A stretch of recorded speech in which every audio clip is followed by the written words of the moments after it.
back. Are we good? Are we live?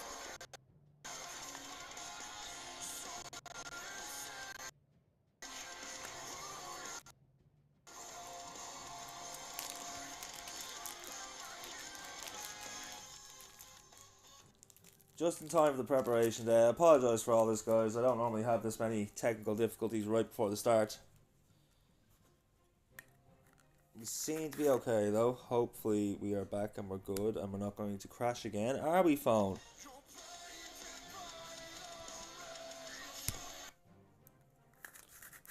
First again, let's go. Well done, Jay. Well done, Jay. Yeah, welcome in, everybody. Welcome in. Sorry for the delay. We had some technical difficulties. Still got a couple minutes there, but on your predictions to get them in, we have a few minutes left of the preparation day and a few minutes before the first hit. This is DoD Elite versus Hayes Esports for the Spartan Cup qualifying round.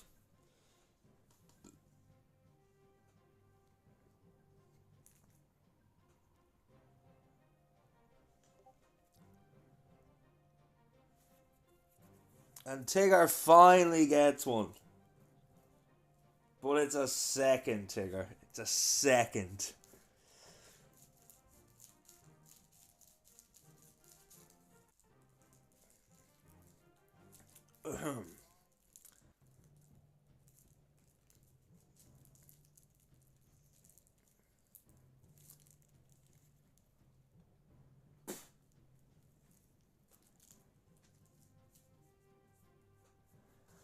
Yeah, welcome in, everybody. Welcome in. We are a few minutes away from the start of our first war of the day. We have 4 wars today. I haven't had a chance to update the command, so there's no point typing that. And yeah, how are we all doing today? I hope we're all having an absolutely thrilling Thursday.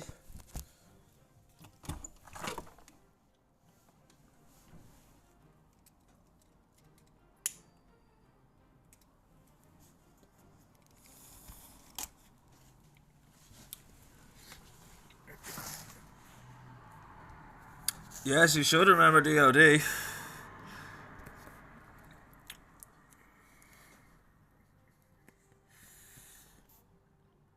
There's other teams playing in the DOD clan as well, so there's been times that we've seen DOD's clan name, even though it hasn't been DOD playing.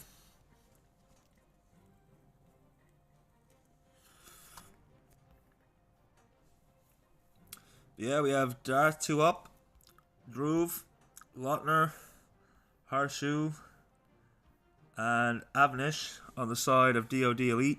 And yeah, sorry Tig, I was giving you the background before the stream crashed. So basically the way the Clash competitive network works is it gives you every match that any of the top 50 teams are in. So that's why some of the matches aren't there, why some of the matches have a team with an ELO rating and why the other team has none. Because it literally just picks up any match that has the top 50 teams in the world right now. DoD Elite is ranked 37, I believe it said. And Hayes has no ranking.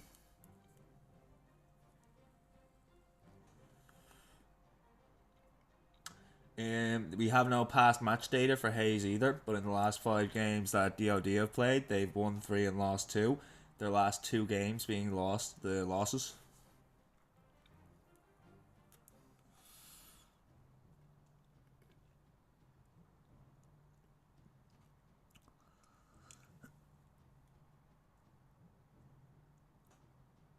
Who has a better win record? I really can't tell you, Jay, because we don't have a track record for the other team.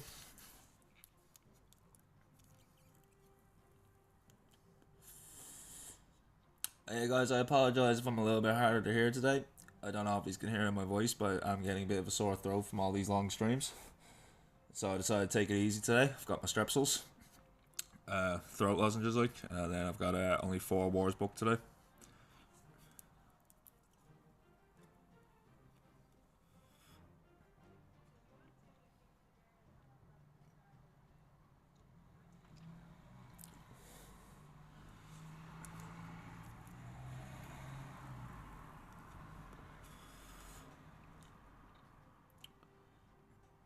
I'm trying to be hype as well. You guys are gonna have to give me some help today because it's hard to be hype when you have pain in your throat, you know.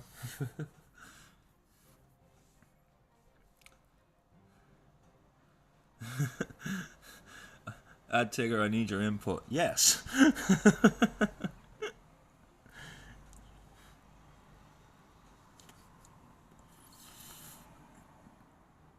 I used to do that to me mate all the time. I used to piss him off so much. He'd like, should I do this or should I do that? I just look him dead in the eye and just go, yes.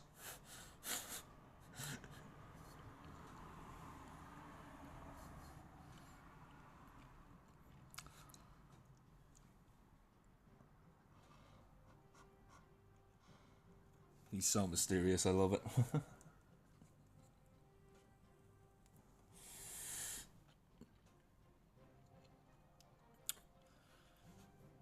Yeah, big shout out to Bookie Boy as well. Finally got his affiliate. Let's go. Boy can finally start making some money.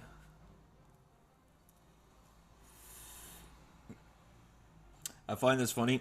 Before the crash, I had 51 subscribers. I'm guessing someone's sub just ran out because when I came back after the crash, it was 50. But I thought that was quite nice the way it went from 51 just directly down to 50 just in the time that the stream had crashed. It's like, oh no, glitch of the Matrix.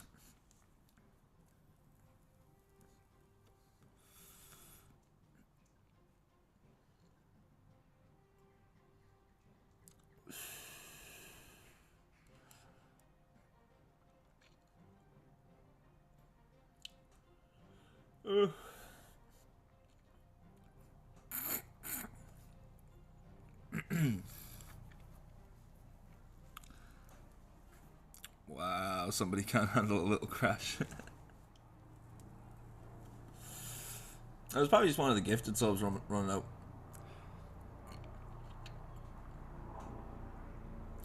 Like, don't forget, it's 50 subs, but like 40 of them are gifted subs.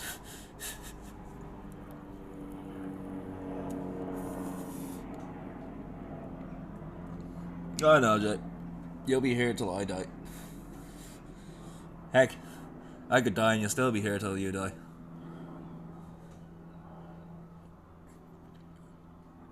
Although, I am the Reaper of Souls in this crypt, so technically we're all dead. On the inside. When Twitch gets too real.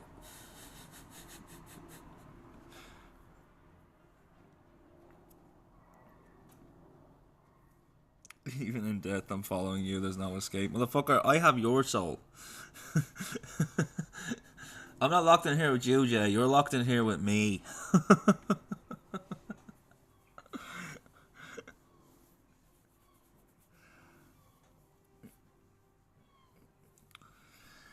Depends what you mean by deep.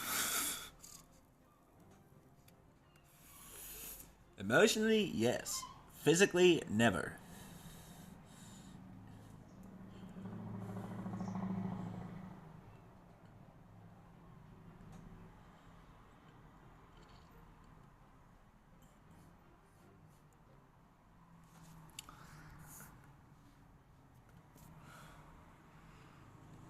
Is there a faction on Albion, whatever? And oh, take it, that's adorable. We need to save millions to make our own faction.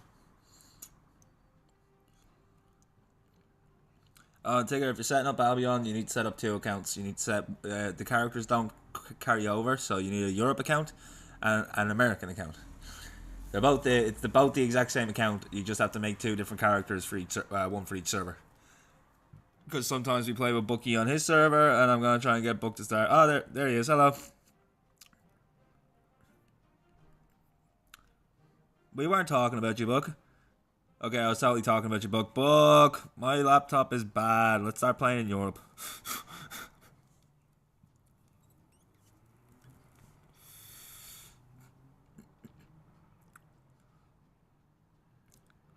Yeah.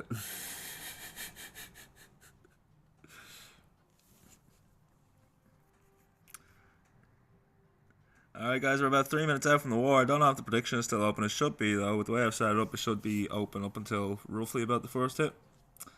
We have DOD Elite taking on Hayes Esports. This is our Spartan Cup qualifying round.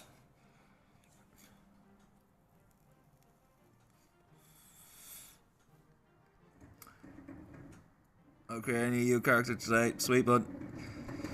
Me and Tigger are planning on playing in about 5 hours. Just after my stream ends.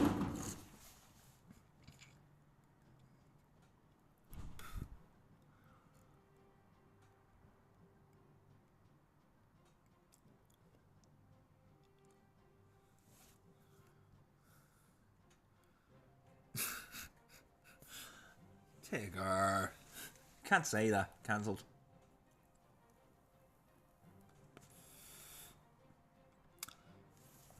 So 2 minutes left to go. Let's do another rundown. DOD Elite. We got Dart 2 OP. We got Darov. We got Lafner. We got Harshu, Tushar. And we got Avnish. And on the side of Haze Esports, we got Big Nguyen Boss. I'm just going to call him Big Boss. So we have Big Boss, Tharik, Luamv, Jose Mateus, and Oasis. Good band, them. DOD Elite due to hit first within the next 90 seconds.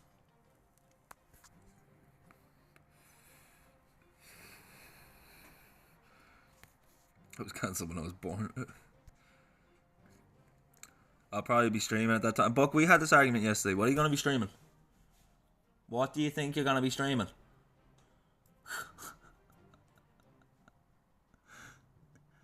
Because you know and I know that you're going to be streaming Albion, so what difference does it make if you're streaming and we're playing Albion?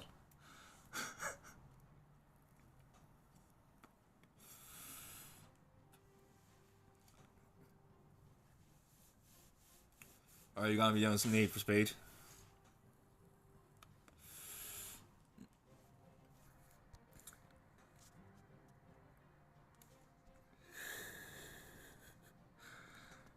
Yeah, but Jay, it doesn't matter if you're gay. You're not the one that's going to cancel him. It's everyone else being butthurt for other people.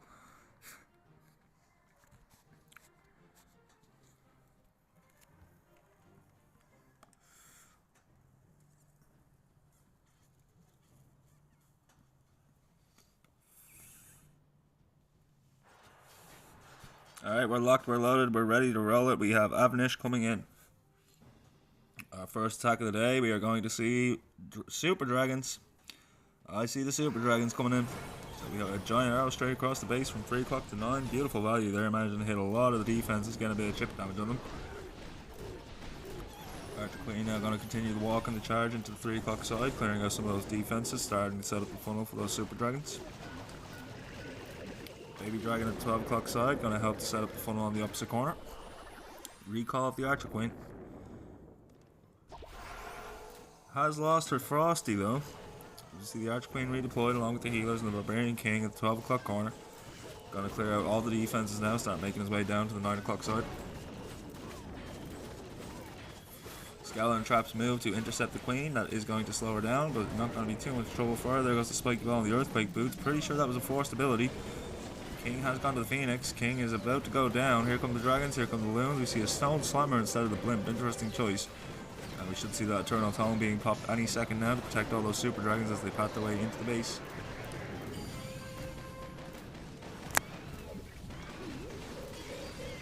Now Phoenix still moving here. Phoenix putting in some fine work even though the Barbarian King himself has gone down. Ice Golems are popping. So Archer Queen will be frozen down for the second time. Super Dragons will help to deal with the enemy CC troops other than the Ice Golems though, so probably Archers. As Super Dragons start to pat their way towards the 9 o'clock corner, the Rage Spell Rage Spell has been deployed. Gonna rage up all those Super Dragons now as they tear through these back end defenses. A couple of Super Dragons and the Royal Champion deployed there on the right hand side, coming down to the 6 o'clock corner, sniping off a lot of those Teslas. Very nice value. Minion Prince now moving to intercept the Skeleton Spell that has been placed to distract the Monolith. Down goes the Town Hall. RC getting massive value. Still a few Dragons making their way around from the 9 o'clock side. There's a couple have joined up with the RC at the 6 o'clock. A minute left with 20% of the base to go. This is looking like a very strong opening hit for DOD to start this war.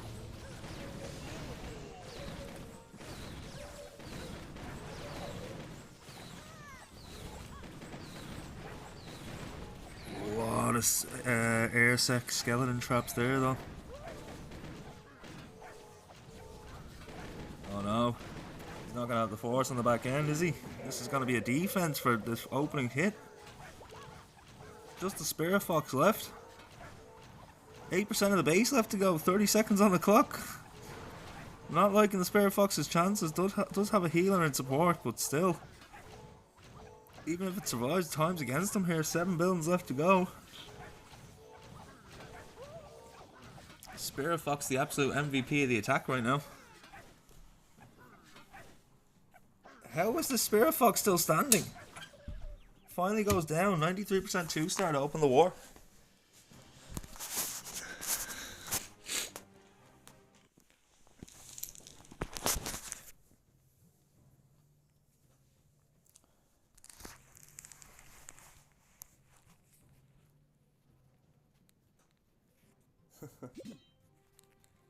As we wait for Hayes Esports to reply now, DOD leaving an open here for Hayes taking early lead as we are live. Coming in with Root Riders and Valkyries. Seen some success with this yesterday with a few of the teams. We also seen some misses. Let's see what happens this time as we see the Grand Warden being deployed at the 6 o'clock corner. Loon to test for those traps and the healers to support the Warden. There's 2 heavy crossbows dealing a lot of damage on the Warden though. Healers struggling to keep up. There's the invisibility spells, there goes the fireball. Great value as he puts down the quakes to take out a lot in that core.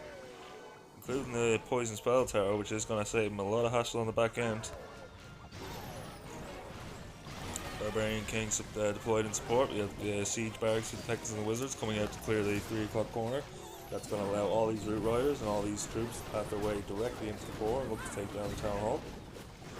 We have the Archer Queen along with the healers deployed at the 3 o'clock corner, starting to march up to 12. Raid spell has been invested now to get all these troops pathing all the way through the Town Hall. Overgrowth spell used on the Clan Castle. Already pulled the enemy CC though. See that Super Dragon looking to take down as many of those Root Riders as it possibly can. Is going to slow down this attack just a little bit. Poison spell used on the Super Dragon.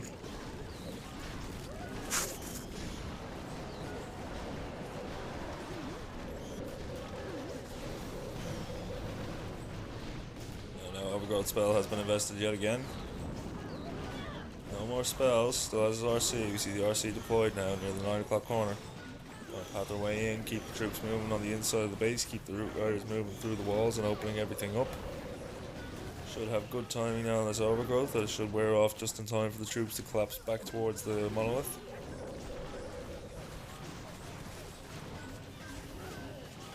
And there go the Root Riders moving to take on the monolith. Down goes the monolith. Still has the 2 scatter shots to deal with, has had them locked down with the overgrowth spells since the start. And there goes the Root Rider taking on the core. The rest of his troops have pathed away. Here comes the RC along with that Hug Puppet looking to take down the last of these defenses in the cores. The rest of the troops path their way around the outside. It's looking okay here, but does the World Champion goes down? This could be a problem. There goes the Spiky Ball and the Earthquake Boots though. He's only got the Clan Castle and a scatter shot left to take down. Connection issues, really? Now, of all times. He has the time. Has he got the power? Archer Queen can reach that, so this is going to be a 3-star for Hayes Esports, and they will take an early lead as we move to the second set of attacks for this war.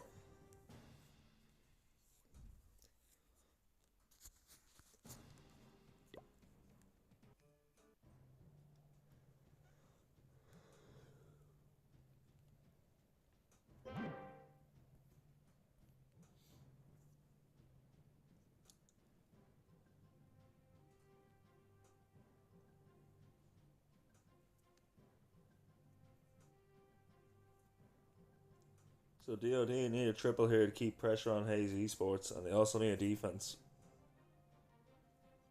DOD not far behind at all there, even though they 2-star, it was a 93% 2-star, so anything below 93% as a defense for one of Hayes Esports attacks, and DOD Elite will be back in this, but they need to have a triple here to keep the pressure on. A 2-star would give Hayes Esports a little bit of a cushion to work with.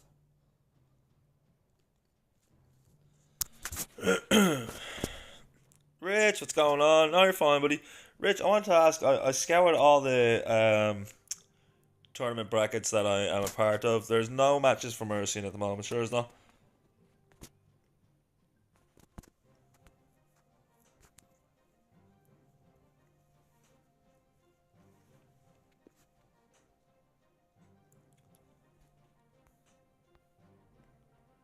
Two tomorrow. Right, be sure to send me the time so I can book them before I make up the rest of my schedule. Starting at 3 UTC, I can book that one. As you see, Root Riders and Valkyries coming in here now for DOD's second hit. They need a triple here to keep the pressure on. As you see, the RC deployed at the 3 o'clock side along with the new Electro Boots and the Rocket Spear. I've been seeing more and more people using this opening. It's gaining a lot of popularity.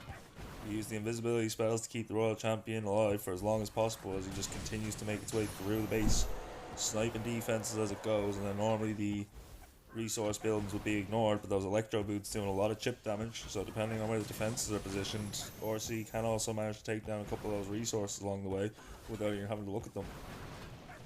Just taking his time now with this opening, getting a lot of value from this RC. Does he have a recall spell? I don't see a recall spell. Oh, I do see a recall spell, so we will see a recall on this Royal Champion. Still has an invisibility, so gonna get as much value as possible. Ooh, a lot of damage on the Royal Champion there, though. Not much health left on him. Down he goes. Did not get the recall off, I don't believe.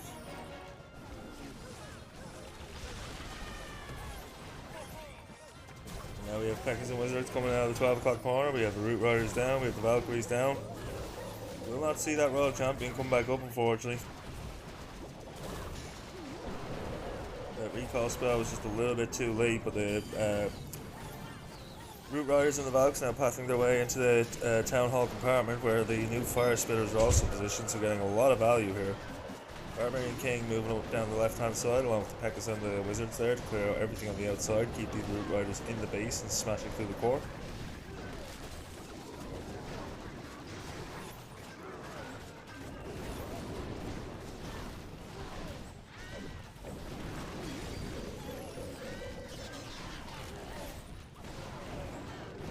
Oh, it was revive, not recall, I agree.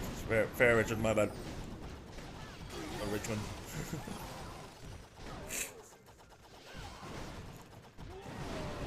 Spike Ball and the Earthquake Boots now, skipping across the base, looking to clear out as much of the remaining buildings as possible. Less than 60 seconds to go here, 75% of the base down. Losing a lot of force in the back end. Archer Queen has no healers.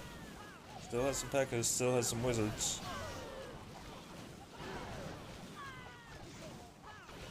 Not sure he has the time or the force here. Inferno Tower locked onto that King. King will go to the Phoenix. Archer Queen doing Archer Queen things with 30 seconds left on the clock.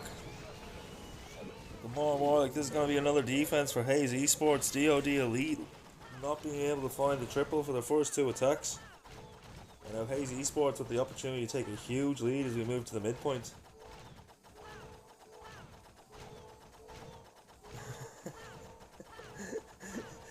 Rich, I feel like you only picked that just to remind me it's still there. I do have to remove that. I'll do it next time. There's a lot of stuff I end up having to do on certain days of the week, but tomorrow's a less busy day, so I'll get it done.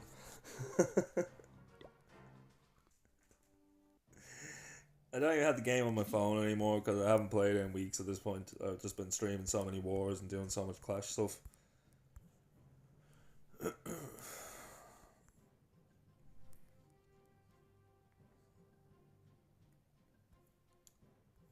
So now Hayes Esports, if they can triple here, we'll take a 2-star lead as we move to the midpoint of this war.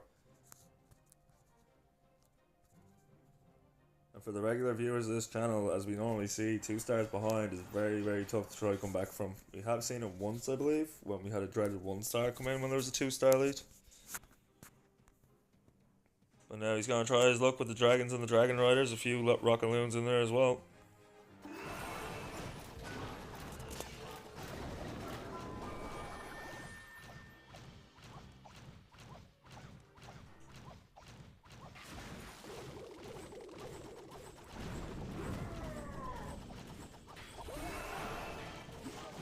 Recall the Queen and then I'm not sure what hero he placed down there, but those healers are just stuck there now. You see the Barbarian King and the Archer Queen in the top 12 o'clock corner. Ice Golem did pop, freezing everything down. Here come the Dragons, here come the Dragon Riders, here comes the Blimp. Grand Warden has been placed. Let's go, Slay with the hypes. There goes the Eternal Tome to protect this Blimp all the way to the Town Hall. As it makes its way in. Boom, there it goes. Out of there we see Super Minions. Yep, Super Minion Blimp.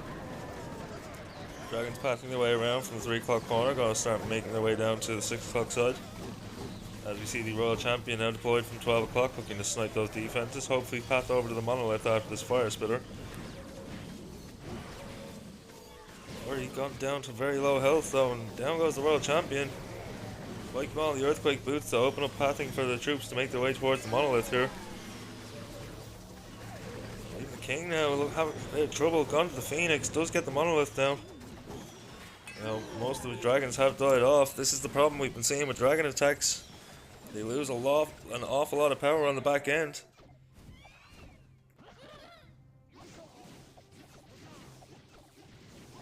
There's definitely going to be a defense.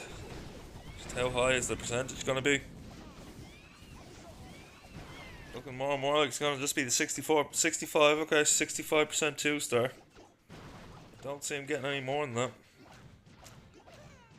So Hayes Esport with 66% 2-star, he did manage to get one more.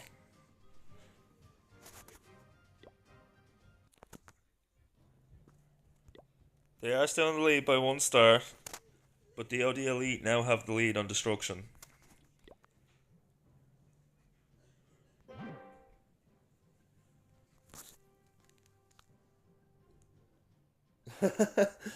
Your sub's gone, Kratos. Aw, you're the one that disappeared. Mate, we were only laughing earlier about how I started my stream. I had 51 subs. I was being like, oh yeah, W's, we're doing really well. And then the stream crashed. I couldn't get it back up and running. I had to restart my phone. And when I finally got it back up, I had 50 subscribers. I was like, no, someone couldn't handle the crash.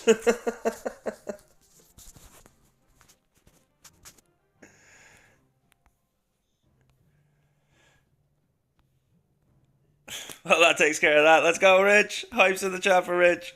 Rich OP. We're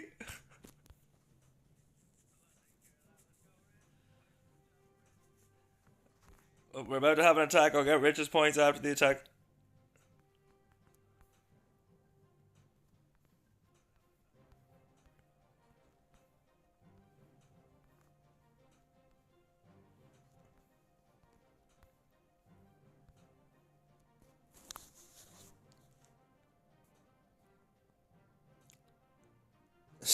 Jesus Christ, Kratos.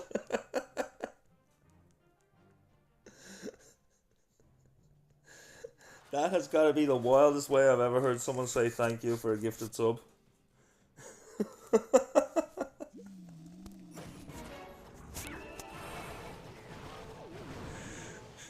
Giant arrow skipping straight across the base from the 3 o'clock to the 6 o'clock, getting a lot of value there, hitting both the scatter shots as well as the fire spitters. I'm worried about what's going to be in chat by the time I finish calling this hit, I'm not going to lie.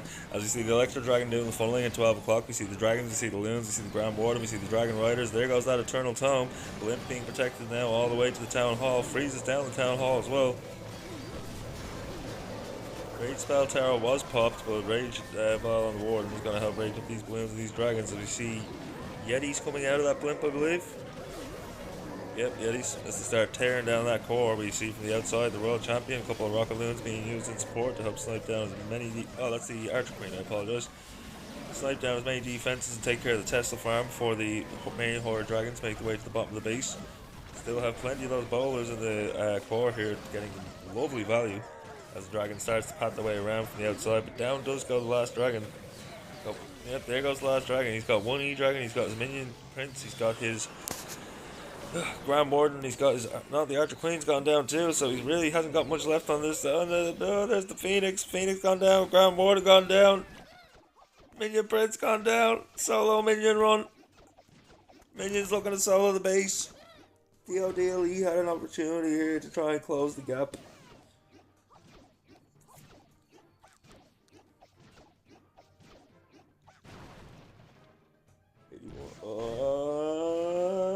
No, rip the dream. Can we get rips in the chat for the solo minion?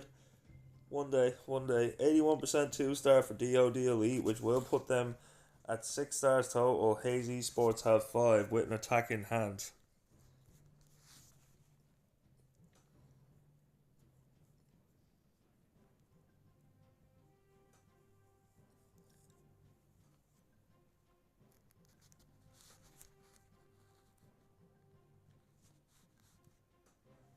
Oh no. Oh, I never changed the title of the stream after I updated. People don't even know which match it is.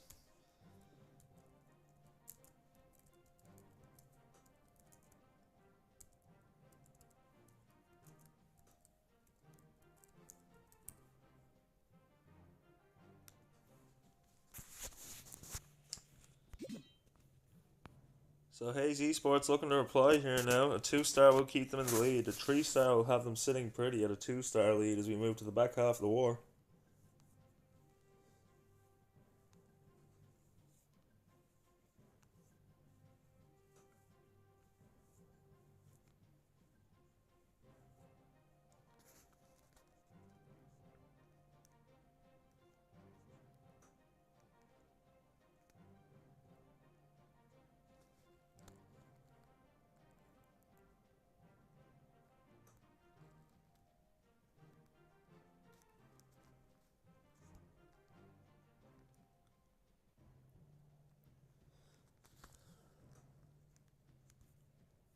Next hit you in at the 17-minute mark. If you want to see the breakdown of each war, exclamation time hit will give you that info. Exclamation wars has not been updated, it still has the info from yesterday, so there's no point using that one today.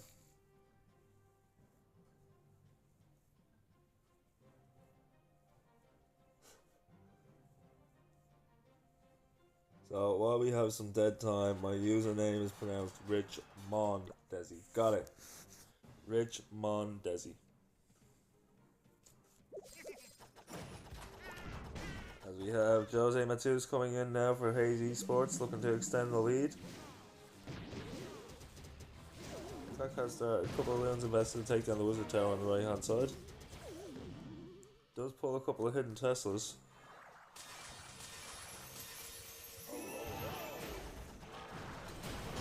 And there goes the Fireball and the Earthquakes to the core, getting a lot of value there. You see the Grand Warden being deployed from 6 o'clock. Loon test for traps did not get very far though, and we see the healers along with that Grand Warden. Right, we're not familiar with the technique. You send a loon in to try and pull any of the air bombs that are hidden, any of the hidden air traps that might snipe out your healers, which will prevent them from going with the Grand Warden on their walk, or any of your heroes for that works, for that matter.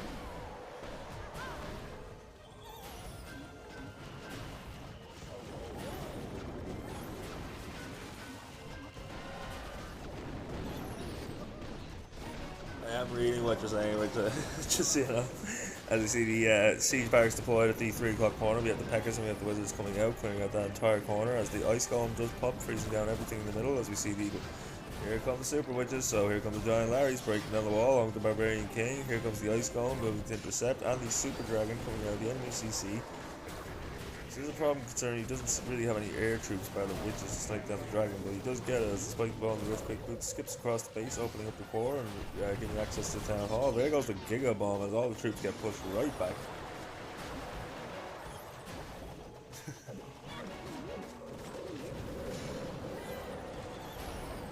RC deployed, sniping out all the defenses in the 12 o'clock corner as the main force makes its way through the core of the base. Still got some Yetis from that.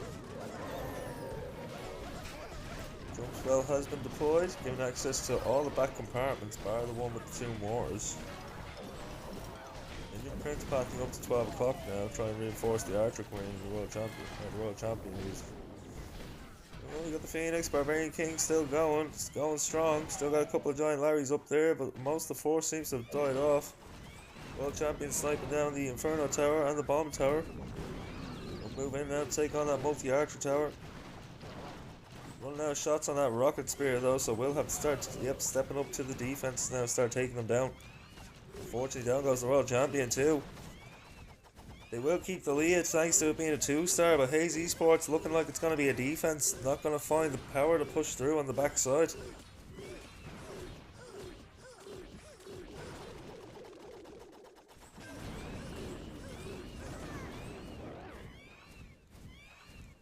Okay, I need to strap some. Literally been casting so much that my throat hurts.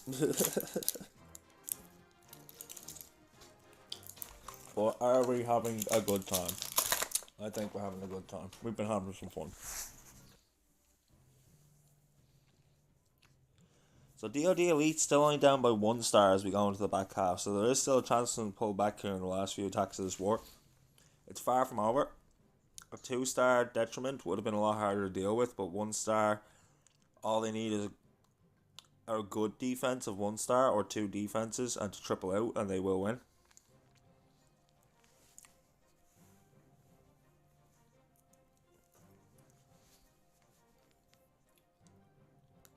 Let's try and catch up with chat a bit here.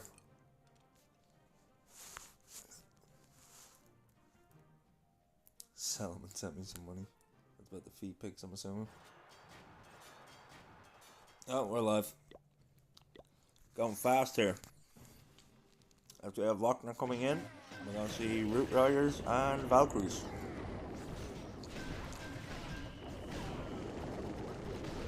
So a few Super Barbarians investors did find the hidden Tesla farm. Barbarian King has been placed at the 6 o'clock corner.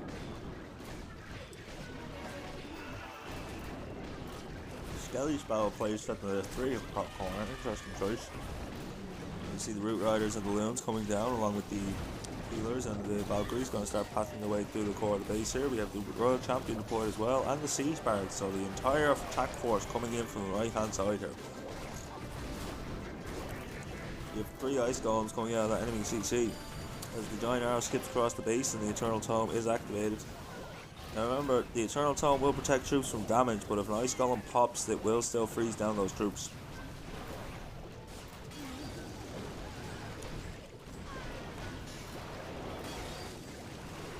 As Root Riders and his Healers making their way into the core of the base, and an Overgrowth spell has been invested, locking down the air defense, locking down Archer Tower, and it appears one of those fire spitters as the main force now starts to pack its way around from 12 o'clock side, heading towards 9.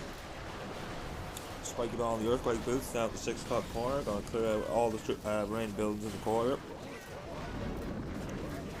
Overgrowth spell has worn off. He does not have another one to invest, so he's raging up his Archer Queen here, but she does go down.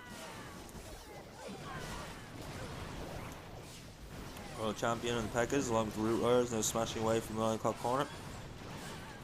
Valks and Wizards clearing out everything along the way to make sure they pack directly in now and head straight for that fire spitter. Should have plenty of force here on the back end though. This is looking good. This is looking good. DOD Elite taking a 3-star.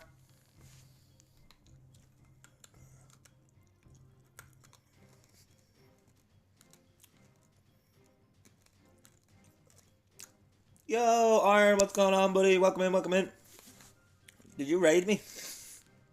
If you did, I missed it. I'm sorry.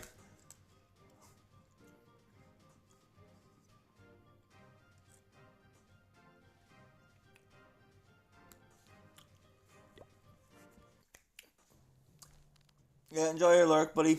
Pick a nice, comfy coffin.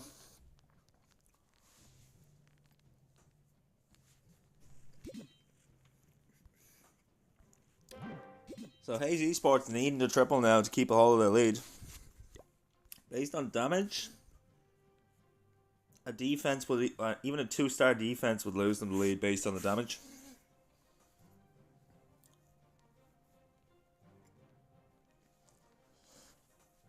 Oh Jay, that is not an appropriate question.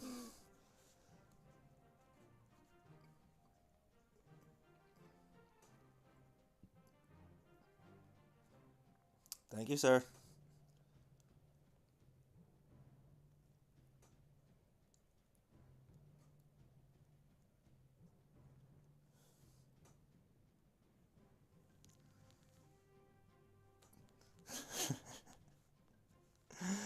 Oh, my chat has a mind of its own. There's nothing I can do about it, I swear.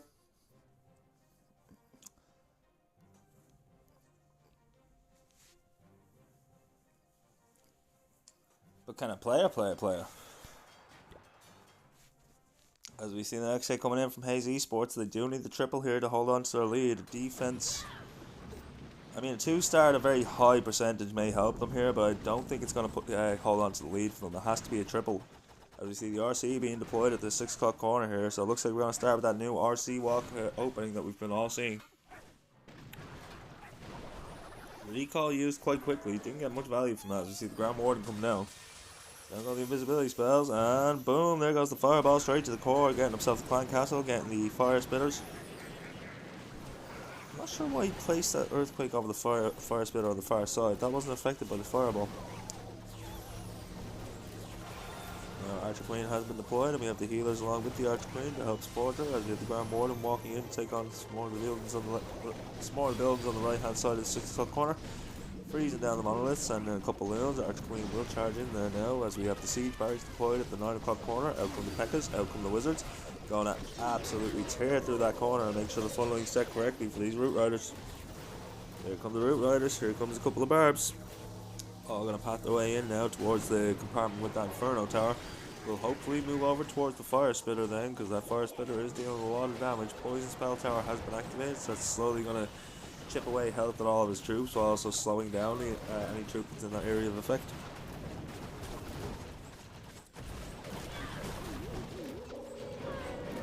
Now the Root Riders smashing their way through the core. We also got E-Titans in this attack, looking to take down that Town Hall. Should go down any second now. Giga Bomb does activate, and there it goes. Spiky Balls in the Earthquake boots. That Minion Prince doing a lot of damage to his troops in the core. Down goes the King. Down goes the King again. No, King is still standing on the second run, but it has gone to the Phoenix. I think the Phoenix is still there. Okay. Skeleton Traps now moving to chase after his Root Riders. Root Riders pathing now towards the last of the defense. There's not many roots left though. Wizards on the back end for cleanup. Has a couple Super Barbarians. Tesla, there's got the Super Wall Breakers too. Why not? Throw everything you can at this attack, and here come those healers across, but the red air bombs being pulled by the healers will hit them. And this is looking like it's going to be a 2-star for Hayes Esports, so DoD Elite are going to take the lead as we move to the final 2 attacks of the war. That was the swinging momentum that DoD needed. DoD needed. Man, my throat is so funny today.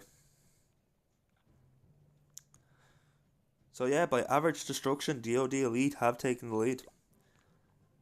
With 1 attack each left to go, if DoD Elite can triple here, then they will win.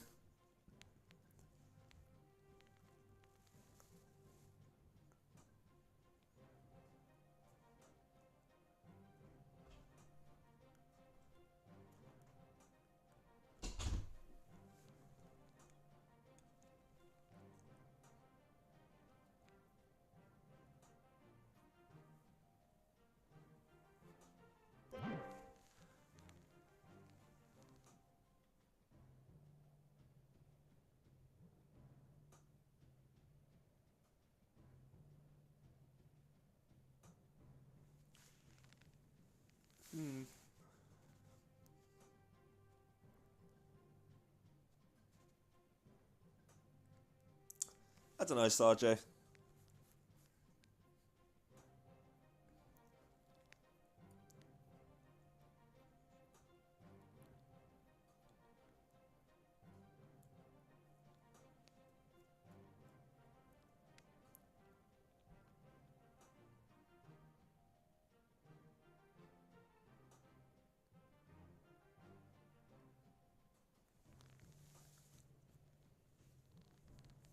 So with 30 seconds before the next hit, DoD Elite do just need to get the 3-star here, and then there's nothing that Hayes Esports can do.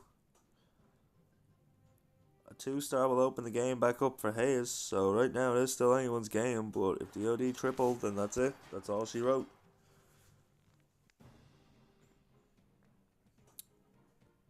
So it's going to be Roots and Valks to decide whether or not DoD win this war. Down comes the Barbarian King along with an Ice Golem. Hidden Tesla Farm has been pulled there. Ice Golem pops, freezing down those Teslas. Barbarian King going to step in and start taking down that entire section, hopefully. Those Teslas are going to come back online. They're going to deal a lot of damage to that Barbarian King. The Superman is being deployed, trying to snipe that Archer Tower out. Does get the Archer Tower down. And there goes the Spiky Ball and the Earthquake Boots. Not sure if that was forced or if he felt he had to use that. Does get the Tesla farm down though. Also triggers one of the giant bombs, so getting a lot of value in traps here. Now we see the Root Riders up the right hand side. We see the Siege Barracks to help with the funnel. Out come the Pekkas, out come the Wizards, going to tear their way up towards 12 while the Root Riders make their way into the core of the base. Grand Warden also deployed. See the Rage gem on the Grand Warden, so all these troops are going to be just a little bit angry. The Eternal Tome has been popped, protecting all these Root Riders and all of his he got E-Titans? No, he's got Valks. So Root Riders and Valks making their way through now. The Eternal Tome has worn off. And we see even more Valkyries coming out of that siege barracks, along with a couple. Got one Hog Rider. It's got to be what he used to fill out the last couple of space. The Hog Rider does move to take down the Fire Spitter. As we watch the Valkyries making their way up from the 6 o'clock side, heading towards the 9 o'clock corner, looking to clear out everything there. Hoping to have all these troops collapse back towards the middle at the very end of this attack. No more overgrowth spells now, so once that one wears off, he will have to make do with whatever pathing his troops take. And that Royal Champion with the haste while sniping down all those defenses now.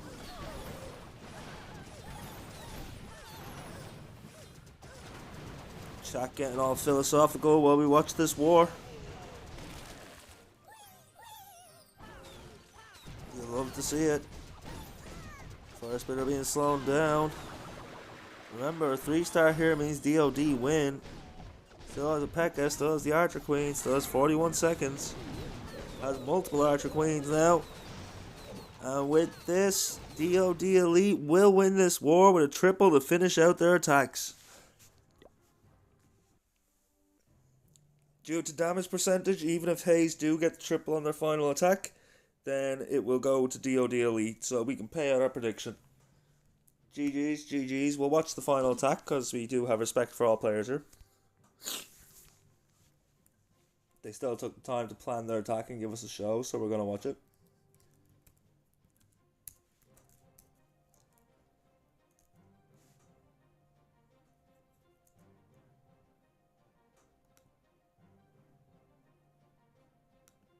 No one went for DOD Elite, so people just lost their points, basically.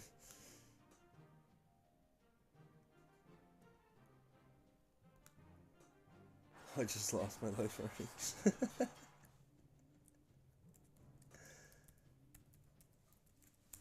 Alright, we're live on the final attack. Our next war of the day, guys, is going to be FTB C2J versus Gorku Rocks. I was trying to get United 5, but apparently that's an 8-hour match, so I had to unclaim it.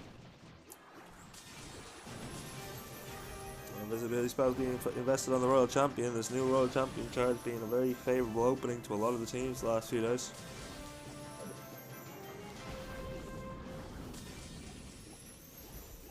Really is able to get some insane value by just marching straight into the core of the base while invisible like that. Like, will not have to deal with the Rage Spell Tower anymore. Has already pulled the CC troops, so can actually just put down a troop anywhere to just drag them wherever he wants. Like, holy value, like, look at this. Royal Champion sniping nearly 30% of the base by herself. You see that giant arrow going straight across the base to help finish off anything the Royal Champion started. Enemy ice golems are gone, not going to have to deal with them at all. Eternal Tome has been popped as we see those dragons and dragon riders making their way into the 9 o'clock corner. Going to stay with all the heroes here as they make their way up.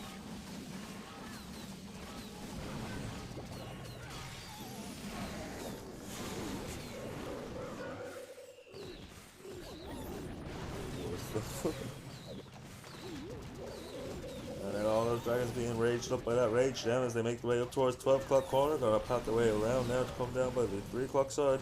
Overgrowth spell has been used. A couple of dragons moving to take down the clan castle because of the overgrowth. They will ignore the rest of the buildings and move back to the pack here. Has a solid line of dragons still as it comes through to the 70% mark in this base. 1 out of 6 left to go.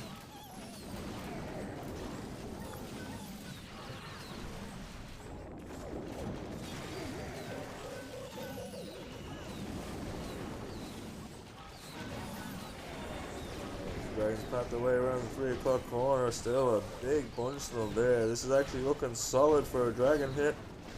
We know how quickly these can die off, so I don't want to speak too quickly, but I'm quite impressed with how many dragons are still there. And he still had the ability for the king, so that really helps. Raid spell does go down. Gonna help. In come the rest of the dragons. 6 buildings left to go. He's got 25 seconds left. This is looking good. This is looking solid. This will be a triple for Hayes Esports, but unfortunately DOD Elite will be our winners due to damage. Even though they gave us a great showing for their last hit, that's probably one of the most clean dragon hits we've seen in the last few days, so big shout out to Big Nugan.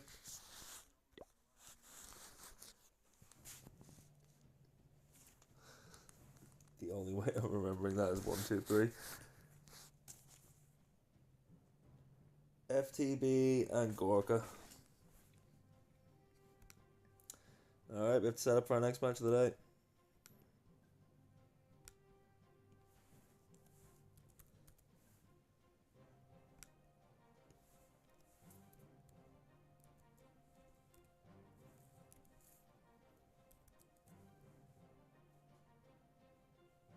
Let's see, it's 5-2. They usually spin by 5 past, and then about 10 minutes from the. We'll do 20 minute prediction.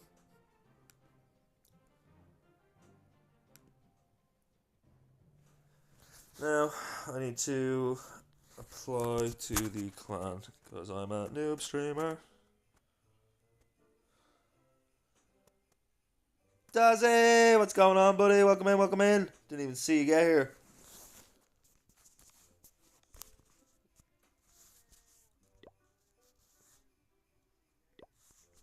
Who we voting? I'll give you some stats in a minute, Take. I know you're about to ask me for them. Did I bookmark Gorka by any chance? I did not, so I have to search.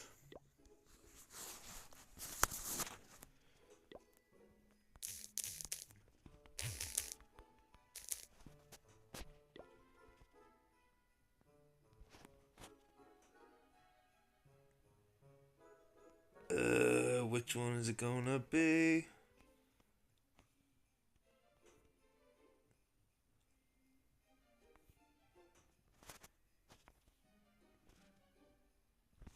I need to check the code. Give me a second.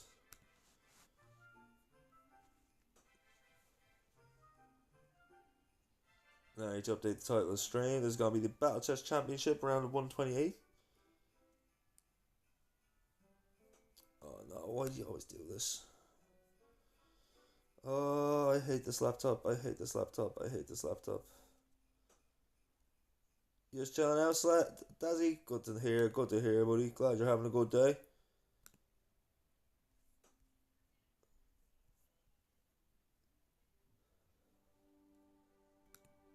Book going off with the poetry now as well. I don't know when we became such philosophical warmongers, but I love it.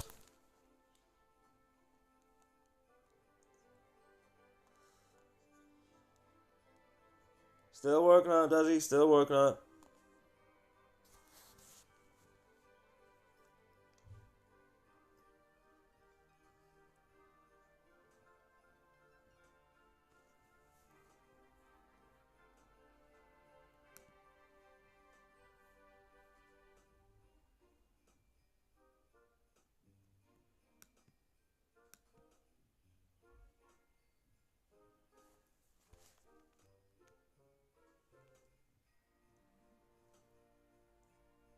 This is it.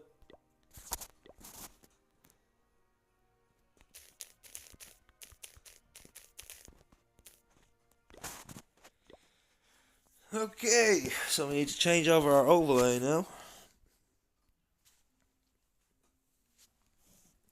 We'll also update the title of the stream.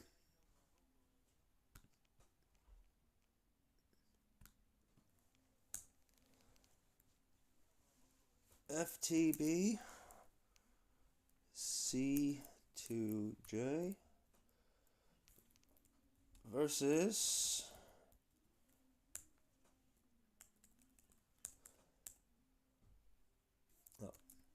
C2J Gorka Rocks. Change that to a 17 UTC start time.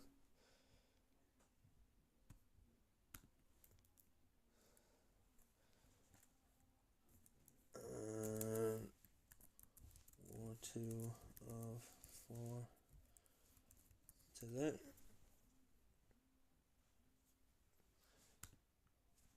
Ready for the holidays, buddy? Yeah. I can't wait for them to be over so I can actually start like saving some money towards like being a better streamer, getting stuff in that I need, like possibly a better mic, and yeah, just all that. It'll be a lot easier to do after Christmas.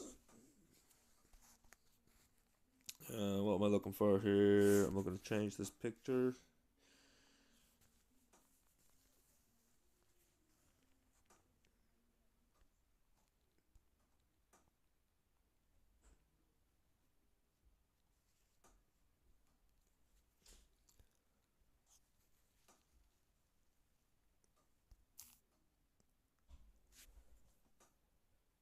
Okay, we should be good. Right, time for Monster. I've been holding off for the end of the first war to crack this up. Welcome in, everybody. Welcome in. Hope you're all having an absolutely thrilling Thursday.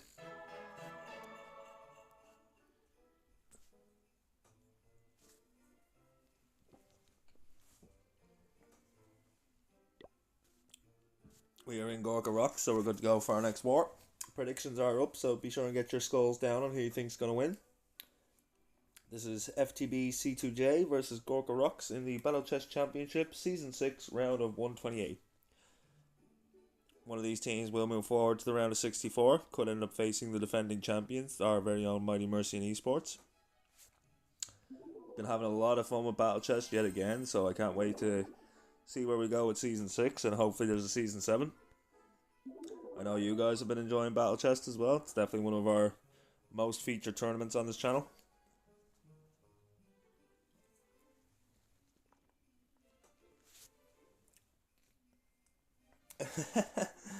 For those of you who are only joining us, chat is being very philosophical.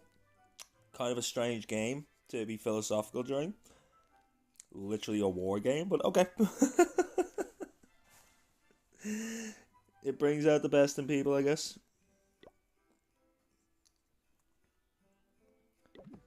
Yeah, let's get the army camp on. 4 days.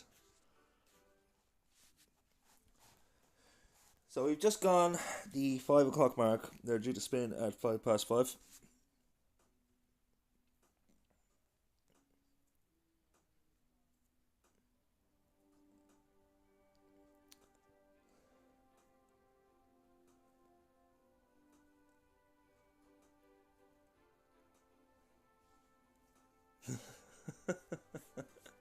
Chat, what am I witnessing?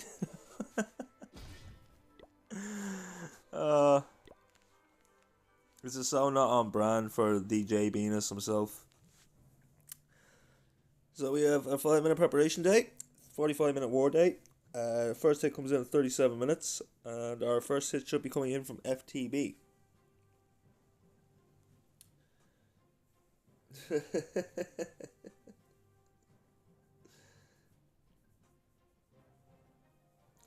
Genuinely putting this together to print and pin on my wall. Let's go, Jay.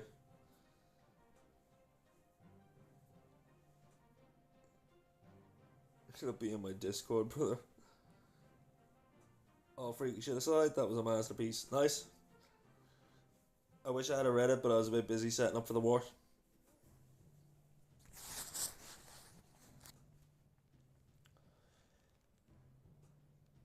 So after this one, we do have a hour to kill in between this war and the next one.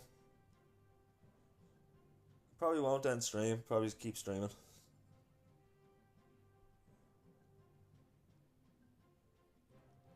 You made a new emote for me. You think it'll fit well? It's funny you say that, Dazzy, because now that we have 51 subs, we have 51 sub points. Therefore, we can have another emote. I was just gonna text you later on about it.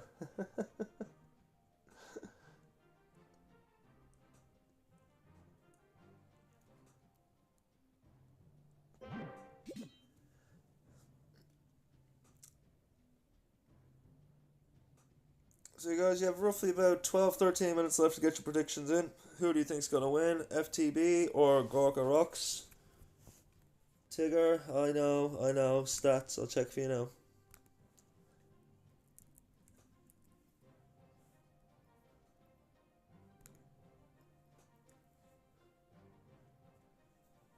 Tigger likes to play the statistics, whereas Jay just goes by which name he likes the most of.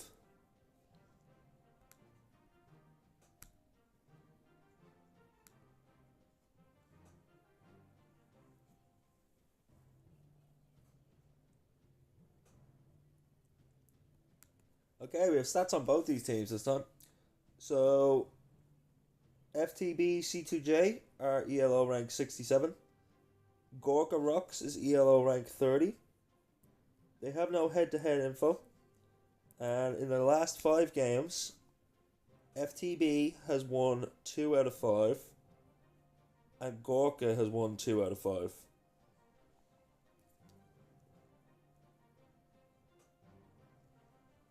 FTB have both the biggest win, as in difference in score to win, and the worst as well. So they've won by 4 stars and lost by 4 stars in their 2 biggest matches. Sorry, they have a worse one where they lost 9-14. On the side of Gorka, their worst match seems to be 10-13, where they lost versus themselves. So I'm not sure if that was like another section of the team. But yeah, there you go. That's all the info I have for you. So with that in mind, you can make a little bit more of an informed decision on who you're going to put those points on. The clan levels. Clan level doesn't matter, man. They just use extra clans for putting in their war teams. Like, nearly every clan that we've seen has not been a main clan or anything like that. It's just been a clan that they use for wars.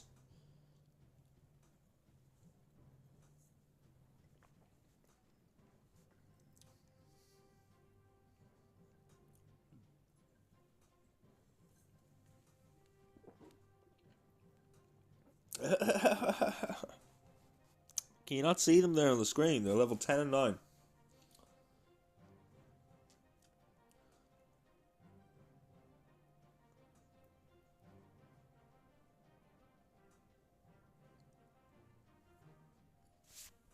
Matters to me. Tig, you crazy. Aw, Jay. Oh, I forgot I could see it.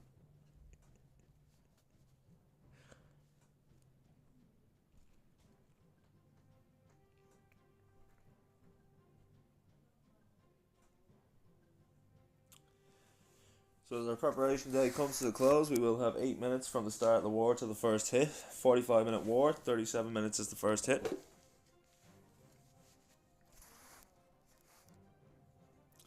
The side of FTB, we have Metrics, we have Daddy Joe, we have Ghost Knight, we have Vodka Soda, and we have God. Yep, that does say God. I was just double checking that wasn't goo. And for Gorka Rocks, we have My Life, we have Suman, we have Priyanshu, Divesh, and Sugam.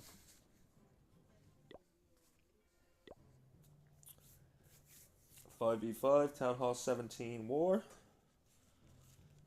for the Battle Chess Championship Season 6 round of 128.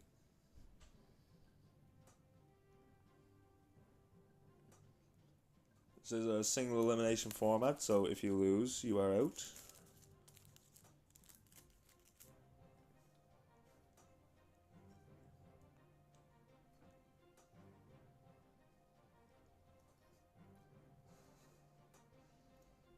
God, he streams also. Nice.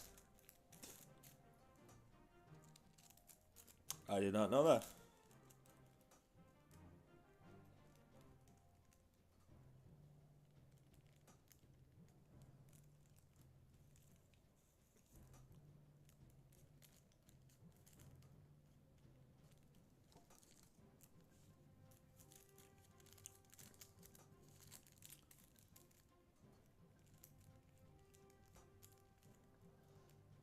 So where are we going, guys? Who are you thinking?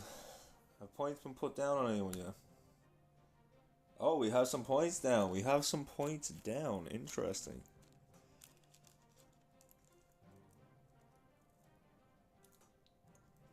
$1,500 on FTB, 684 on Gorka.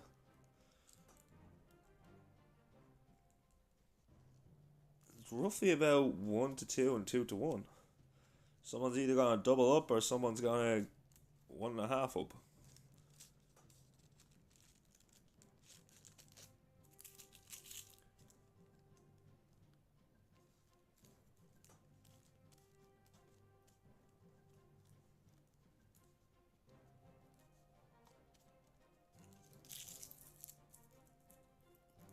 No idea the amount of gloating I'm doing to my wife right now. Dear God. Jay, always the gentleman when it comes to his wife.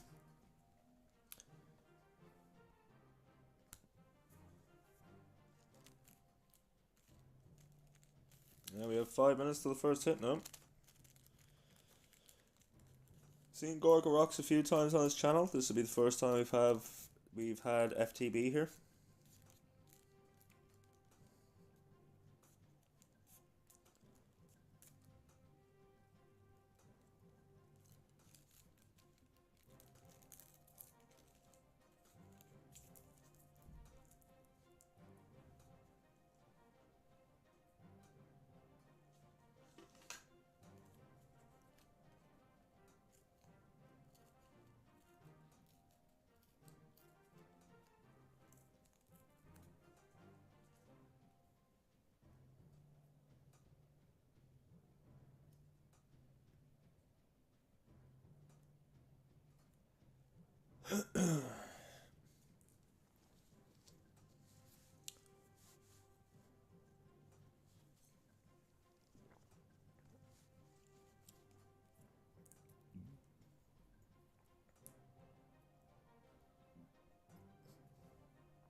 Oh Lord.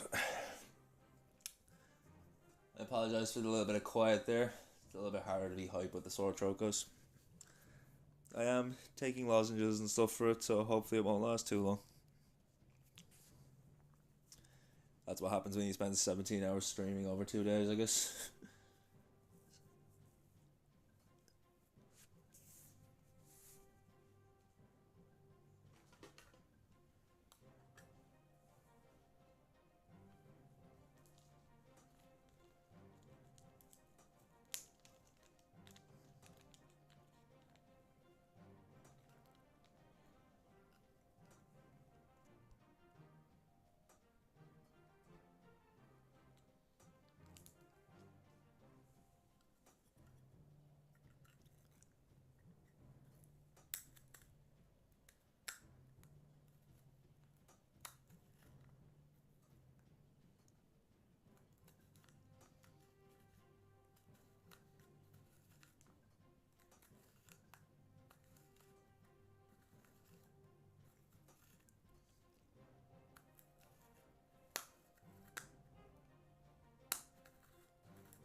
So we're 2.5 minutes out, guys. Predictions are just about ready to close.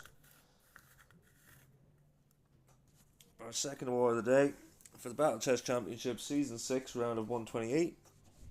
FTB C2J taking on Gorka Rocks. With FTB being the A team, they will be hitting first.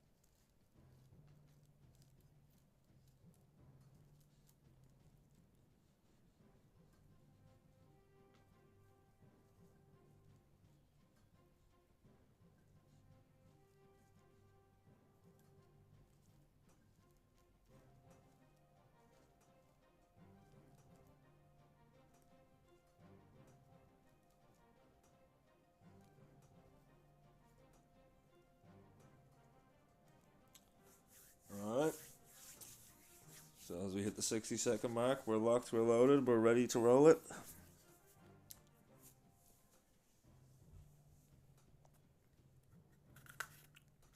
I'll have to check to see how many more matches are left in the round of 128, because after this we start getting down to the really, really close matches, the round of 64 and stuff like that.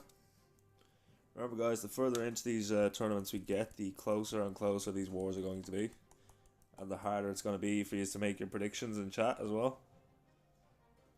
I can't wait to see how many of you end up broke by the time we get to the round of 32. As we come in with Ghost Knight for the first attack here. Coming in with those super miners? I think those are super miners. Are we going to see a Queen Charge Hybrid? Starting off with a Royal Champion. He has hybrid, he has hogs and miners. We have not seen this attack strategy used in any tournament yet. I'm sure we're all familiar with the strat, but I don't remember ever seeing it used in a tournament. Recalling the Royal Champion gets nice value in the 12 o'clock side. Deploys the Barbarian King. I'm very curious to see how this goes now. Down comes the Siege Barracks near the 9 o'clock corner. We're going to have all the Pekkas come out, all the Wizards, going to clear all that out. As the King and the Ice Golem being used for funneling here. Pekkas deal with the enemy heroes. Down goes that Tesla. Barbarian King takes out the enemy Barbarian King as the Ice Golem starts moving into that core section now. It will pop in there, so it's going to freeze down everything. Oh, it even hits that Inferno Tower. Very nice value on that pop.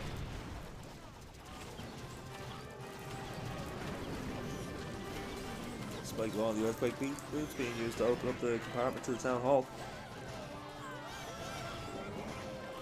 Now the Super Minions coming out of the enemy CC will try to take down the Barbarian King. Did get the King, he did go to the Phoenix. Has he gone down again? He has gone down again. As the Arctic Queen steps in to take down this other Fire Spitter and take down the Clan Castle.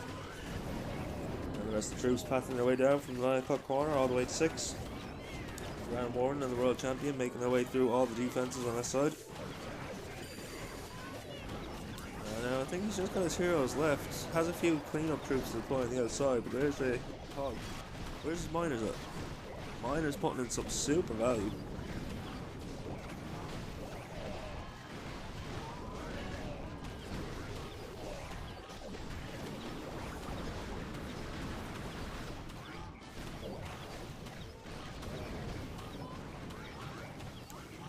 Royal Champion still marching strong on full health. The Grand Warden coming through on the backside, and this is looking like it's going to be a 3-star for FTB to open this war.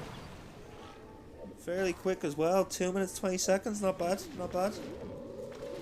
Just over, has to go all the way back. All the way back for that solo building. Rip the dream, wasting an extra 5 seconds there.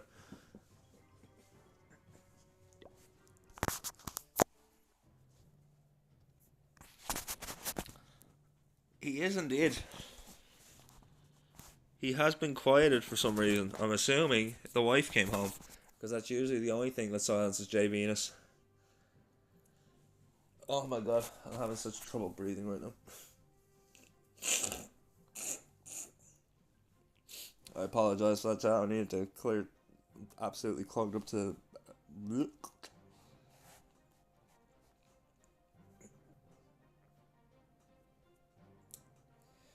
We love winter, yes we do. We love winter, how about you? I'm sorry, winter's not for me because it makes me feel yucky.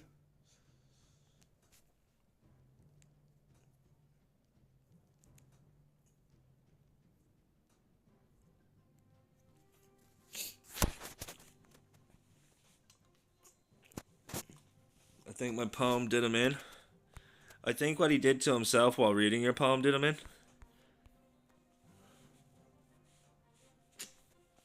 A mental enlightenment. So is that what you're calling it now, Jay?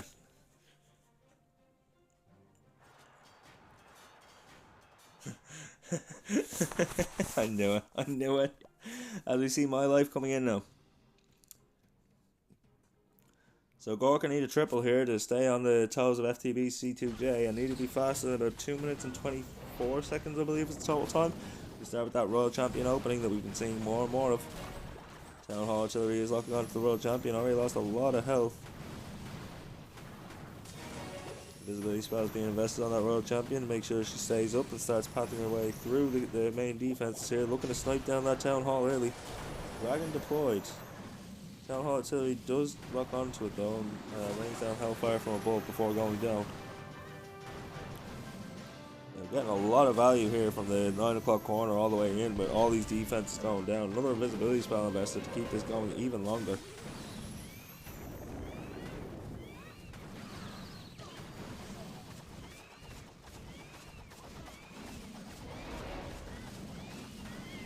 Phoenix still working at the core. Down goes the Phoenix. Still has a dragon on the outside. There goes the rest of the dragons. There goes the Grand Warden. We have the Archer Queen being used to funnel at the 9 o'clock corner while the dragons make their way in with the Grand Warden and the Stone Slammer. A couple of dragons up at 12 o'clock to take out the resource buildings. Keep this main force moving straight through the base instead of pathing off to the left. Eternal Tome has now been used to protect that Stone Slammer and all these dragons as they make their way through the core of the base. Poison Spell Tower has gone off. That's his own poison spell. I apologise, that's his own poison spell. We see the last of the 2 Fire Spitters locking onto all the troops now. Fire Spitters looking to decimate these dragons as they path their way into the core. Freezing down that ricochet cannon. I think he missed the Inferno Tower. I think he was trying to get the Inferno Tower as well. And now Barbarian King marching in, but down goes the Barbarian King. Still has the Archer Queen, but Archer Queen doing Archer Queen things now. Mortar on the enemy Grand Warden looking to take the Queen down. He has plenty of super dragons coming through the base here. Down go the dragons. Rip the dream. 94% 2-star for Gorka. So yet again we have an early lead on this time on the side of FTB C2J. 3 stars to 2 as we move to this 3rd attack. But how many times have we seen it swing? So don't get comfortable yet. Anyone who's bet on FTB, you've already seen it go one way or the other a lot of times, sir.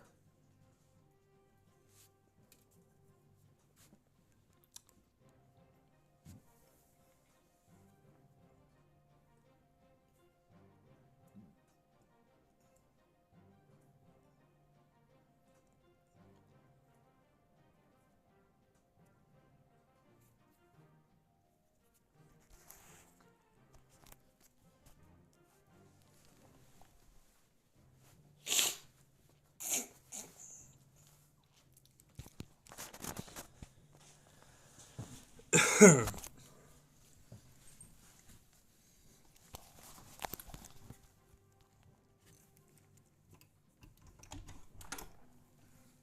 next attack due at 29-minute mark now. Still anyone's game.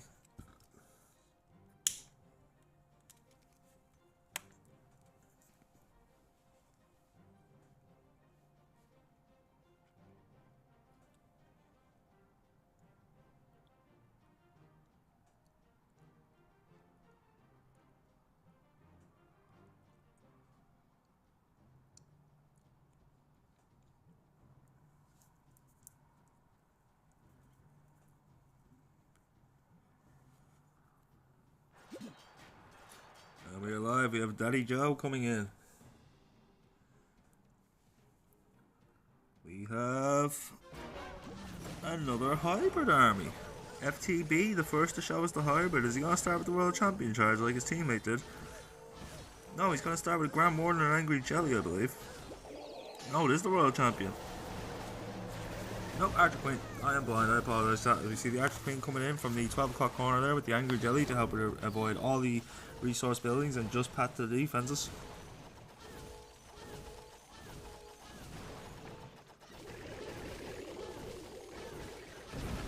That's interesting. I think it's the first time I've seen the Angry Jelly being used on the Queen. I suppose Angry Jelly on whichever hero you're planning to open with is never a bad thing. Town Hall Artillery now stacking a lot of damage in that area of effect as it lands multiple shots on the Queen. Luckily the healers managing to put in the finals to work and keep the Queen up as we see a Yeti coming down on the left hand side to take out all those resource buildings. Grand Warden has been placed. Here come the Hogs, here come the Miners. Eternal Tome. Have the Eternal Tome? Yes. Taking all these troops, they path the way into the core of the base now. There goes the spiky ball and the earthquake boots. We also see the siege barracks in the 3 o'clock corner, so we have the Pekkas and the wizards making their way down on the outside of the base. Hopefully looking to clear out all the 6 o'clock sides so the troops remain in the base, pathing through the centre. Town Hall still raining down hellfire, but now we have the giant gauntlet on that king, moving in to take down the Town Hall. And down it goes as the troops continue to path their way around the core of the base here. Now, the only problem with the hybrid attack is it's very hard to see how many miners he has left. Most of his hogs seem to be gone at this stage, if not all of them. Yep, all of his hogs are gone, but where are the miners? He should still have a few miner heads popping up here and there. I think RC goes to the hog puppet, so he gets a few more hogs now on the back end. 64% of the base down with a minute left to go.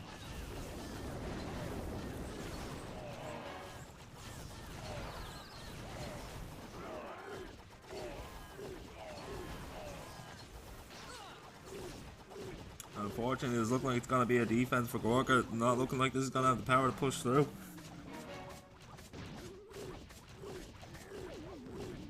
How high a percentage can they get? Because the percentage will matter now on the next attack for Gorka. If they triple and they've had a higher percentage on their first attack, they will take the lead. Looking like it's going to be maybe 76. 77. 77% 2-star for FTB on their second hit. The first hit for Gorka was 94, so if they triple here, they will take the lead.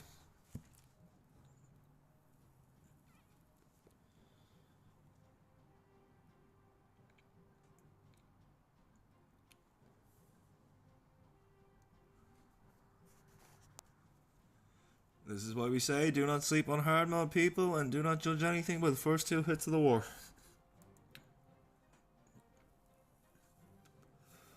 If Gorka can triple here, they will take the lead as we move to the midpoint.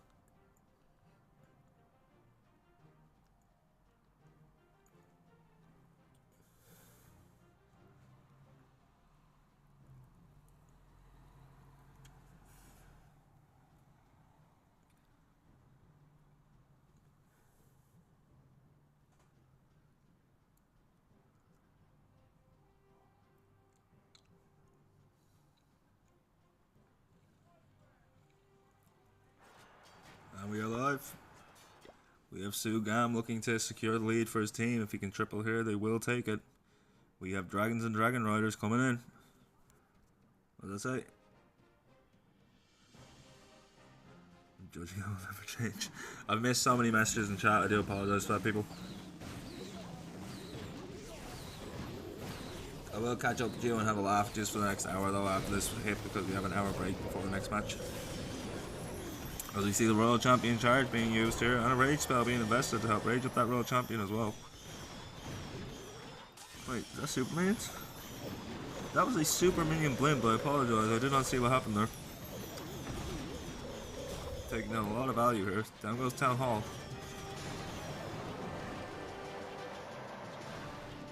Now we see the enemy CC being pulled by the lava pups. We see the dragons, we see the balloons, we see the dragon riders. Here comes Grand Warden. Should see the Eternal Tome ability any second now. Well, because you've used the blimp with the lava hound, he might not have the Eternal Tome. He does have the Eternal Tome, so we'll see that ability any minute now to protect all these troops. They pat their way around the base.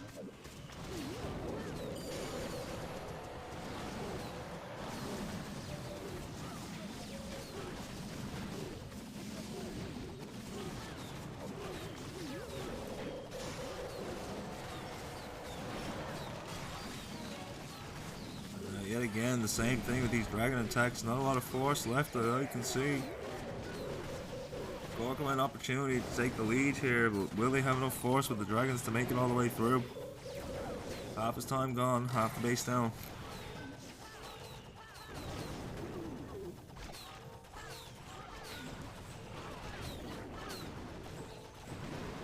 There goes Spiky Ball, the Earthquake Boots. That will make up a bit of time for him, but he does have 30% of the base left to go with a minute and 10. Not an awful lot of force left on the back end here. Skeleton traps are popping, moving to intercept the remaining troops and the Archer Queen. Barbarian King does go down. Phoenix is now on his own. Skeletons move. Archer Queen left. Definitely going to be a defense. How much is it going to be, boy, though? The Archer Queen goes down. That is an 80%. Oh, still have some troops on the back end. Hang on, hang on. We're not finished here yet, people. They will still be behind on stars here, though. So 83% 2-star for Gorka for their second hit. As we move to the midpoint, FTB will keep their lead.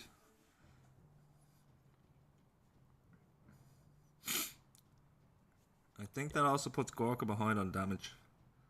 They are tied on damage.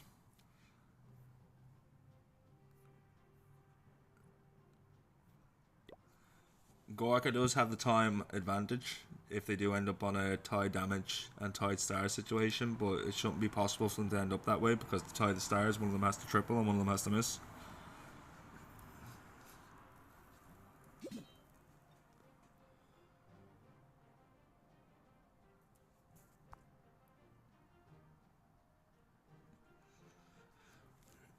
Nope.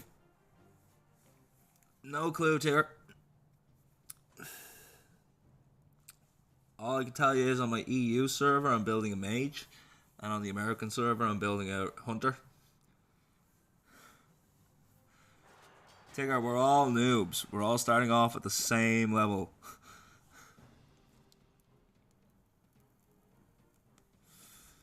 Because the FTB coming in with their mid-hit attack, it's going to be Root Riders and Valkyries starting off with that Royal Champion. See, 7 invisibility spells, so there's going to be a long run for the Royal Champion. Going to try and get as much value as possible.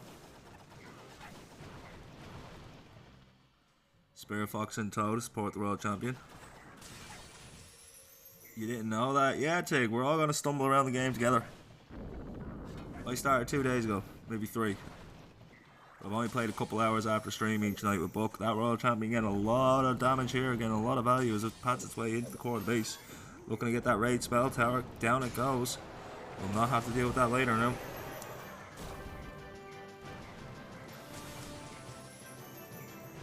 World Champion still standing. World Champion doing an Elton John right now. He's still standing. Better than he's ever been. And out come those Pekkas and those wizards from the siege barracks. You see the Root Riders come down. There's the Grand Warden. Here come the healers. There's a couple loons to test for the traps. Apprentice Warden as well. All the Valks dropped.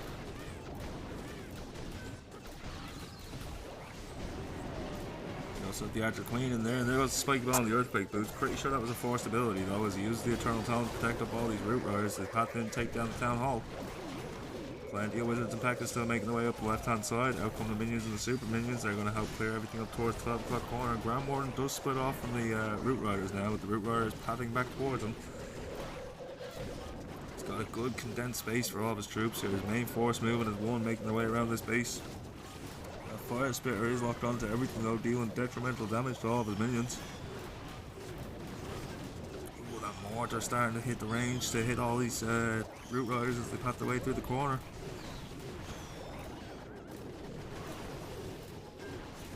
And still has all of his heroes in tow as far as I can tell. Archer Queen is being targeted by a multi-inferno tower. Now 2 multi-inferno towers, goes to her healer puppet and the clone mirror.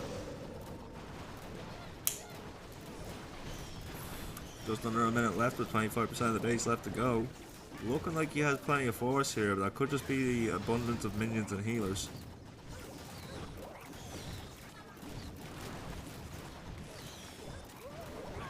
Still has the monolith to deal with on the back end, so I can't call this done just yet. Hard mode has given us some strange endings, that's for sure. 92%, 30 seconds left on the clock, 6 buildings left to go. Down goes the last couple defenses. Still has plenty of force to deal with that wizard tower, so this will be a 3-star for FTB. Gorka will need to triple to keep the pressure on, but they cannot catch FTB on percentage right now. Or on stars right now.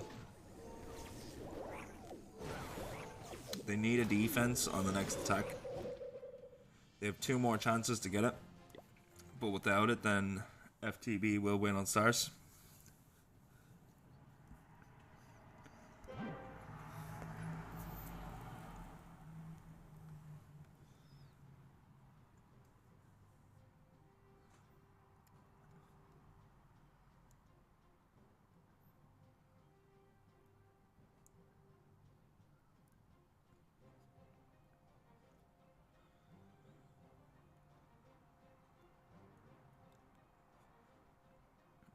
Oh,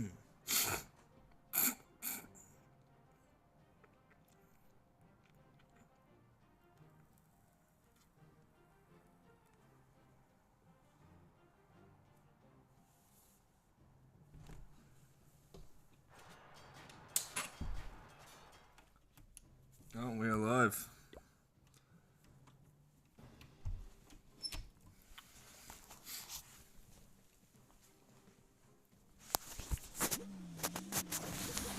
Coming in with the rocket loons. You see E-Dragons, so we have E-Dragon spam attack coming in. Giant arrow across the base, looking to snipe off just a little bit of chip damage on all the defenses. We see the dragons, we see the loons, we see the blimp. Here comes the Eternal Tongue. Going to protect that blimp now all the way to the core. Is it going to hit the air tornado trap? That's the big question. Managed to get all the way in, and out of that blimp we see... What was in that blimp? Not sure what was in that blimp. The E-Dragon's making their way across now.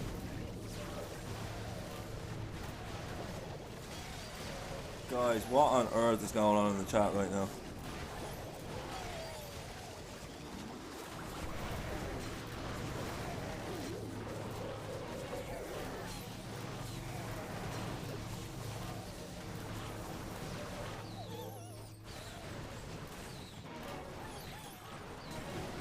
Last couple messages that I just spied are like a completely different chat room for a completely different website.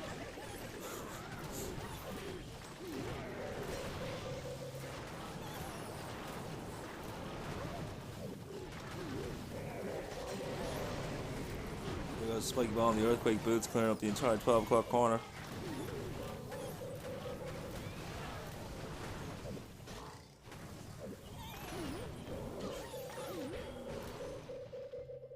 And that will be a triple for Gorka, but unfortunately FTB will keep the lead as we move to the back half of this war.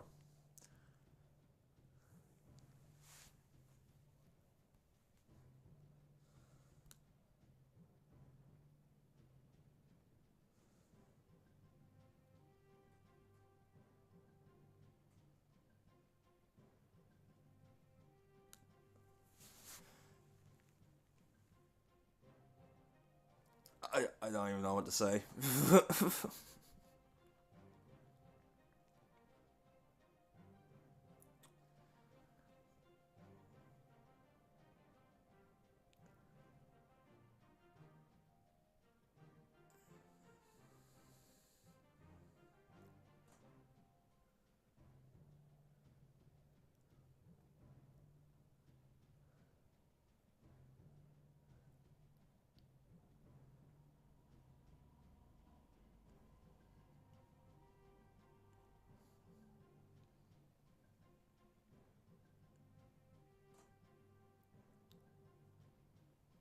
So next hit you in any second now. FTB are keeping the lead with 1 star. 4 hits left to go here. Gorka need to find a defense.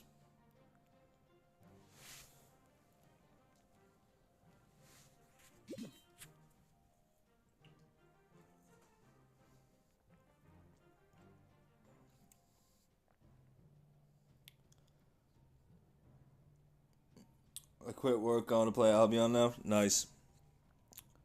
We'll be playing in a few hours at the end of our war day.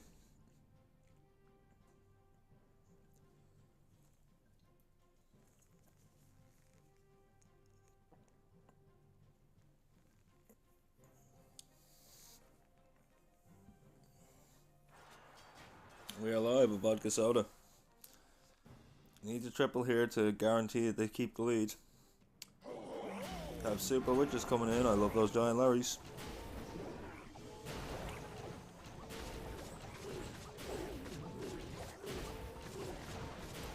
Grand Warden is deployed at 3 o'clock corner along with Baby Dragon. Has the Diggy on him. Diggy gonna help nicely with the funneling here in that corner. Hero deployed as well. We did see a Coco Loon test for the traps. You see the invisibility spell. There goes the fireball to the left hand side. I'm assuming that's where he wanted it to go. It does take down the fire spitter. Right spell invested on the Grand Warden now as it moves in to take on the multi-archer tower from the top hand side. We see the siege barracks deployed. Out come the Pekkas, and out come the Wizards to help funnel out the entire 12 o'clock corner. Archer Queen also placed in support. Our jump spell used to give access to the core of this base. We see the Barbarian King with some ice golems. Out come small loons to help test for the traps for those healers as the Grand Warden starts to pack in with the Barbarian King and the ice golems.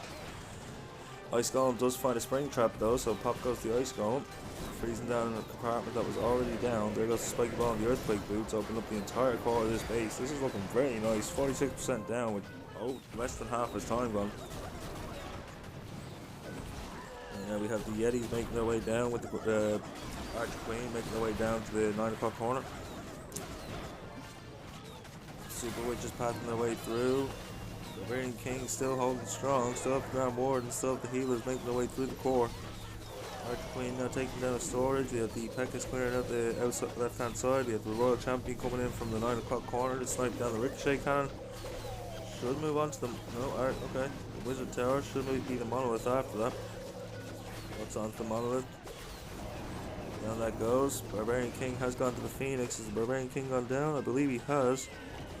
Down goes the Phoenix, so we have a couple of witches and some giant Larry. Still have the Royal Champion making his way down from the 9 o'clock corner though. Less than a minute left.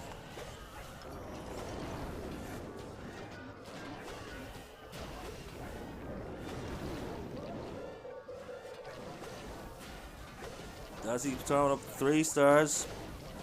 Still looks like it has plenty of force here. Don't want to call it too soon though.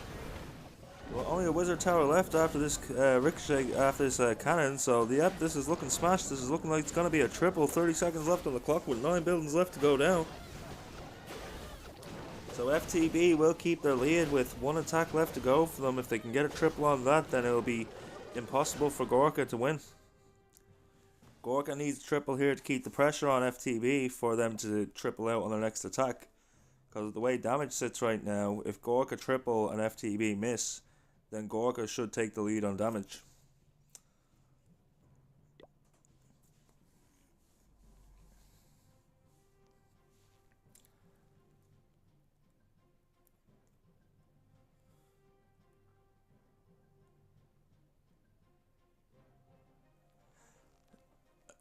Yeah, I play America. It's a bit of a pain, but I play America. I've also reinstalled it on my phone. I'm going to see if I can try it again with the phone and just lower the settings on it.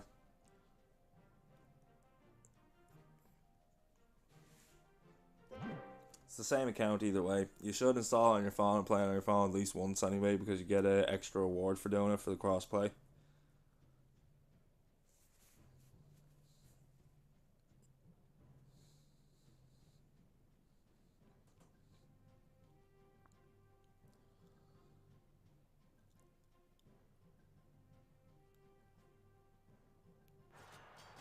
And we're live with Devesh.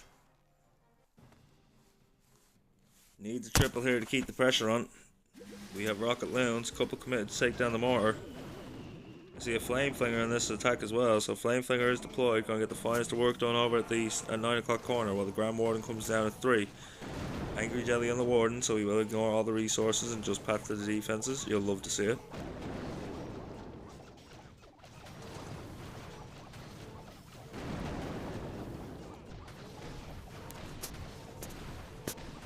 Just made an American character. Sweet, sweet.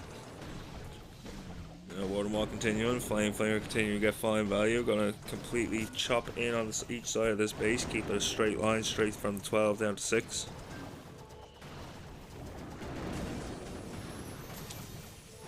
And there goes the Fireball. Not sure it went as far as he wanted it to, but he is going to get the Ricochet. He's going to take down that Flame Spreader as well.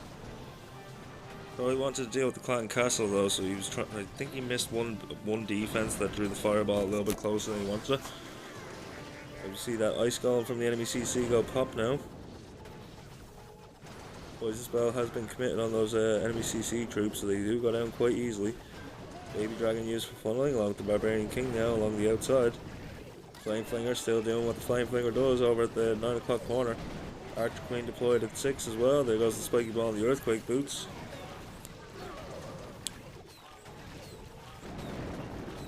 Getting some nice value from that Spiky Ball Earthquake Boot combo and opening up another compartment for the King to walk in there now. Skeleton Traps will move to intercept the King though.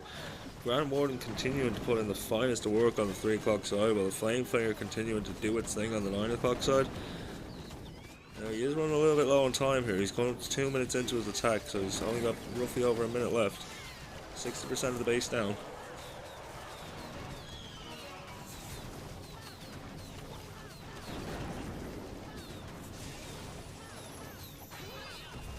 With 60 seconds left, we should start seeing those loons any second now.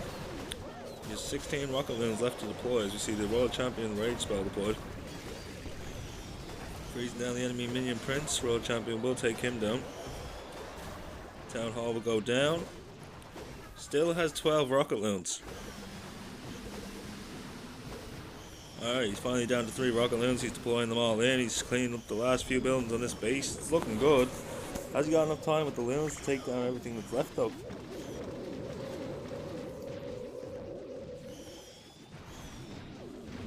I have a European character and I went Forest.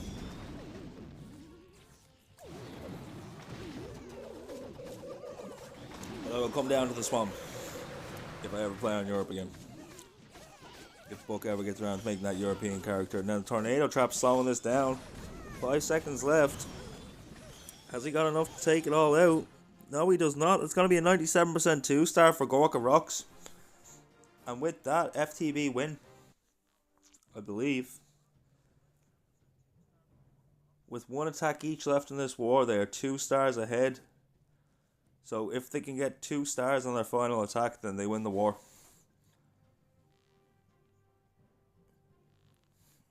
Sure you will, Buck. Sure you will. Oh, there's a little button when you make the character, by the way, Buck, because I know you probably don't need to do it, where you can actually not have to do the tutorial island.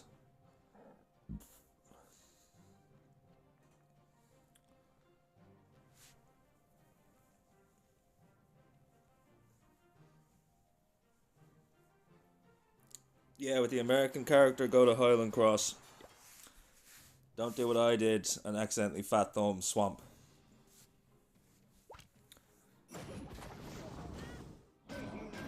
Alright, we're starting off with the Angry Jelly on the Grand Warden from the 3 o'clock side. Flame Flanger deployed as well, sending in a couple of rocket loons to snipe the mortar.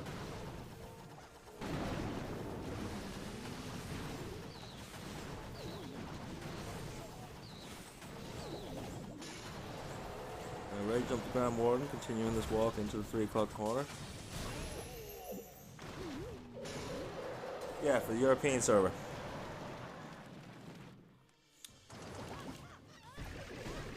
Because the characters can't be transferred. You can only use the character made on that server for each server.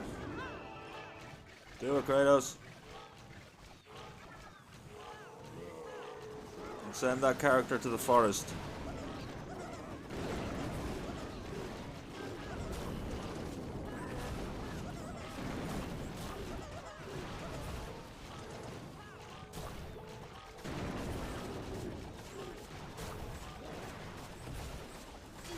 Putting in the finest of work, moving down to the 6 o'clock corner as we see the ice golem popping in Town Hall to freeze down everything on the 12.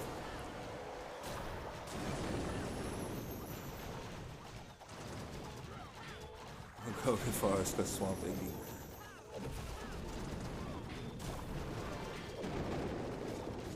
I suppose if Kratos goes to the swamp, then I can come down from the forest, or you can just travel up from the forest if you think you can figure out how to navigate the map. But you see the Spike Ball and the Earthquake Boots skipping across the base from 12 o'clock there. We can talk about this at the end of the war, guys. I'm getting distracted. FTB have already gotten the 2nd star though, so this is over. They cannot be caught on stars by Gorka now, so they will win. Can they make it a triple though? Like a lot of the forces died off in this attack. Still 6 rocket loons to deploy though. 72% of the base down with just under a minute left.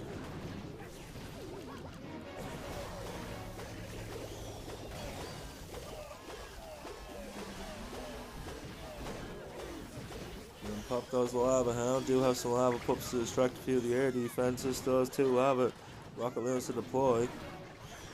Not looking like he's going to have the force to get it all down though, so this is probably, this is going to be a defense, but it doesn't matter because 2 stars is good enough for them to take the win.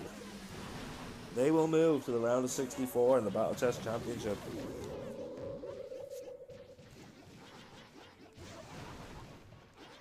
I did have a pencil. Where did I put it?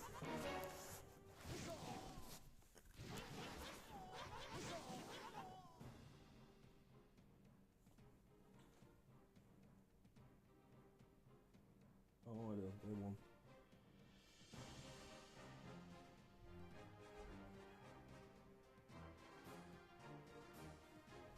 So we have an hour now before our next one. We'll watch the last hit, but we will pay out the prediction. FTB will win, so let's start the raffle. I never done a raffle for the last one either, did I? I'll tell you what, to make that up, we'll do 100,000 bones for the last raffle. And the next one will be for 63,000 bones because FTB won by 13. With a score of 13, I should say. But yeah, we have about an hour to kill, guys, so I'll get some music on for a bit. But our next match is one I was requested to stream like 3 days ago. So we have Phantom versus VNG.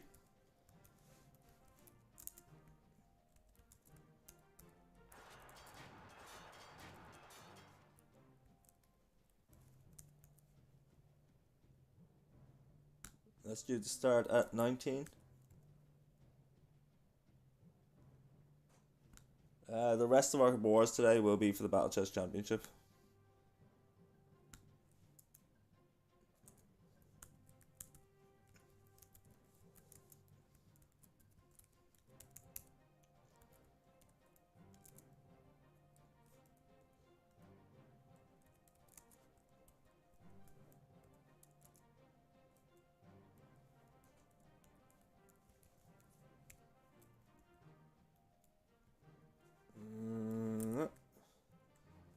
Okay, that should be good.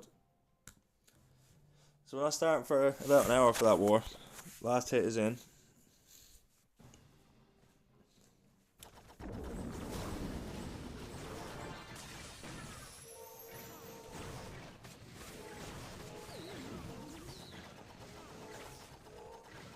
So yeah, 100,000 bones on the line there for the last war. Get your bones, people, get your bones. Then we'll be doing another one for 63,000 for this one.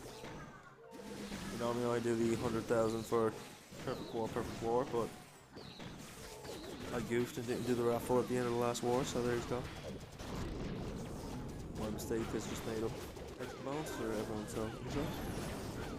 I see that Grand Warden getting fine value now, moving towards the 9 o'clock corner. We see the Barbarian King storming towards the 3. We see the Archer Queen deployed now to help reinforce the Barbarian King as he moves in to take on this fire spitter. He is going to have to deal with the wall though.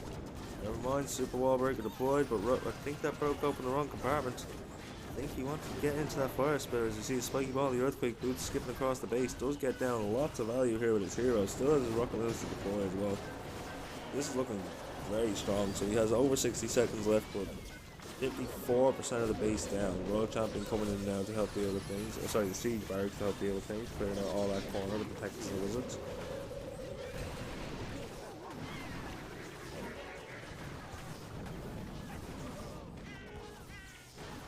And then we see the Super Minions also coming out of Siege Barracks. Free spell invested to help that Ricochet Cannon, as well as the Inferno Tower. Manages to get down the Inferno Tower before the freeze wears off. And now Royal Champion is going to be held up on that Minion Prince, so Ricochet Cannon will take down the Royal Champion. Just a couple of minions left. So that's the Grand Warden, deploying the last of 5 Rocket Loons.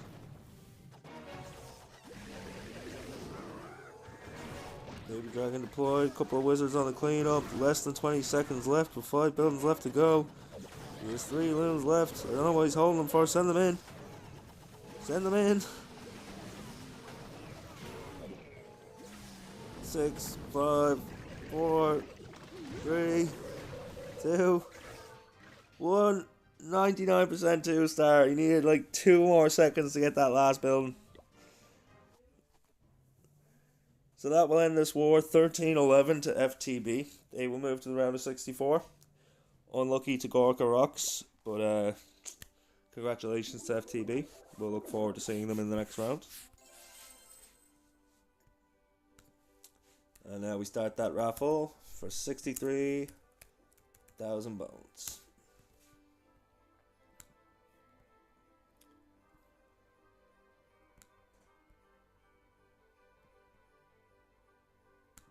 Alright, let's get Spotify open and put on some music.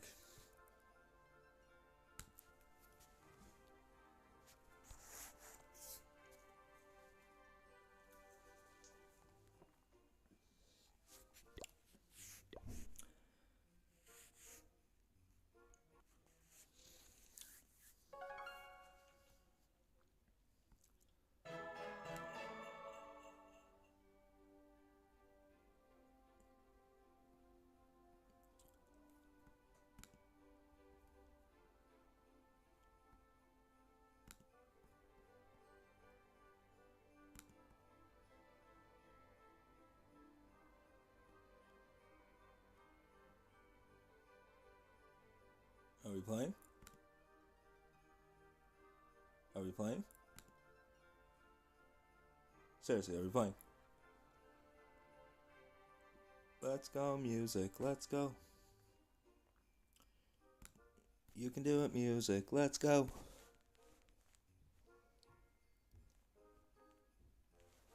Oh, technology is the bane of my life sometimes.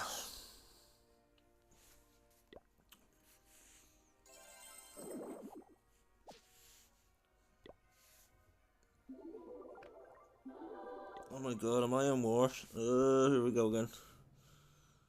And 598 is as well, okay. I need to remember that. Hey, I found 5 gems in a bush. She said they came off her earrings.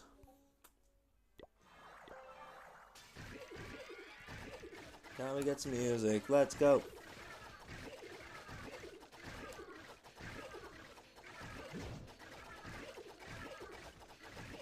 Alright, we got it. We did the thing. Let's go. Cody Gaming Nation, what's going on, buddy? How are you? How are you? Welcome in. I can finish that straight away. Why not? Rigged. Oh, just because Buck got it twice in a row? Hey, I don't control it, man. It's a completely automated bot. Nothing to do with me.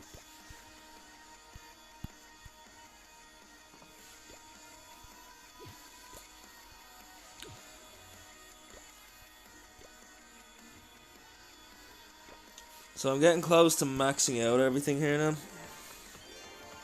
And I just have to wait till the end of the season, and then me and old Hunter are going to start our challenge at the start of the next Gold Pass season.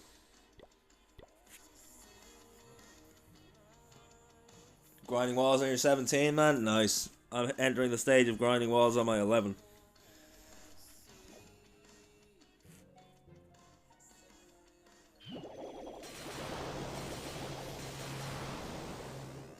Dang, they went down easier than I thought.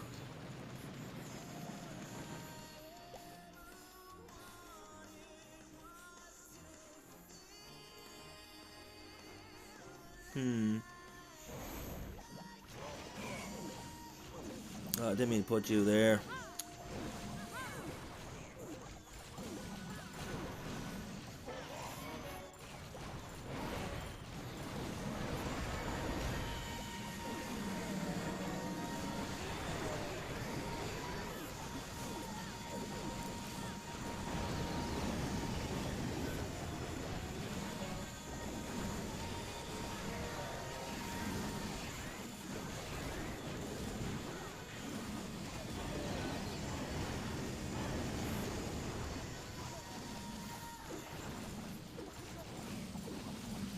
Today is your day. Yeah, you seem to be winning a lot, Buggy Boy. You seem to be winning a lot.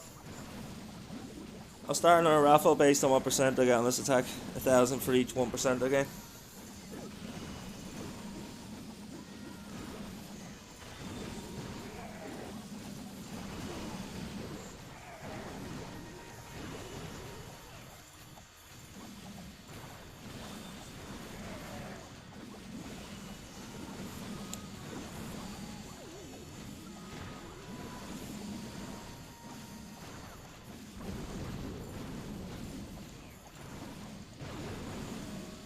Looks like I'm doing 100,000.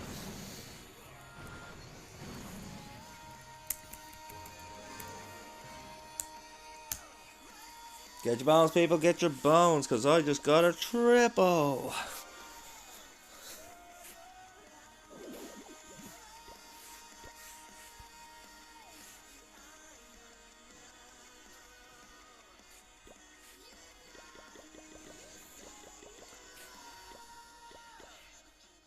So let me see. I want to keep 4 of you. No, that doesn't work. 4, 8, 12. So I'll keep 6. I need less cookies. I want to say 4 cookies. Don't want golems. I want ice golems. Where are my icy boys at? There they are.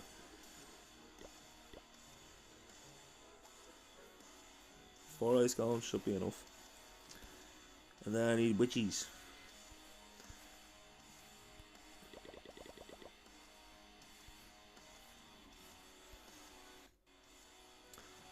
And now I have no bowlers. Okay, we got down to 2 ice golems. Now, how many bowlers can that give me?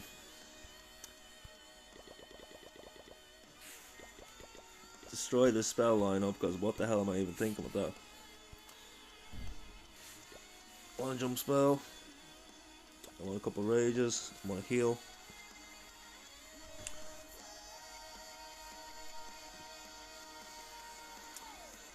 And then 3 freezes, perhaps. Let's try that.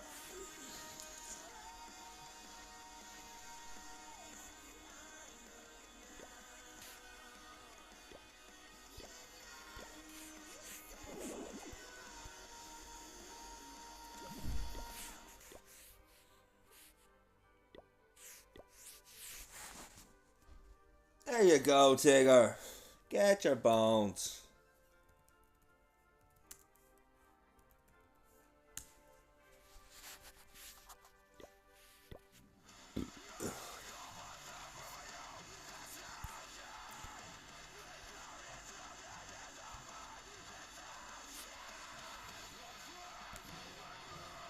Don't let go. I think I will let go of you. Sorry. You're a bit too heavy.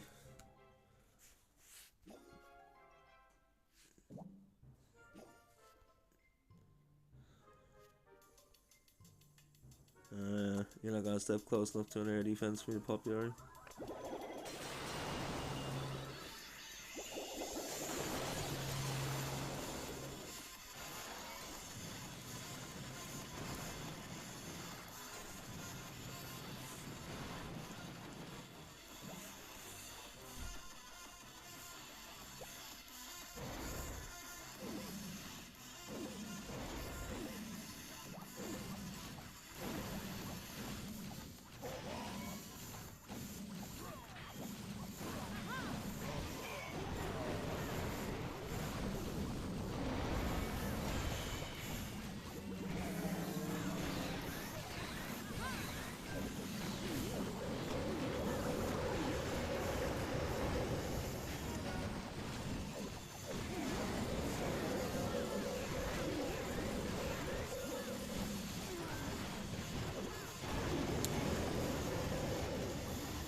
So how's everybody's wet day going? People having a chill one, or are they working away?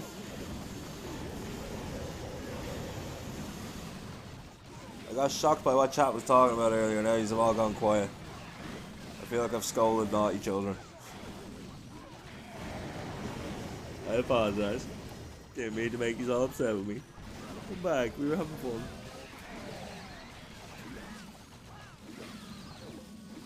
No one entered the raffle. You all hate me now, I'm sorry.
Let's go. A few more time medals. 12 days left to get them.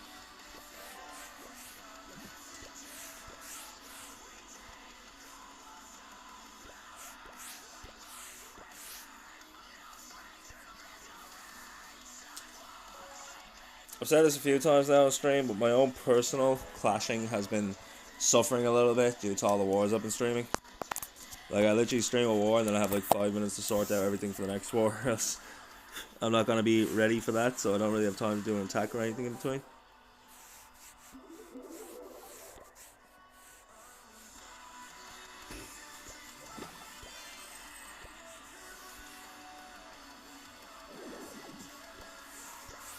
Doesn't help I actually do quantity account and I don't have an army trained. Do I have anything in my treasury? I do, let's go. That might help us get all of our builders down, because I have a gold pass here that I'm wasting right now.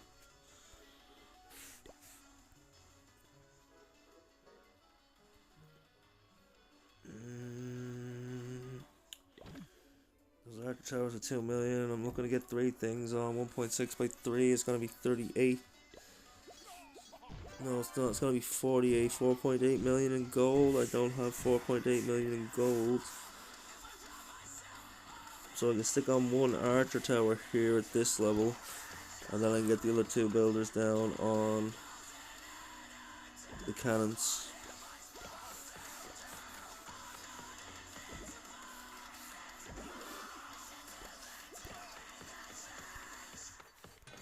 Quick math.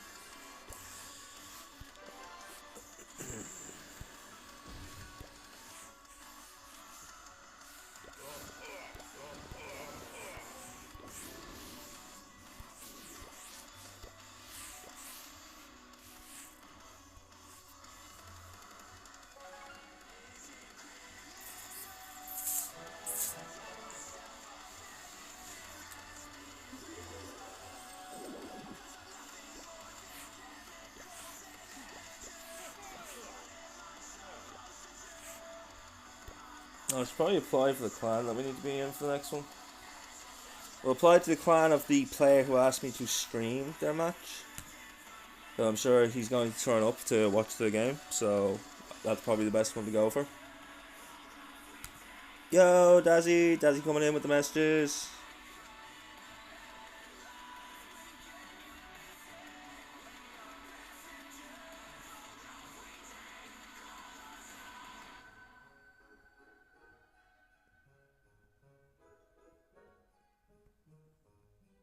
I think we've given Jay enough power. We don't need to give him that one that I see right now.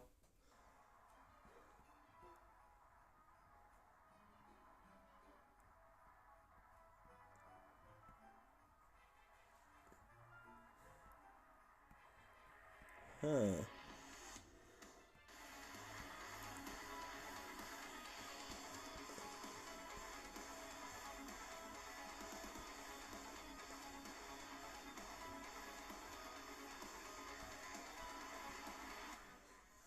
Huh. I really like these. Dazzy, if you're still here.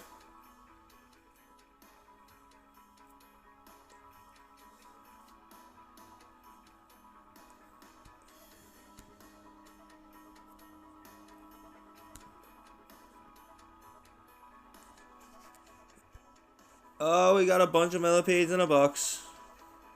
Hello, Millie. How are you today, Millie? Hope you're having a great day.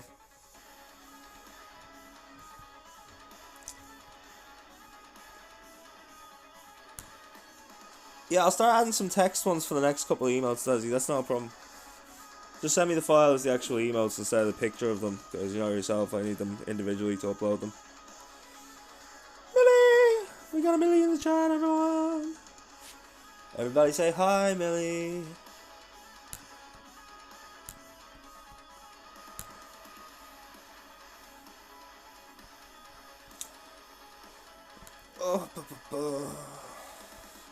Oh, where is the details for our next match? Oh, this is the one that's really far up, isn't it? I should have wrote the code down. You got me to claim this match 2 days ago.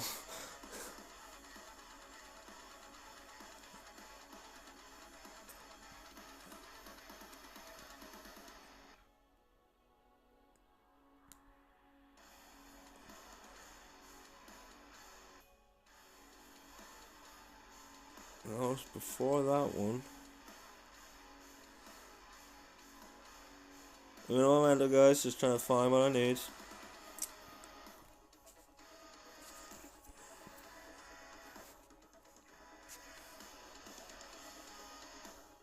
Oh, I don't know if Dazzy's still here or not, Buck, but he sent me some stuff on Discord that I had a look at there.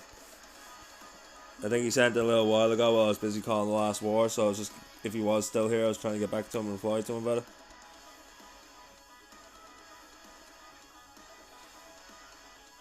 So was it the one just before that? Just before that, I believe. Dang, this is so far back.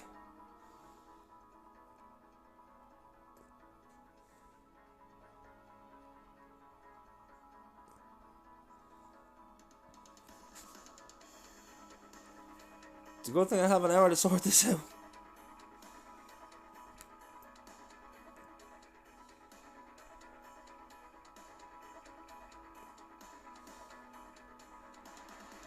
No, it's before the Synchronic match as well. There it is. We found it. Let's go.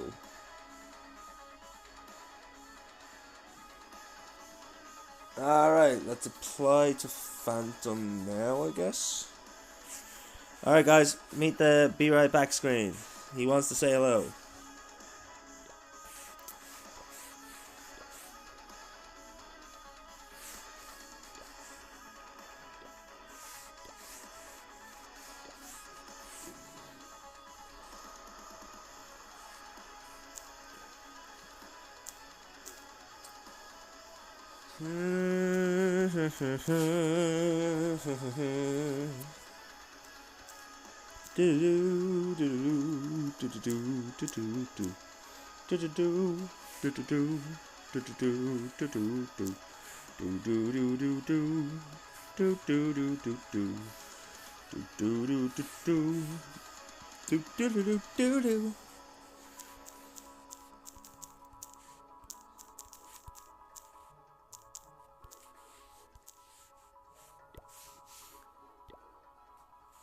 Okay, and we also need to update our overlay. We're like a pit stop in your flight. We just gotta sort out the overlay.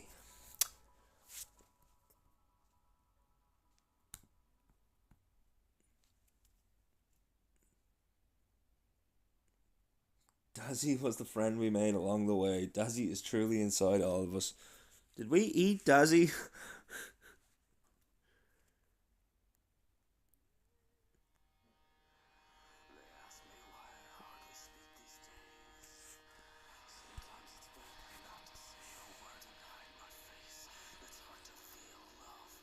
Alright, we are good to go. We have Phantom placed up.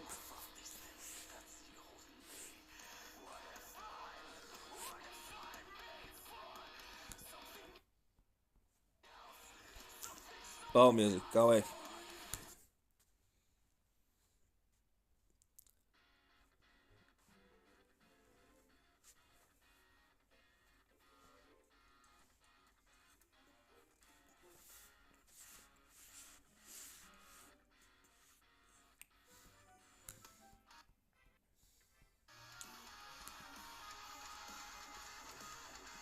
Skulls is far too wholesome. In what way? In what way am I wholesome, Millie? I'm a degenerate, just like the rest of you. I'm just being recorded at all times, so I need to be careful what I do and say. Unlike Chat, who gets away with murder.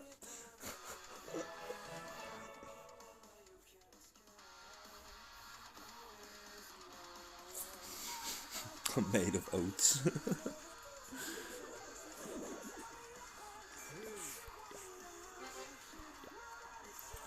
Always good to see you, Millie. Always good to see you. We are in Phantom. Let's go. We are ready to go for our next war, but they're not ready to go for the next war for another 45 minutes or so. So we're going to do some mid-tier hits, because that is our specialty on this channel. Remember, ladies and gentlemen, you could win yourself a brand new car somewhere. Not here, but somewhere.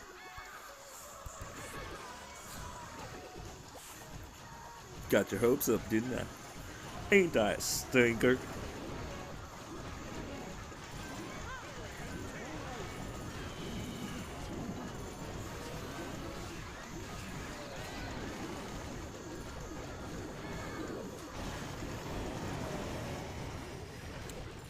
Oh yeah, look at that value. Ooh, giant arrow. Don't have the giant arrow. Frozen arrow and included.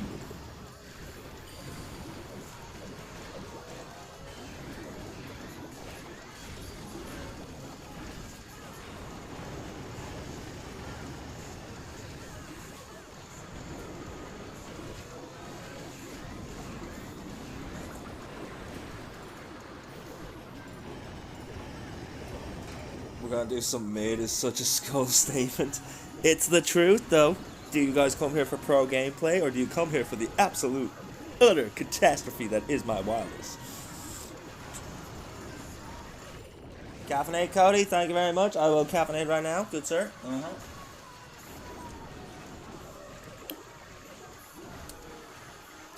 You picked a good time for the caffeinate, good sir. You got the special caffeination of the monster blend instead of coffee.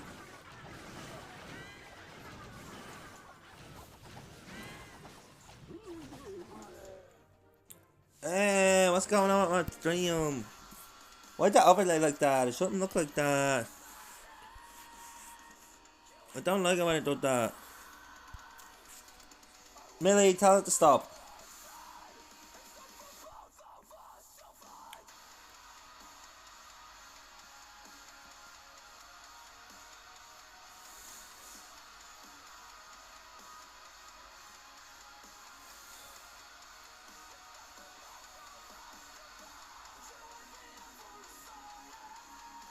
The game, the overlay, tell it to stop, tell it to be good.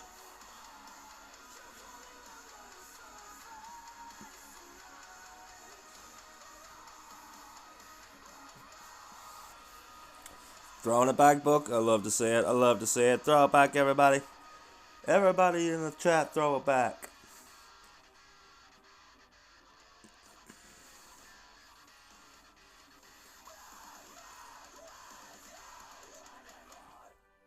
Yay! The overlay's fixed. There's so much latency and delay on my stream page that I had to wait for a few minutes just to see if the overlay actually came back properly or not.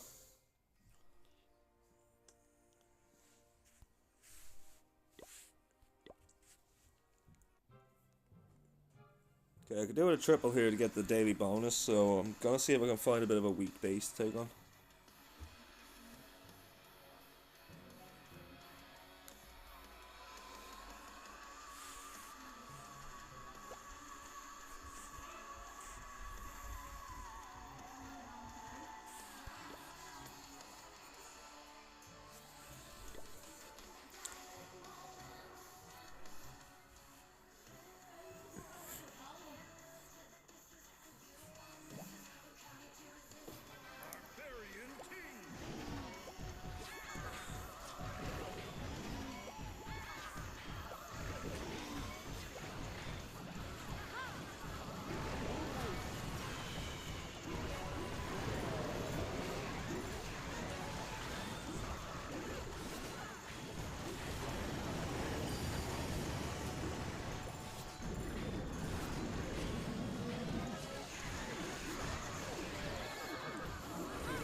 Well, this did not go to plan at all.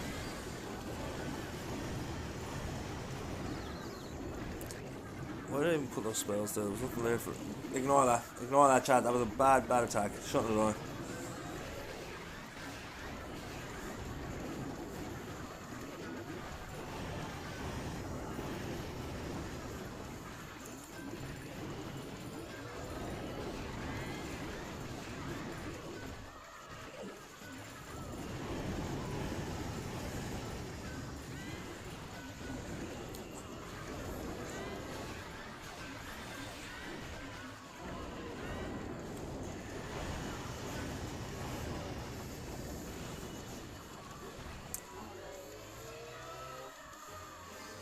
Me?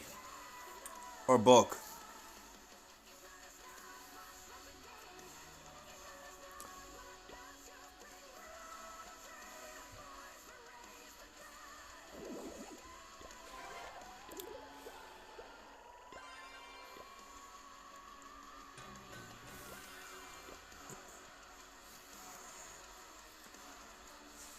Okay. I'll just go back to doing what I was doing then. Don't worry about me. No need to involve me at all in anything to do with this chat. Yeah, he said he's moving, so he gave it to Buggy. Buggy boy. Buggy boy Jensen. He's like old man Jensen, but pervier.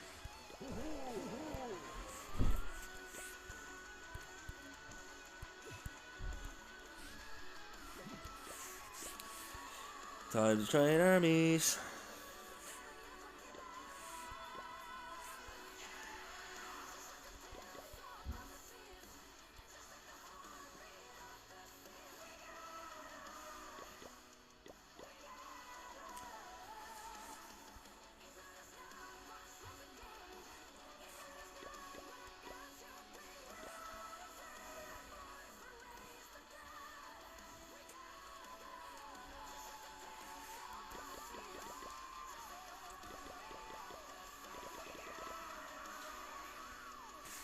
Four off.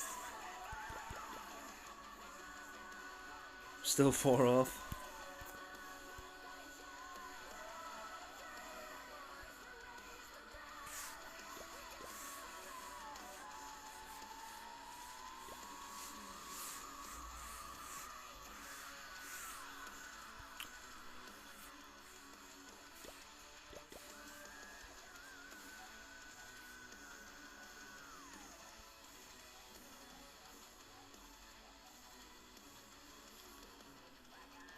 The jump spell, 3 freezes.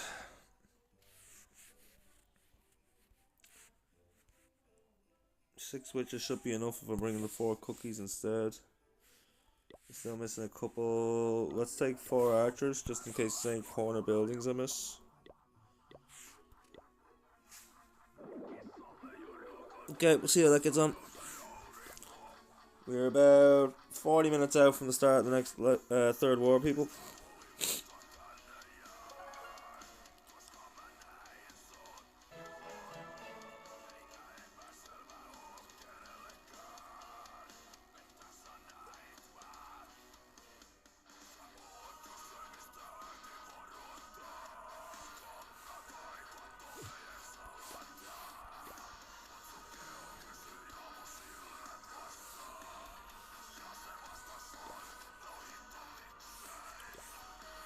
No armies trained in here either. Oh, that's good. Went back on the 599 again because I'm such a noob.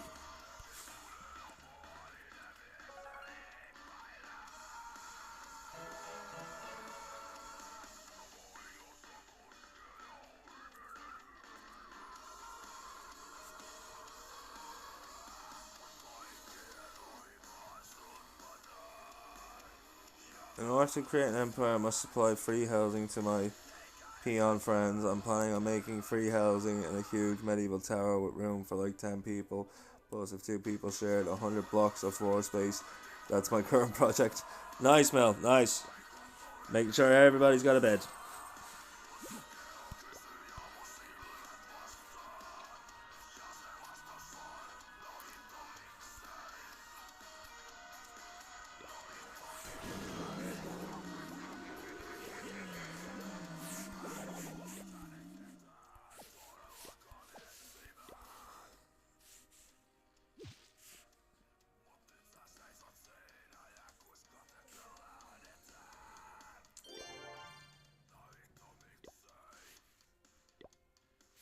Am I still in this clan? Dear God.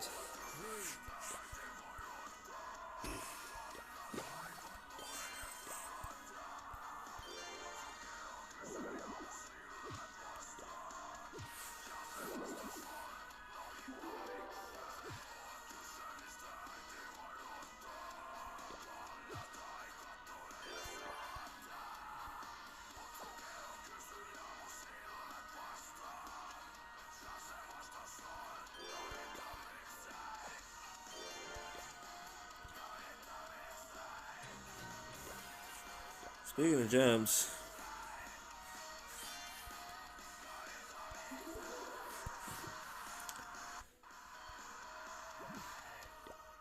we are 1/5 of the way there to getting our 5th builder for this base. Let's go. Slowly but surely we're getting there. I still don't have any armies trained here though, so I am still the noob idiot that we all thought I was. It's okay though, chat. I've accepted it. You just have to now. I kind of just do want the 8 balloons, don't I? Yeah, I think I do just want the 8 balloons. Let me throw an extra dragon to make it 10. So what have I got training right now? 7, 8. That fixes that.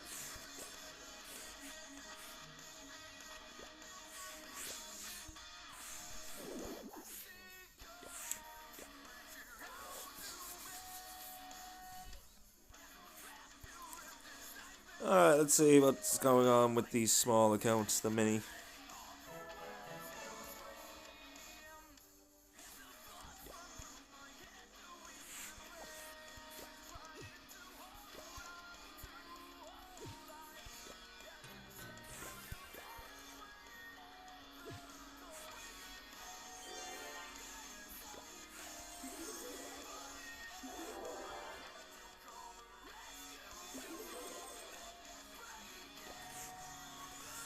Oh goody, battle day.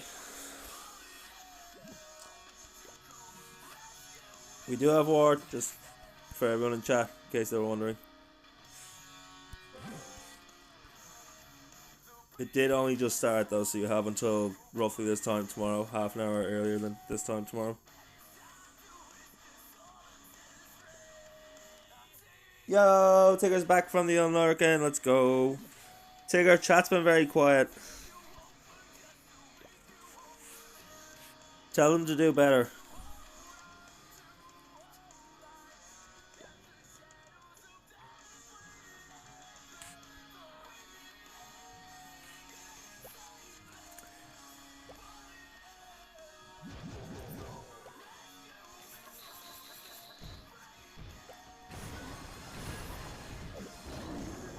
You're currently at Highland, let's go.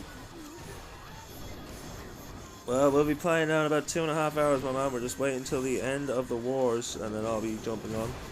I mean, everybody else can do what they like, but I'm obviously busy until then, so I won't be playing until that point.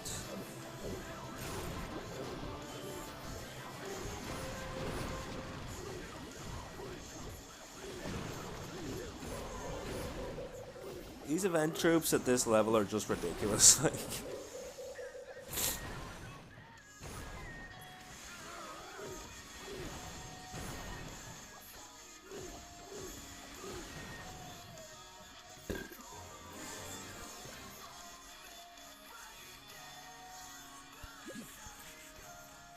Alright, what am I actual number? 21?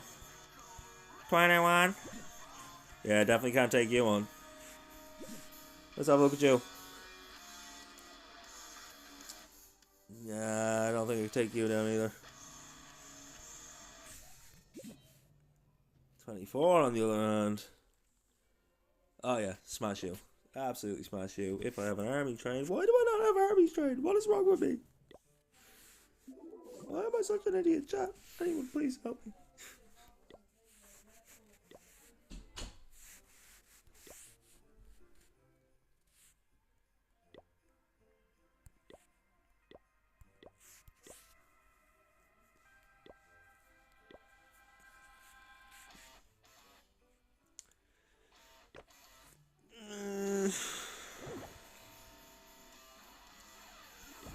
We put the mortar on.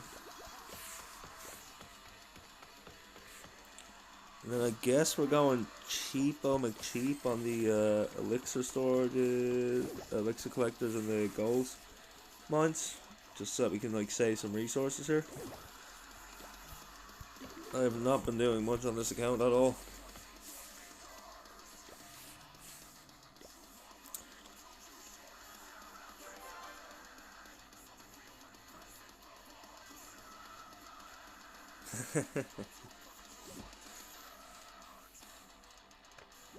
You reckon, Tig?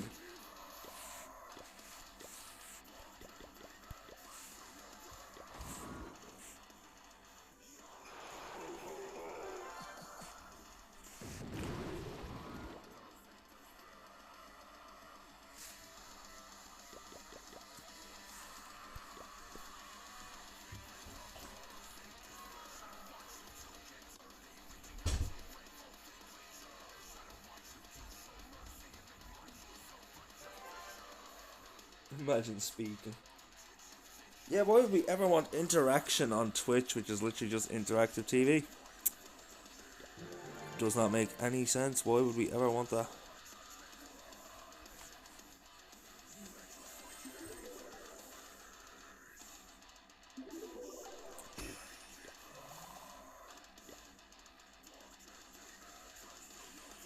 There once was a ship that went to sea, and the name of the ship was the... I can't remember. It's been so long.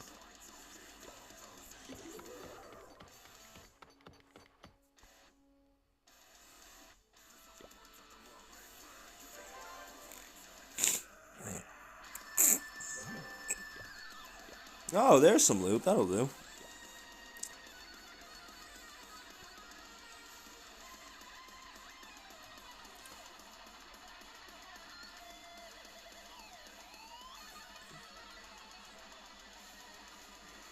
Why did I read that in an Australian accent? I have no idea.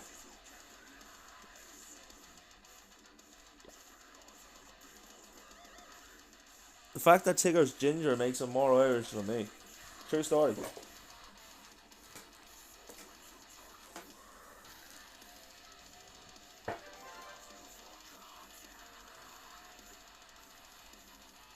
Like, you see that orange in our flag? That's for all the gingers. Facts, no, facts. We're not sending a fax. We're not in an office, Tigger. We're spitting bars. Those are facts, not facts. Womp womp.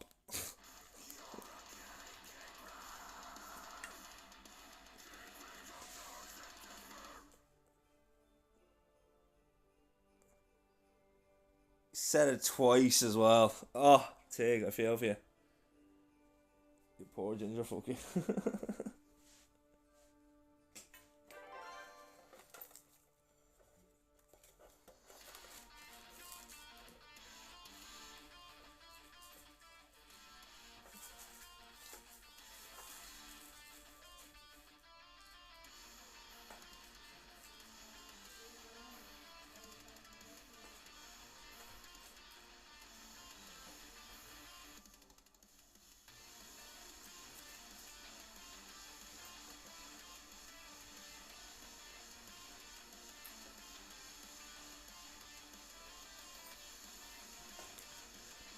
Do you hear what I hear? I hear some incredibly angry music, and I like it. Okay, we stick a cannon on. Yay, free loot. Because we all love free loot.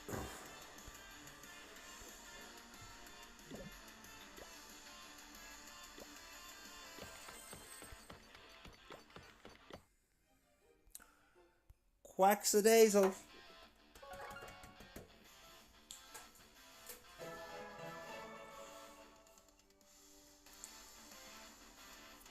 Let's go get that Rolls.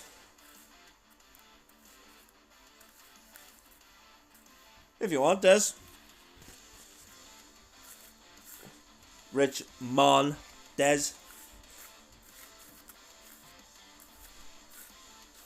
Did I put enough emphasis on the Mon for you there? I just ripping the piss. Going in, well, too much.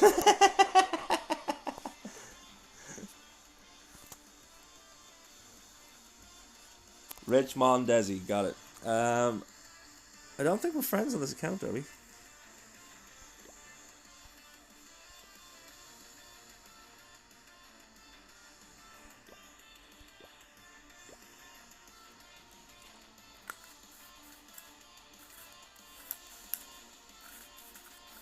Guys, play nice. Rich doesn't like it. Yeah, send me your friend code there. Send me your search code. Send me the code to your bank card. I'm kidding. I'm kidding. Kidding. Sorry, kind of, not really.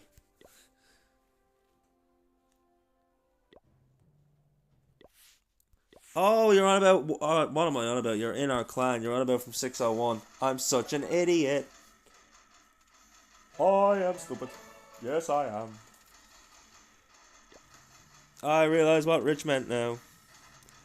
And I realised too late. We're gonna not see the hit, are we? Oh, it's still going. Let's go.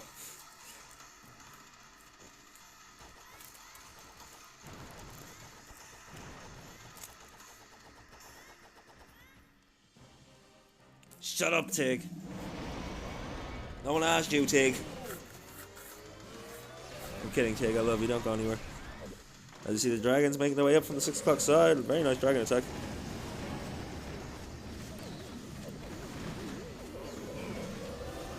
He's got the Eternal Tome on the Grand Warden. There goes the Minion Prince's ability. You're going to freeze down everything on the left hand side. Archer Queen deployed. Very nice.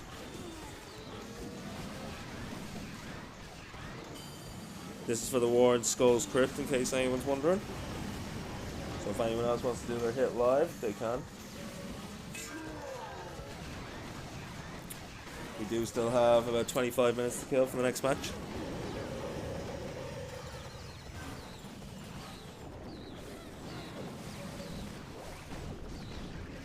So we got lots of force moving to the core of the base here. Grand Warden keeping with the troops. You'll love to see it. Still has the ability, so does the world champion. Have they even been deployed yet? Let me finish dungeon, then I'll hop on. No worries, Dick. I appreciate the grind.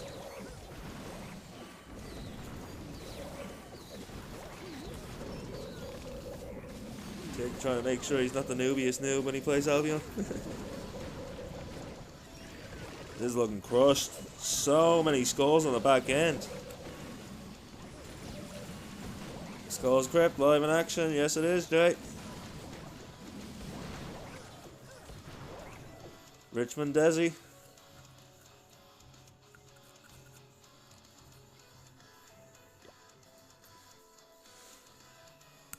Very nice hit, my man. Very nice hit. You doing another one? 10 off 15 versus 16. Yeah, you literally just hit up and got a triple. Let's go.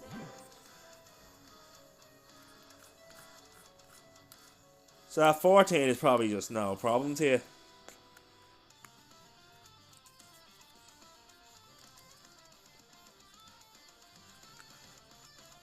I'm just gonna sit here till I see someone come in with a hit. We have a few minutes to kill, 20 odd. I will set up the prediction now in a minute, so be sure to let me know if you're gonna do a hit, so I'm actually in the hit for people to watch.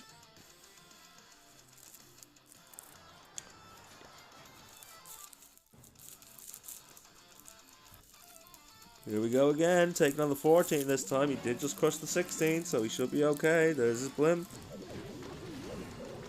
A couple of loons to pull the Tesla's attacks, keep the blimp safe, goes off. Rich, tell us at the end if that blimp made it as far as you wanted it to.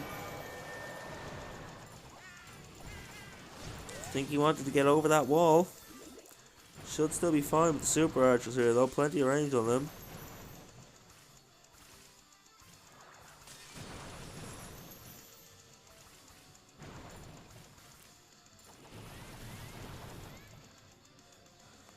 Okay, super archers have gone down now. Loons, dragons, Grand Warden, all being deployed at the 6 o'clock corner. There's the Dragon Riders too. Minion used to take out that collector on the left so the dragons don't split up. Does lose a couple dragons, but most of them pathing towards the 3 o'clock side, looking good. There comes the Minion Prince of that Dark Orb ability. It's going to slow down all the defenses that were hit by it. Eternal Tome pop to protect all these troops as the Dragon Rider takes down that Inferno Tower in the core.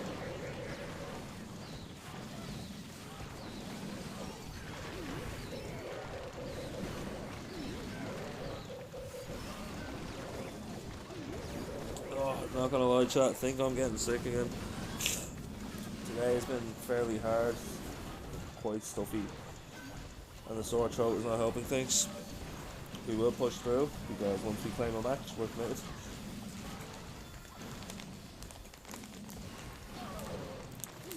Lots of force left in these dragons. It's coming around the 12 o'clock corner.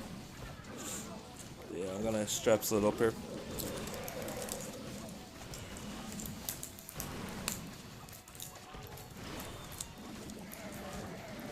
So everyone just getting here, welcome in, welcome in. We're about 20 minutes away from the Phantom versus VNG Sports War. I'll be putting up the prediction in about 5 minutes. We're just watching some hits for Skull's Crypt from members in chat.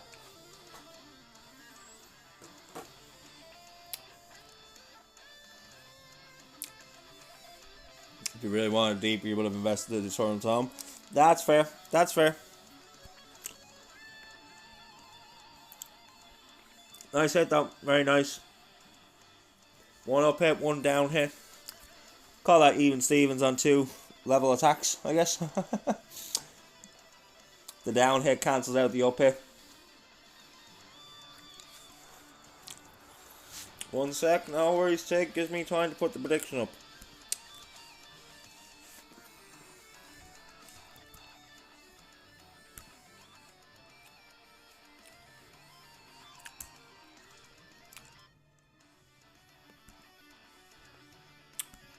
Never paid out the last prediction, I apologise.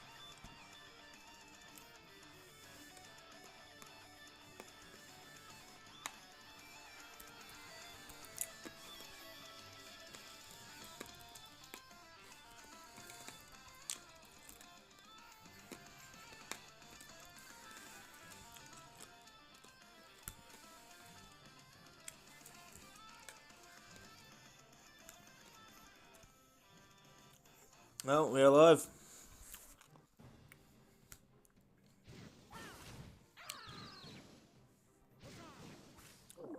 That must have been a blimp straight to the core.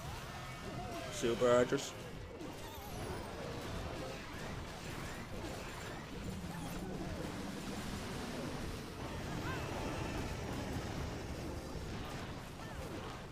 Where is the knee titans? Coming around the left hand side.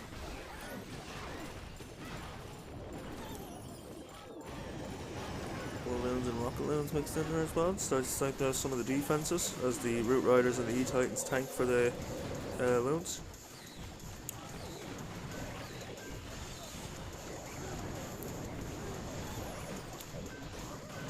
Donkey from Skull's Crypt putting in a fine show here. Eternal Tom has been activated. Protecting all the troops, they pass through the 3 o'clock corner. Barbarian King used the bottom side of the base, cleaning up nicely. Well, this is totally crushed, Tig.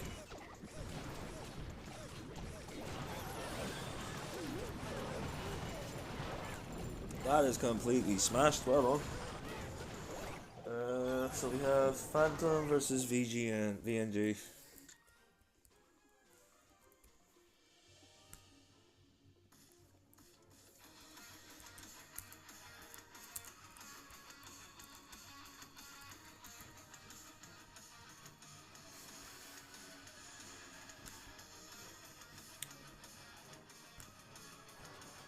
And we'll put 30 minutes on the prediction and start it right now.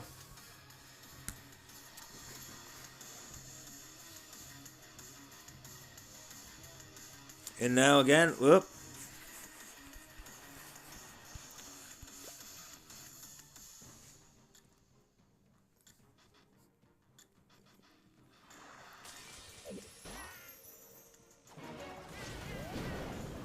No heroes for 4 hours, no worries. Very nice super archer blimp to the core there. Visibility and rage invested to get more value.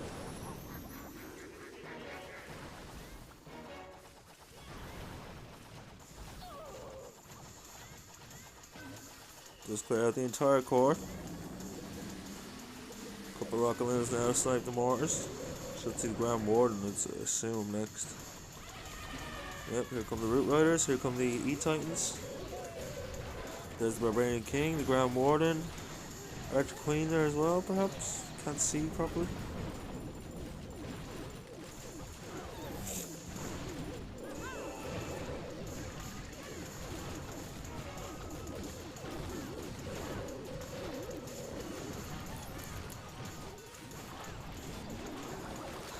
Looking okay here.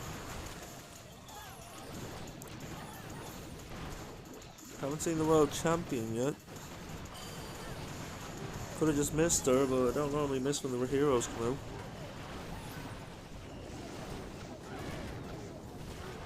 This is VNG Chaos.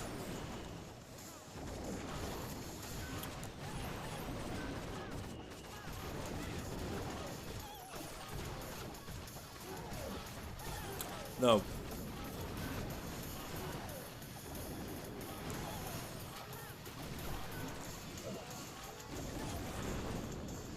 That was TWF that were playing under the Chaos clan tag.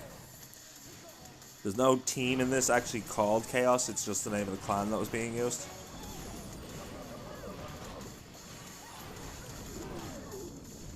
This is looking absolutely smashed, Rich.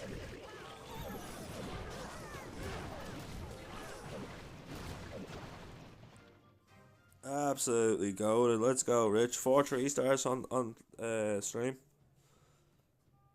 First 4 bases at the very top, like just completely carrying for the entire war here now. It's the first 12 stars just by yourself. Let's go.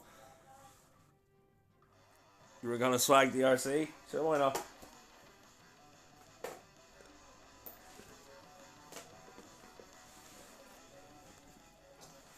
That was powerful, man. Powerful hit.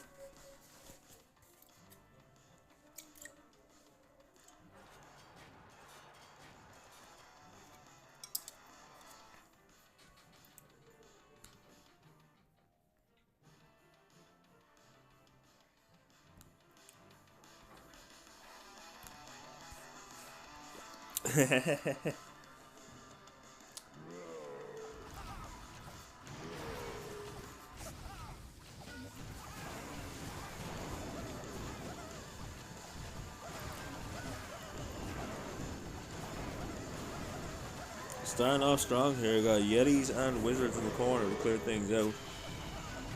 Yeti smash. Love to see it.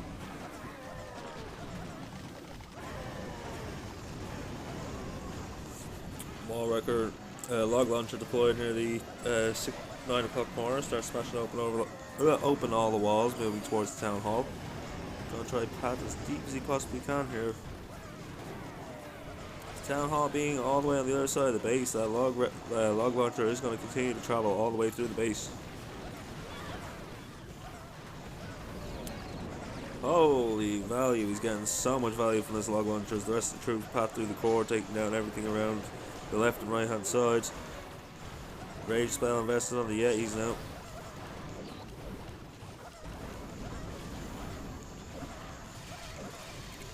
Over half the base down with just over a minute gone. Free spell. Oh, Yeti has popped in the corner, but has the bat spells put down. Look at the absolute sheer number of bats coming out on the back end here to clean everything up. Totally smashed. What an attack. That was absolutely beautiful to watch.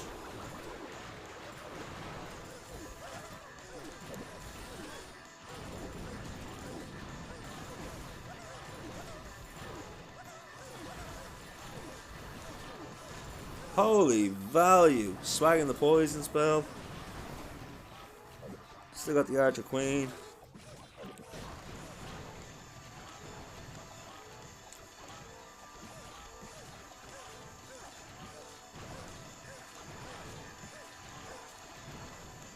GG's, man, what a hit. That's 15 stars you've gotten between your accounts already. Over again. There's just no quit in them.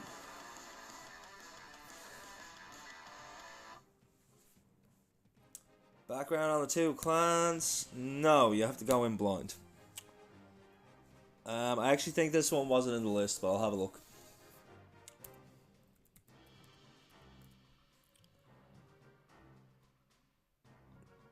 Oh, no log launcher, flame flinger.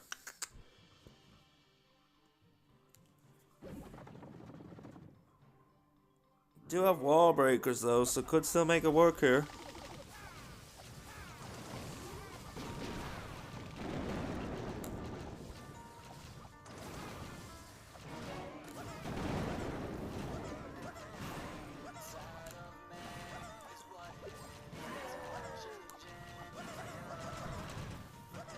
Let's see.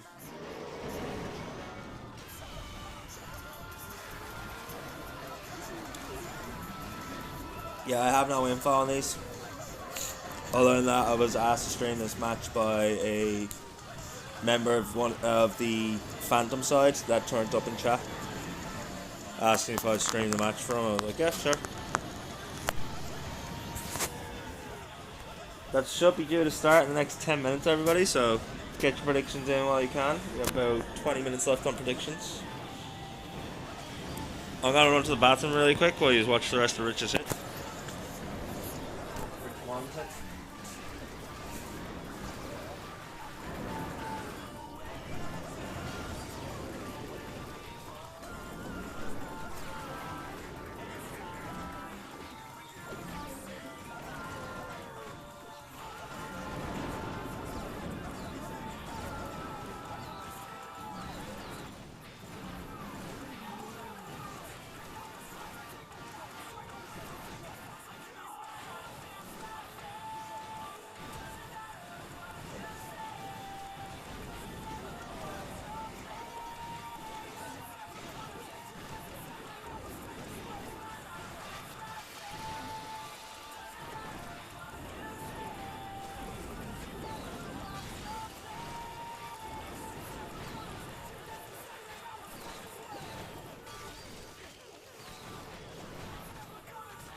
How we looking?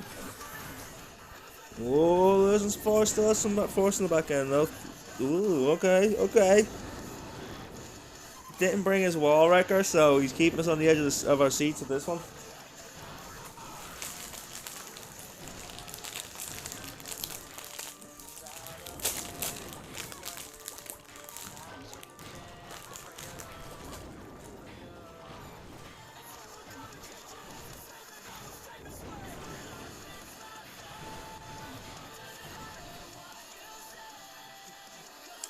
Very nicely done. Considering you had the wrong army as well, very nicely done.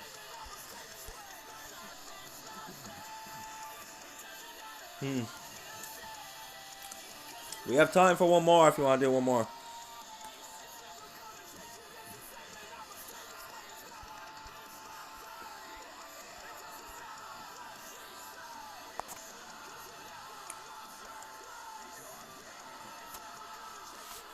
Or you might be out of attacks in this clan now. I'm not sure exactly how many accounts you brought over.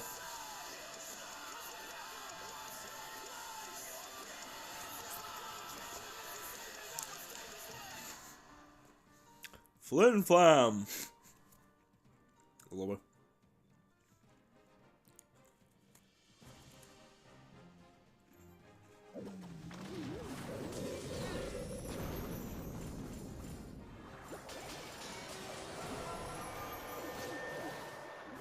Very nice super archer blimp. Get lots of value here in the core.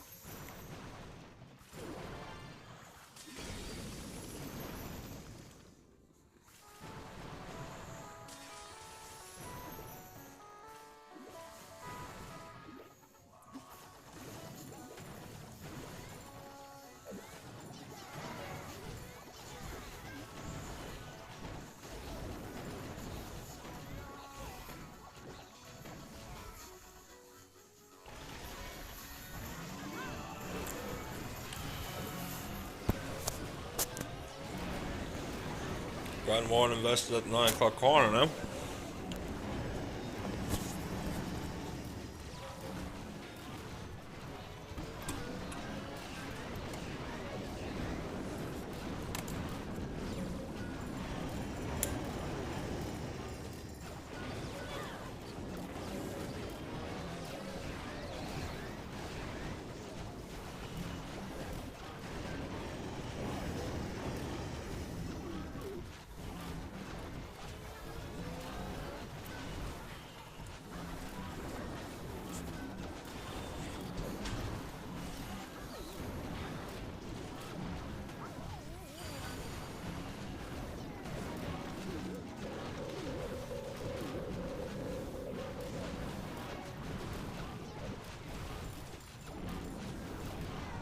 Nice hit. Still a lot of force on the back end here as he cleans up.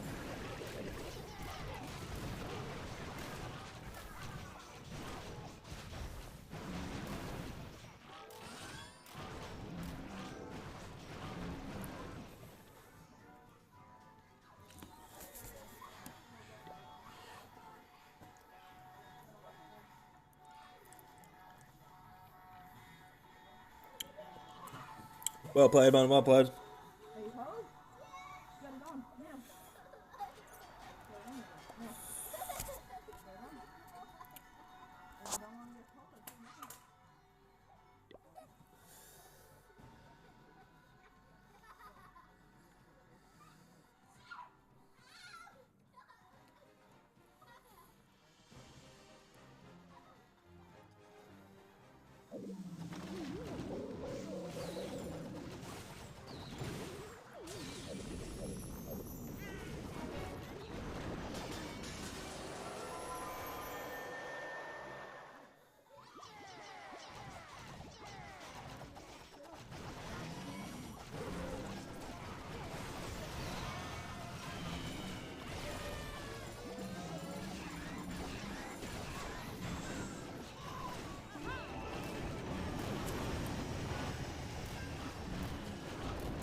Alright, after this one we should switch over because it's 3 minutes till we're due to spin the war.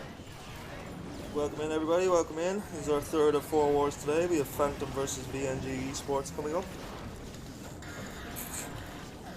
This is the Battle Chess Championship Season 6, round of 128.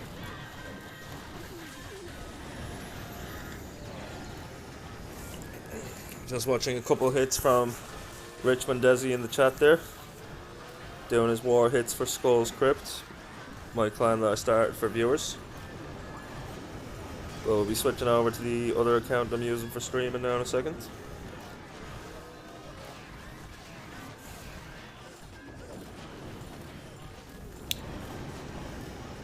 I thought there was something wrong with my Twitch. My chat hasn't updated on my Twitch in ages.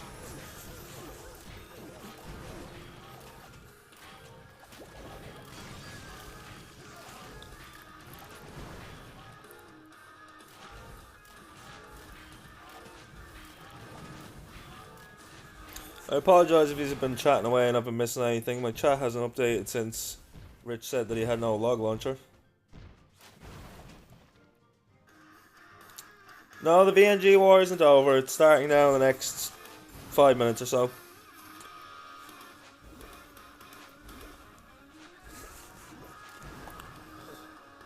Your blimp got baited hard. Unlucky, man, unlucky. You still pulled off the 3 though. Like, even with the baited blimp, you still pulled it out, Rich, so well played. Richmond. No, I don't know if I should call you Rich, Richmond, or Richmond Desi. You've made me all awkward now. Dang it, Rich. You've ruined my career as a streamer. I'm all socially awkward. You can't be socially awkward as a streamer.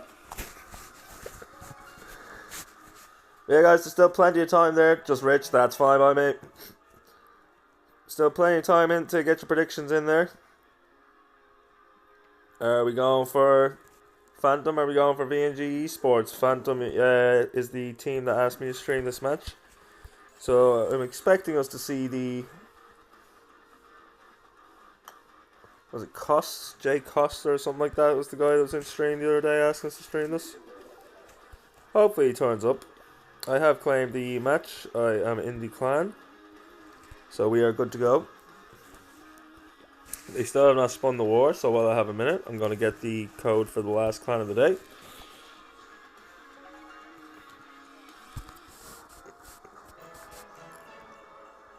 We are finishing up an hour earlier than I normally would, but I'm a little bit sore in the throat from all the talking the last couple of days, so I only took 4 matches today.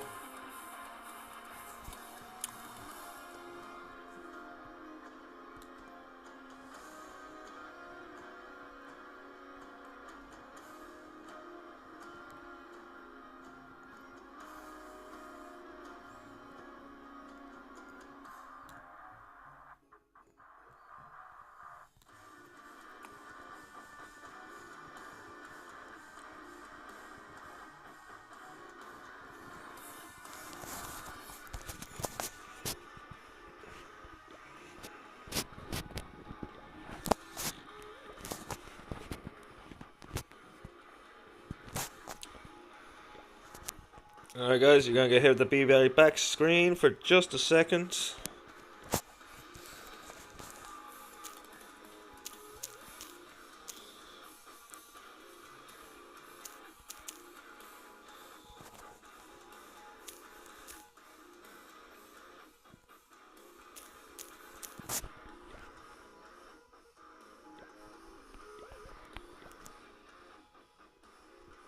Okay, sweet. Didn't even have to request to get in here. They just let me in, so I'm glad I did not show their clan tag on the screen. What am I missing in chat while I had the Discord open? Please, Lalo, incoming if you want to watch.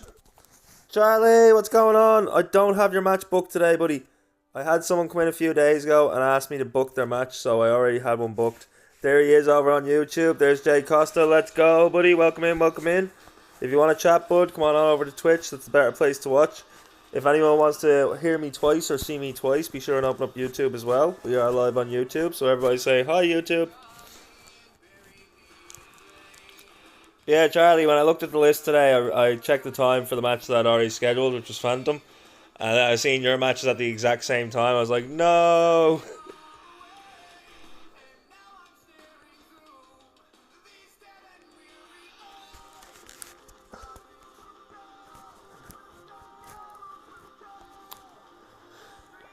And the war has been spun, guys, so we are in the preparation day. So on the side of Phantom, we have Nazgul. Okay, shout out to the Lord of the Rings. Sir Tiago. Enzuto. Jay Costa himself over on YouTube. Everyone say hi to Jay. And Caddy. And then on the side of VNG Esports, we have 99% John. Great name, but I'm sure it doesn't fill his teammates with confidence. VNG Athena. We have, cannot pronounce that, but he's got a skull on his name, so I like him. Then we have Henry, and we have HWBGS. 99%er as well. Let's go.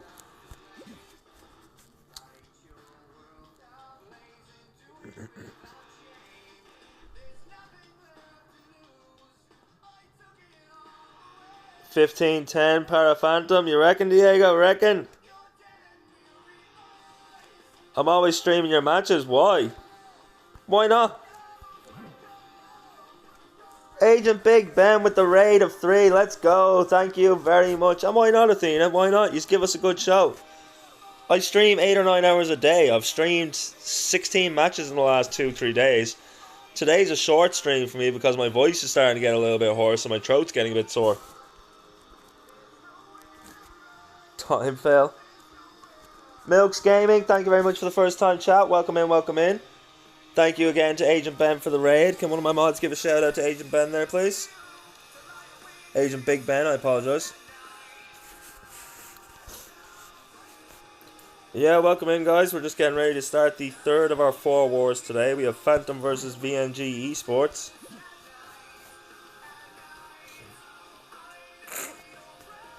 Still plenty of time in the predictions there if you want to get your predictions in. Who are you hoping for? Are you looking at Phantom or are you looking at VNG Esports? We got a couple of the Phantom boys over in the YouTube chat.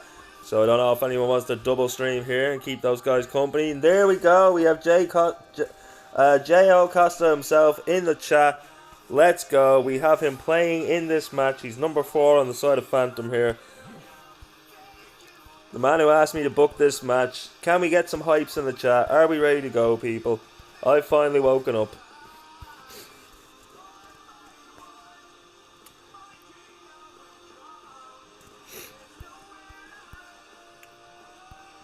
Chat who I vote for. Chat, please, quick. Milks Gaming throwing up the iron emojis of hype. I love to see it. Love to see it. Shout out Mr. Iron Knight, the absolute GOAT himself.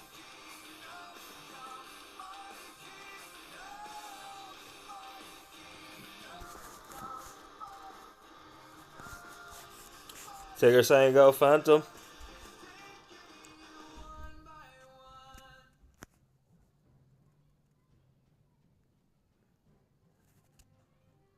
Now we have just over a minute left on the preparation day. Then we have 8 minutes until the first hit. So 9 minutes left, people. If you need the bathroom or anything like that, now is the time to do it.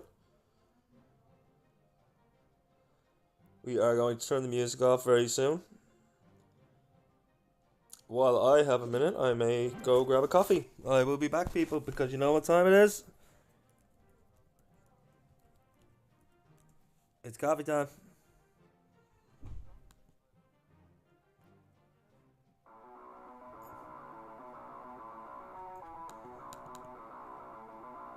I love that we have an emote for this now. No, that's the wrong one. I didn't mean to throw up that. There's a coffee time emote. There's one where the skull's drinking a cup of coffee.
She's listening right down the hall.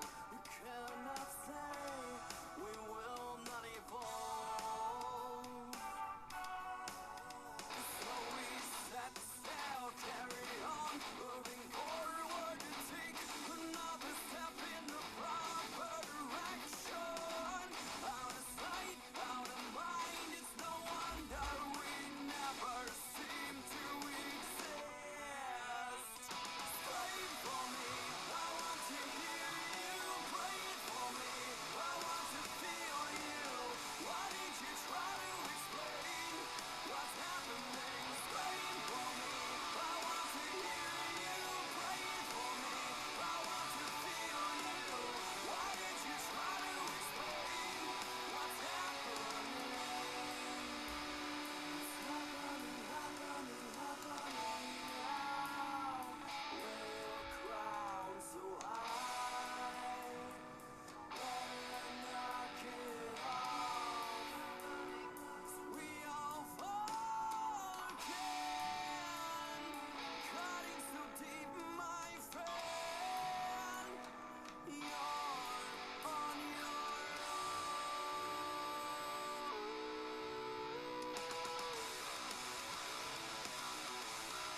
We have traffic. Crisis diverted, people. We have the caffeination. And we still have 5 minutes before the first hit comes in. So plenty of time. Plenty of time. Predictions are still open. They will be closed very soon. So get your votes in while you have the chance. Hello to everyone over on YouTube. I apologise that I can't track YouTube as well as I track my Twitch, but my laptop is very old. I can't have both Twitch and YouTube open as well as music. It will blow up.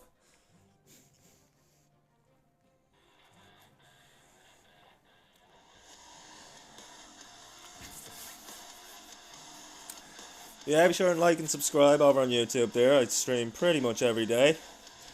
Cover a lot of different wars. Officially affiliated with the Mighty Mercian Esports.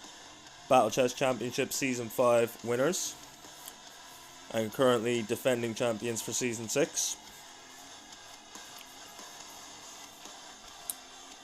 But that's a story for another day. Right now we have Phantom, we have VNG Esports taking each other on for the Battle Chess Championship Season 6 round of 128. Winner will move to the round of 64, loser will go home. This is a single elimination style bracket.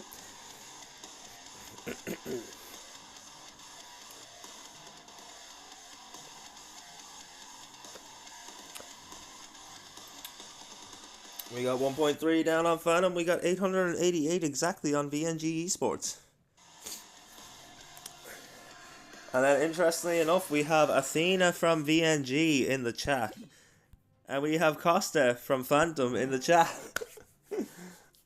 Let's make them feel welcome, everybody. Let's give them some big hypes and some big entertainment as we get ready to go. Just under 3 minutes before the first hit is due to come in now. Phantom due to hit first, so we will see over this side being hit first. Once again, we have Nazgul, Sir Tiago, Engsuto, Jay Costa himself, and Kadir from Phantom, taking on John, Athena. I'm going to call this guy Skullboy because he's got a skull in the middle of his name and I can't read his name. Henry and HWBGS.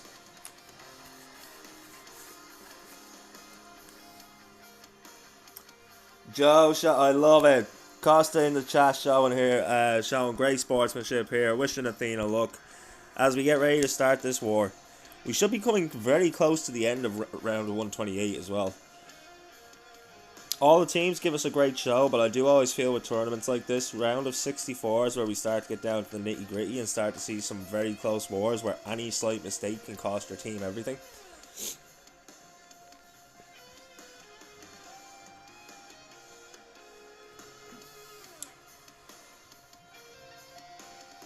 Yeah, guys, let's get ready to rumble. Big hypes for everyone in the chat. Thank you everyone for being here. Currently sitting at 15 viewers. You love to see it. You love to see it. I've actually got some viewers over on YouTube now as well. Let's go. We're doing the thing on YouTube. We're doing the thing on Twitch. We're doing the thing, everybody. Let's get it going. Yes, Ben, we got war time. It's war o'clock. We have 2 wars back to back now. It's our 3rd war of the day. We already seen DOD Elite take down Hayes Sporting for the Spartan Cup. And then we've seen FTB just take down Gorka for the Battle Chess Championship round of 128. This is another one for Battle Chess, and our last game of the day will also be Battle Chess round of 128. We have Gorai Empire taking on TTP Esports. That's directly after this, so don't go anywhere, guys. We're in for another 2 hours.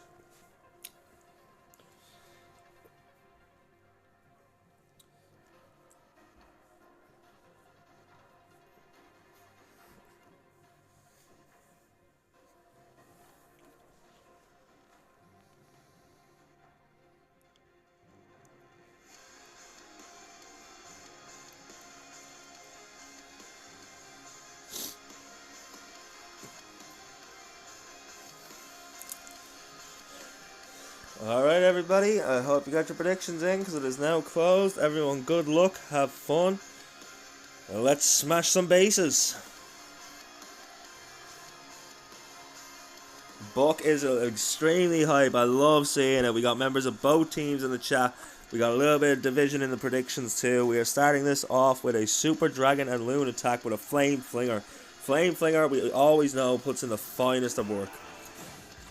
On the equipment side,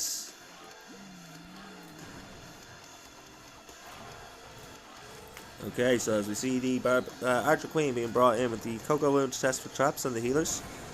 Giant arrow straight across the base, hits the air defense, hits the ricochet cannon, hits the scatter shot, rage tower, and a couple of other buildings along the way. Now we see the recall after raging up the Queen. Queen now replaced at the 9 o'clock corner. Going to continue this with the Queen charge from the opposite side as we see another Loon placed to test for those traps for the healers. Stabby redeemed the caffeinate. I will caffeinate. Stabby, welcome in, my man. As you see the Super Dragons and the Loons being placed down along with the Grand Warden, activating the Rage Gem that is going to rage up all of these troops and make them deal just that little bit more damage for that little bit of extra flavour. In comes that Stone Slammer, the Eternal Tome now being activated to protect all these dragons and the Stone Slammer as they pat their way in towards the Town Hall and all of these Inferno Towers. Going to get some massive value in that core if he can manage to take it down. And we see the Minion Prince's ability. I'm not sure if that was forced or not. It looked like it might have been activated. Freezing down the entire left-hand side. As we see a freeze spell to freeze down the right-hand side. I apologise, people. The Minion ability does not freeze. It just slows. Kind of the same effect as the Frozen Arrow. As you see the Barbarian King walking along here with the Frosty, clearing out the entire 12 o'clock corner to keep the last couple of dragons pathing back in toward the core of the base here, take down these fire spitters. We're running out of dragons here though, so this is the problem that we always see with these dragon attacks. Can they keep enough force after getting to the back end defenses to actually finish the base? Still has the Archer Queen, still has the Barbarian King. I'm not sure, he did not bring his Royal Champion, so we will not be seeing any Electro Boots. 12% left to go with just over 60 seconds. Has he got the force? Barbarian King has gone down. Just the Archer Queen left here now. Fire Spitter locking onto the healers. Healer's going to go down, so Archer Queen is going to be unprotected and walking by herself, trying to take down the last of these defenses.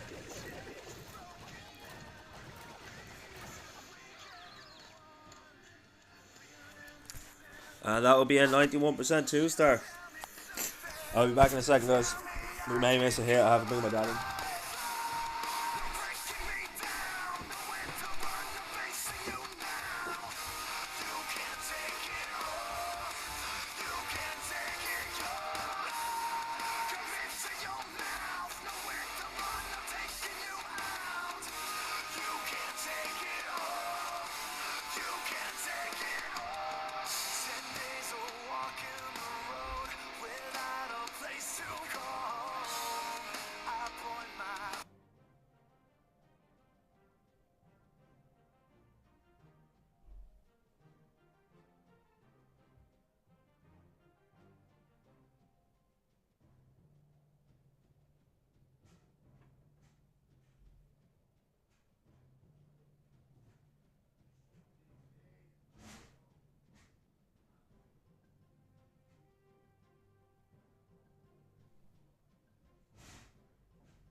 I do apologise, chat. I had to run down to my father. He had just turned up.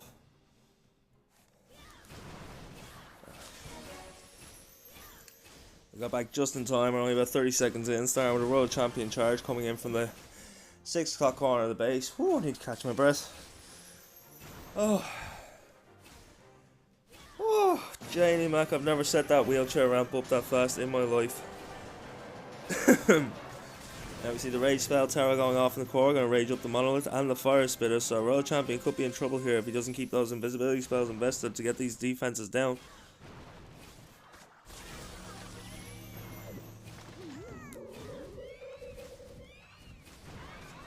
And we have the Ice Golems coming out of the enemy CC.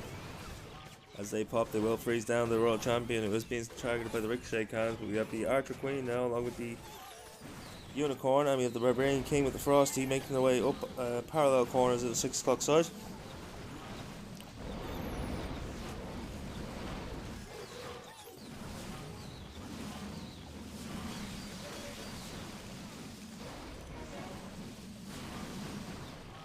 Here come dragons, here comes the Warden, here comes the Stone Slammer. We should see the Eternal Tome being popped any second now to protect these dragons and the Stone Slammer as they continue to path around the left hand side of the space, moving up towards 12 o'clock corner.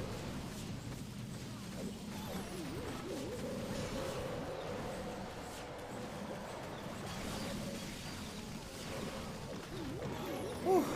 I've nearly caught my breath, chat, so I should be okay to call the next hit without having to stop and stutter. As you see that tornado trap go off.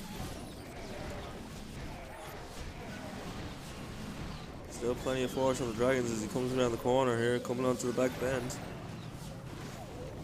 Still has the Barbarian King and the Queen putting in the finest of work, coming around from the 3 o'clock side to make it a very small strip left to take out here as the Dragons make their way back around. Still plenty of Dragons, still is the Stone Slammer. 11 buildings left with 35 seconds on the clock. This is looking absolutely smashed. This is looking like it's going to be a 3-star for VNG to open this war.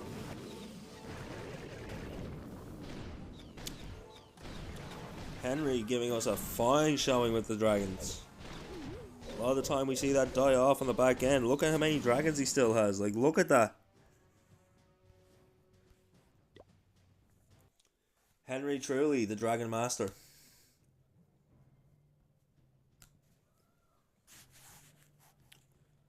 So Phantom now on the back foot as we move to the third attack of the war. Would think they'd want a triple here to keep the pressure on VNG.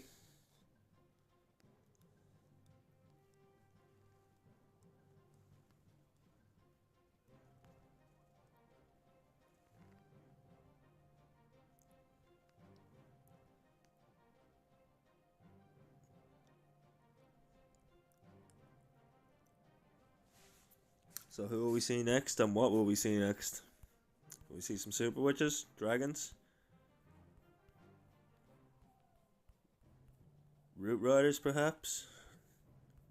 Will we open with a Warden? Will we open with a Queen? Will we open with a World Champion? Let's find out. Going with Root Riders and Valkyries as a Flame Flare. Starting with that Royal Champion, so going to invest a lot of invisibility spells here. Going to take down as much value as possible, taking his time, getting his deep as he can into this base. Already invested 2, has 3 left.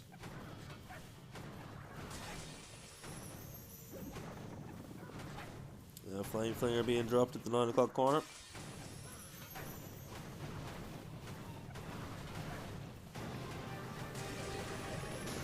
That Flame Flinger should path its way all the way up to 12 now without too much trouble.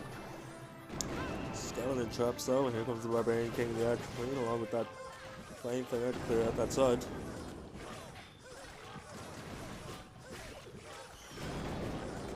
I do indeed, Dex. 100% does save my VODs, mate. I always make sure to post everything at the end of the day as well. Sometimes I might miss a day, but I always make sure to just... it's definitely saved on YouTube. 100% it's saved on YouTube. Exclamation YouTube will give you the link to that. I see the World Champion coming back out, coming up towards 12 o'clock corner.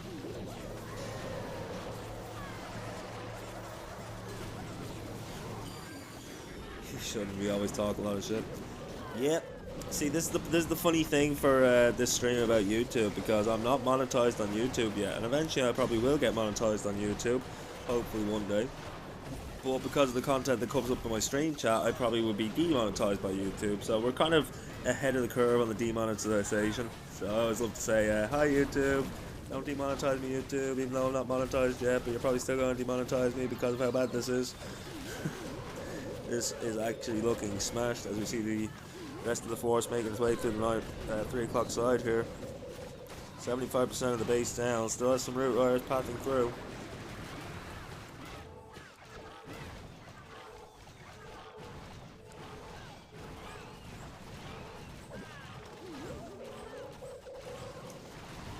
Tigger, you ruined it for everyone now.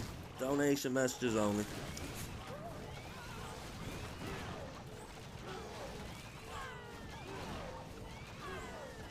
And I'm sorry YouTube, but while I have donation messages only on, you will not be able to, I will not see your messages pop up on my screen at all.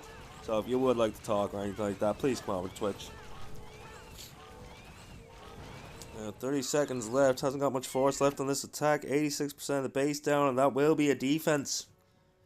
Phantom with another 2-star, VNG looking to take a 2-star lead if they can triple out on this next attack as we move to the midpoint of the war.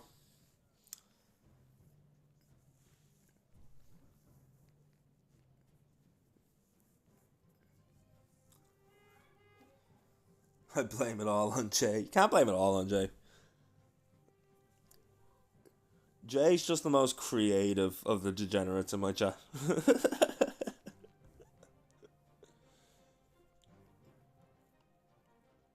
But I wouldn't have his any other way.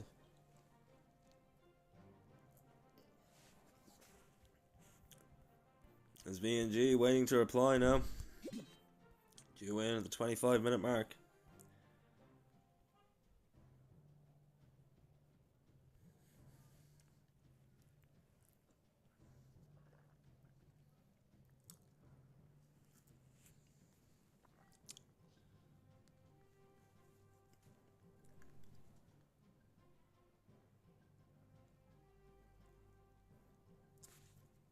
Franzil, thank you very much for the follow. Appreciate you. Welcome in, welcome in.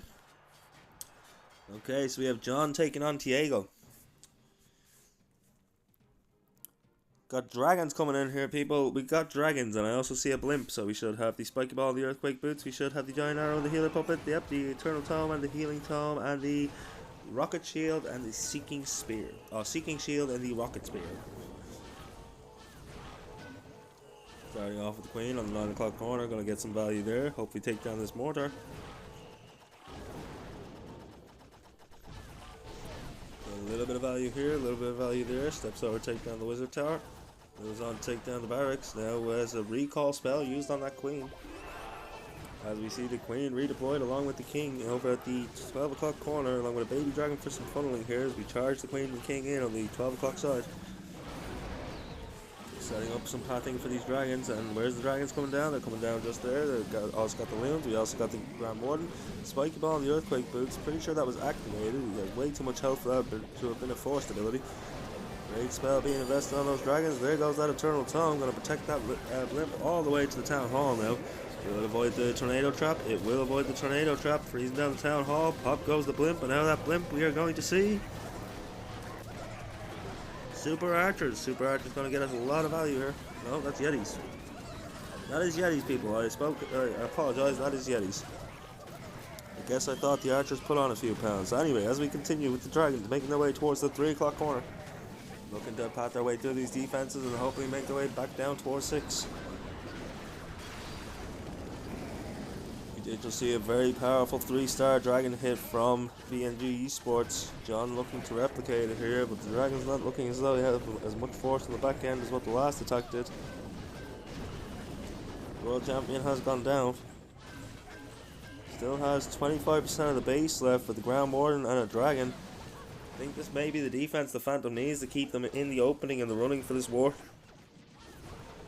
As we've always seen, going down 2 stars can be quite detrimental, but this will put them only 1 star behind as we move to the midpoint.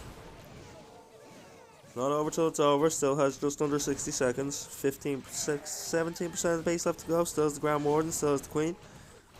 Depending on the defense that are left, he does still have to get through the Tesla farm, which could be a problem.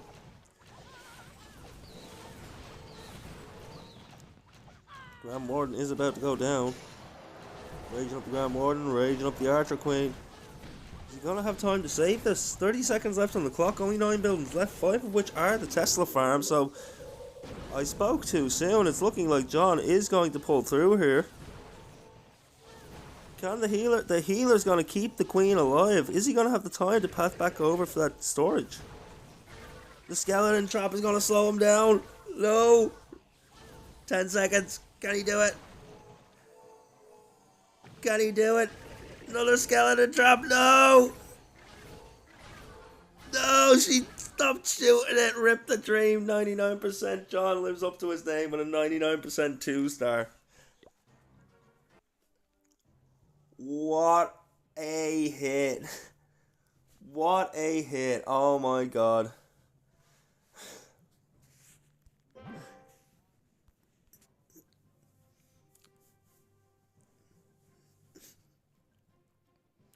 So Phantom now, really needing a 3-star. Not to put any pressure on the team or on Koss, who is here, or the other lads who are watching on YouTube.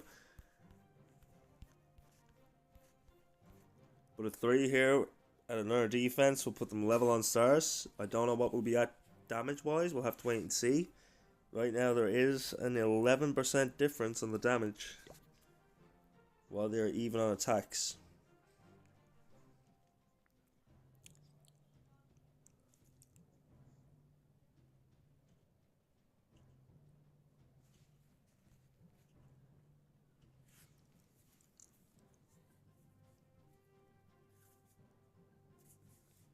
True to his name, exactly, Dex. So Phantom's hit you in now. I believe yeah, it's already due in. Let's go. Taking on Athena's base, we have Nazgul. Coming in with Dragons and Dragon Riders.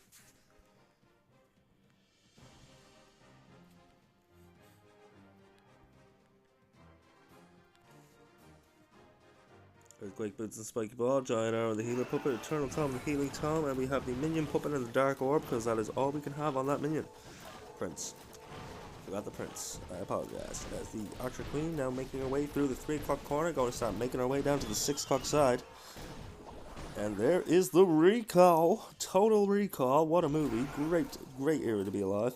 As the Queen is now replaced at the 6 o'clock side. Going to start making her way through all these resource buildings, taking down the storages. Mortar is going to lock on though. Those mortars will deal quite a bit of damage, especially if 2 of them. And the Wizard Tower too. Can the healers keep up? Here come the dragons, here come the balloons, here comes the Ground Warden, here come those Dragon Riders, and where's that Eternal Tom? I'm waiting to see the Eternal Tom. Here comes the blimp, so watch the blimp as soon as it reaches the edge. Okay, a little bit before the edge, but here we go, being protected all the way now as he makes his way to the top left, top compartment of the base to take down the Town Hall. Blimp should have gotten far enough for that clone balloon blimp, yep.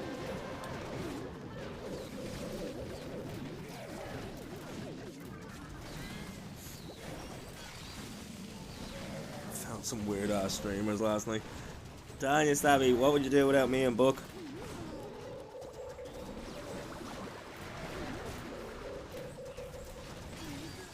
A lot of the power dying off on these dragons.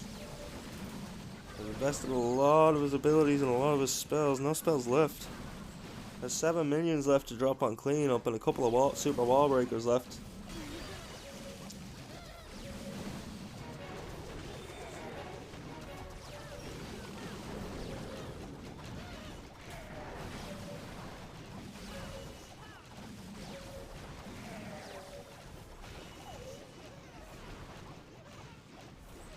He's just not going to have the power yet again. This is going to be a defense for VNG Esports. Phantom will settle for another 2-star. Can you get a couple more? Depending on what way the Phoenix paths, he could get a bit more percentage here. There's a Wizard Tower there. There's a Wizard Tower there and a Ricochet Cannon there. So if the Phoenix comes this way, then we might run out of time. If it decides to turn around and go that way for whatever reason, then the Ricochet Cannon's going to take it down.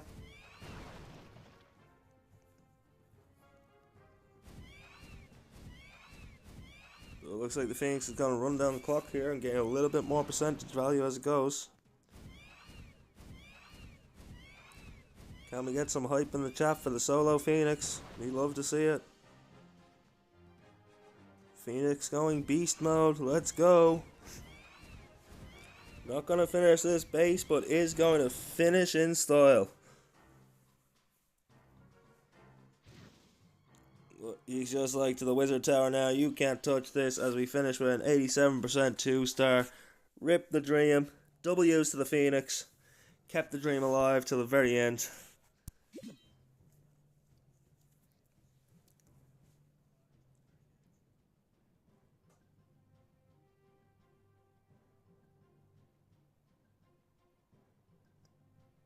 What's your wife think of the poem? Book, why are you curious about what another man's wife thinks of your poetry? I'm telling Mr. Joker. I'm telling Lady Joker. You're gonna be in trouble. You're gonna be cancelled.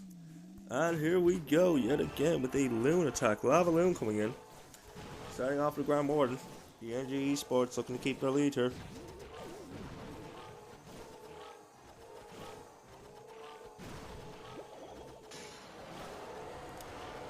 Ready to jump Grand Warden now. Sniping the crossbows.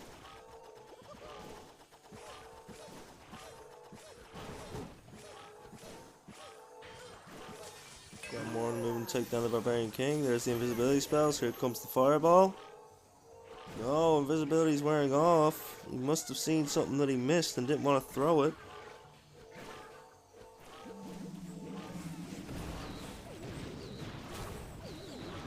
I'm not sure what he thinks he missed the invisibility spell there. Perhaps it was the Rage spell tower in the middle. Maybe he was trying to get towards Klein Castle and he missed the spell tower.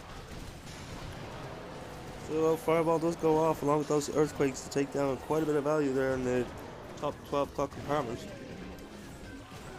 Great Spell Tower does go down and does get popped along the way. We'll have to deal with that later. You see the Archer Queen along the Archer Queen and the Grand Warden making their way down towards the 9 o'clock corner as you see the Ice Golems deployed to help tank for the Queen. Barbarian King cutting his way up from the 6 o'clock corner. We have the Log Launcher making its way to the Town Hall as the Barbarian King clears out everything up towards 9. Baby Dragon being used for funneling now as we see the Ice Golem pop over the other side of the base. Archer Queen and the Grand Warden stepping in now to take on these Fire Spitters. Those things have been known to do quite a bit of damage. And the Barbarian King not going to last much longer, going to go down. Town Hall still standing. Town Hall is still standing right now, people. This could still be a 1-star. Keep an eye on this. Still has his 15 wounds, still has his Lalo portion of this attack, but he has less than 60 seconds. Make sure to get the Town Hall now.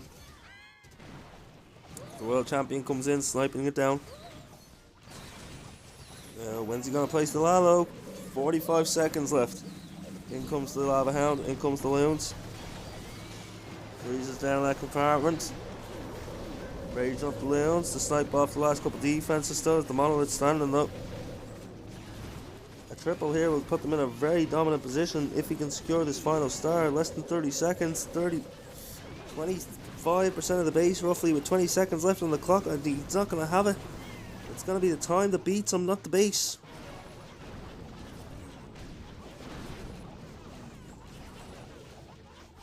Maybe I stand corrected. Maybe the base is going to be what beats him as all of his troops get decimated in the last few seconds.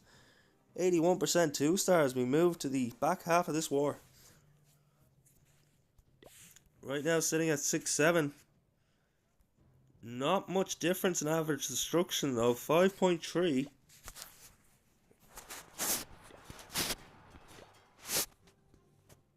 So you have Antuxo coming in, taking on Henry.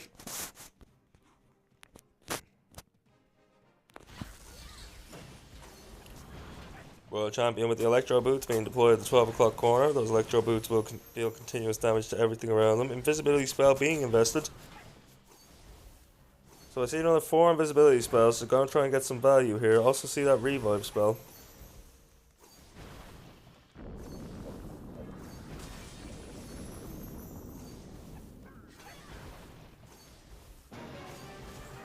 And out comes the Super Dragon from the enemy CC. Super Dragon has been pulled, so every time that Royal Champion comes back visible, it will move towards him, but as soon as she goes back invisible, it will stop until it finds another troop to target.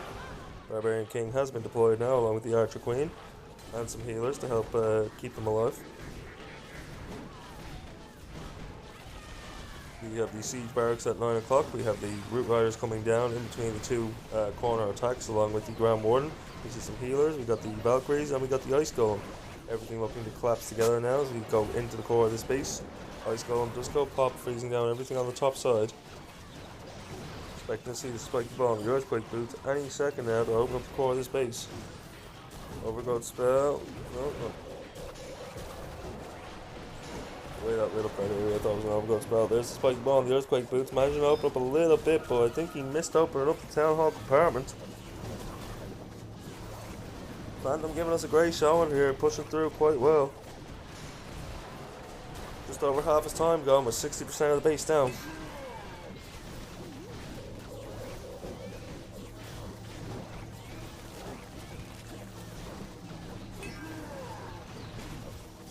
It is pretty even right now, Tigger. There's about 5.5% difference in the damage on 1 star. PNG is technically winning by the 1 star, but this is Phantom's 4th attack. PNG have had 3 so far, so we can't give you who's in the lead technically till the end of the next attack. BNG still have an attack in hand. 20% of the base left to go with just under a minute. If he can get the force on the back end here, but he's only got a Pekka, he's only got a Baby Dragon, he's only got a... he hasn't got a healer anymore, so the Tornado Trap has sprung. There goes the Pekka that ripped the dream. 83% 2-star for Phantom. Just not able to find the triples in this war.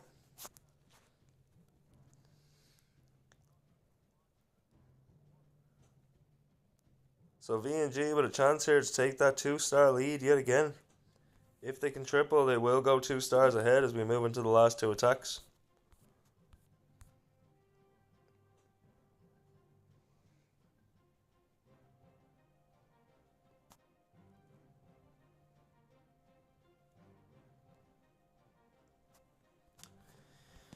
When I look at my chat on the laptop in between attacks, then I'm happy that it's no longer showing up on the screen. But it makes me sad because then I miss YouTube. Hi YouTube.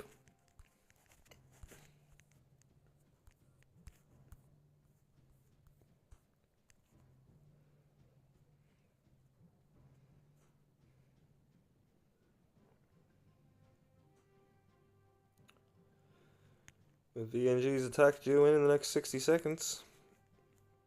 Who will we see next? We have yet to see Athena go, I believe.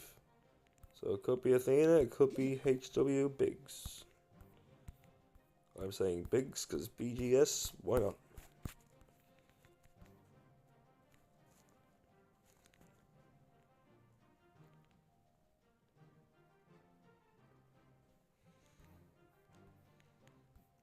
Our last attacker for this war will be the man, the myth, the legend himself in chat, Mr. Costa.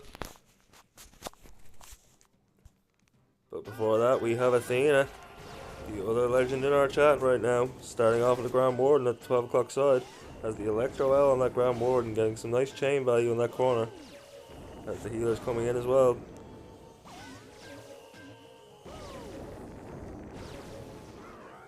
Big hypes in chat for the members of the chat that are currently attacking. We get the raid spell dropped down now. So we have Athena now, and then directly after we'll have Costa. There's that Grand Warden getting some lovely value to clear at the 12 o'clock corner. Beautiful fireball straight to the core, taking out a lot of value. Doesn't get Clan Castle. Should be okay though. Got a lot of key defenses. Monolith, Clan Castle, and Town Hall all within spitting distance of each other, which could be tricky on the back end. There's fire spitters as well. Ooh, some actual damaging defenses in the rest of the core here down by the Town Hall. As we watch the Ground Warden path down, that log launcher has been deployed, going to get massive value on everything that's in the way on the way to the Town Hall here.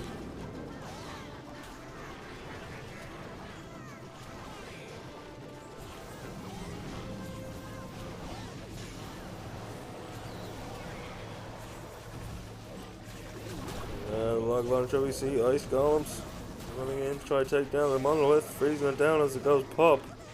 Here comes the Barbarian King too. We also have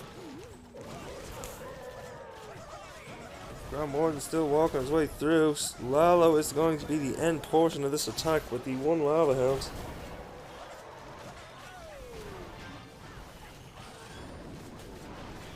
See that Royal Champion seeking shield skipping across the left side, getting some nice value as the Rocket Spear also following up to snipe out the last couple of defenses that are too far away before she pats down towards the 9 o'clock corner.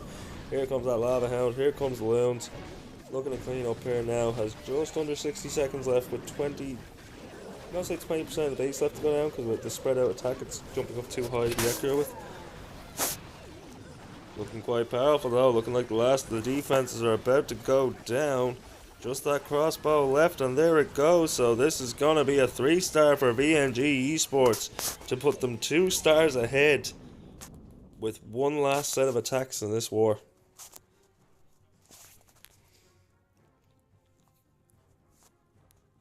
Beautiful attack, Athena. Well played. Well played.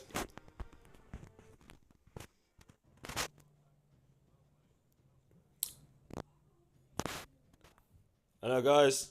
Huge respect out to both teams here today, but can we get some hypes in chat for our man Costa, who's about to do a reply? We believe in the triple, Costa. Show us what you got, my man. We're all here for you. We're all having some fun. We're all behind you. Good luck. Have fun.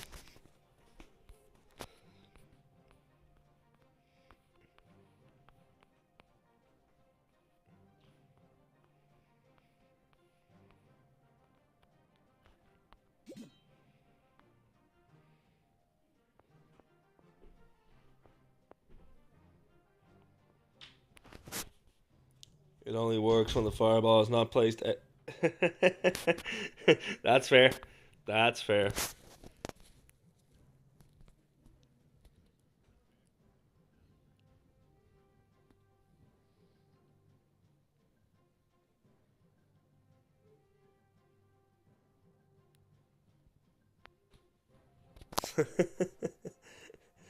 Rich getting confirmations of attack strength at the new town hall level. See, many benefits to being a member of the crypt, so if you're not already, be sure and hit that follow button. And if you're over on YouTube, hit the like and hit the subscribe as we go live with Costa himself. Can we get a triple? Let's go. Coming in with the Super Witches. Costa, did you know? Did you know? I love the Super Witches. I love me some giant skelly boys. As we start with the Grand Warden at the 9 o'clock corner, along with a loon to test for tramps, we have the Unicorn and the Healers. So we are putting all of our investment in the life insurance policy of this Grand Warden.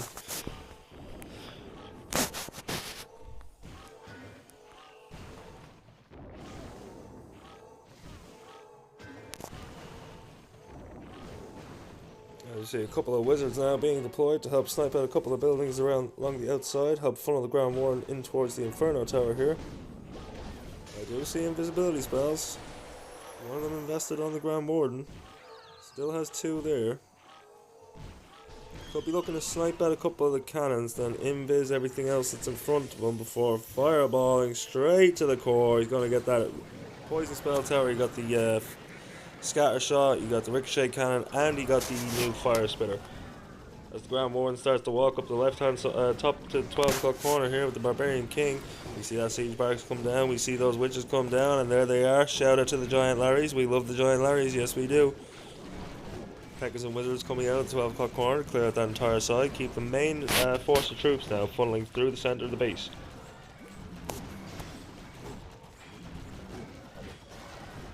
Dean Shafi, thank you very much for the follow. We've hit our follower goal of 170. We'll get a new one going in a second because we do have one more war today. Freezing down this town hall as the giant witches and the skellies start to pat their way through the core of this base. Now we see those super minions coming out of that siege barrack, so they're going to help clear out the entire outside as the main force makes its way through the town hall, taking it down. Monolith is still standing on the back end. We see that spiky ball and the earthquake boots used on the right hand side to redirect all the troops to the core.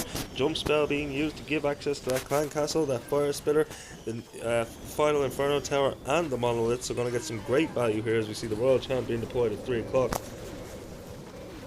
Now those new electro boots going to deal continuous damage to everything in its radius. So while that royal champion's pathing the defenses, the resource buildings are taking a little bit of chip damage too.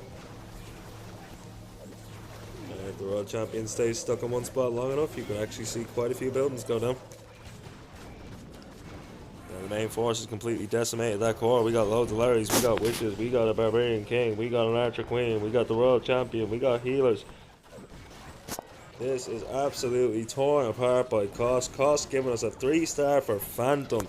Finishing off strong for his team and giving us a beautiful showing here in the crypt.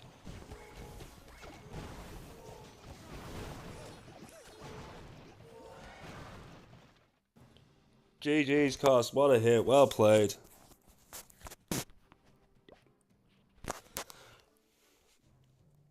But unfortunately, unless VNG get the dreaded 1-star and a low 1-star, like it can't be the 99% 1-star, it would have to be probably about a 60 to 70% 1-star for Phantom to take the win here. It is not over until it's over. It's not over at all till it is over. You never know what's going to happen. So we will watch the last hit. We will not pay out the prediction just yet.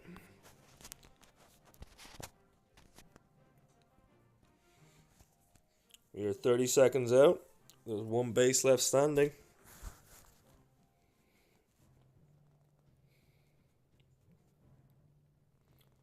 Hope you guys all had fun though. Stick with us because we do have one more war today.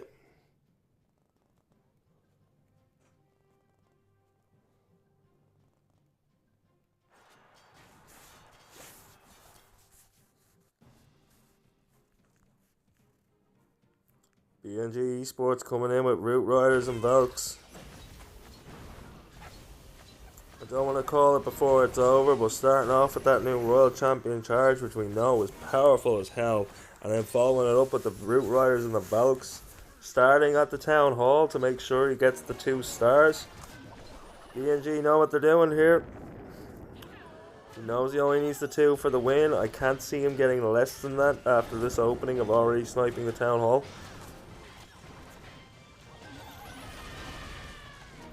Here come the Root Riders, here comes Grand Warden, here comes the Apprentice Warden, here comes the Barbarian King. And we have the Archer Queen making its way back in to join the troops too as the Peckers and the Wizards clear out the 3 o'clock side. Those Root Riders pathing their way straight through those walls, making their way into the core, getting some lovely value as the Rage Spell Tower does pop off to range up that Fire Spitter and that Ricochet Cannon, as well as the Scatter Shot and the Inferno Tower. As we see those Ice Golems come out of the enemy CC, we also see the Spiky Ball and the Earthquake Boots as it skips across the base, ignoring everything that is under the Overgrowth spell, so we got a beautiful little skip there.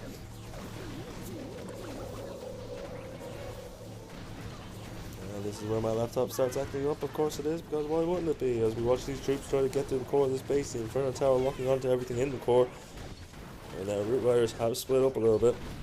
And we got the Royal Champion coming in from the 9 o'clock side, now 3 o'clock side after being redeployed. 50. Oh no. Oh no. Did he disconnect?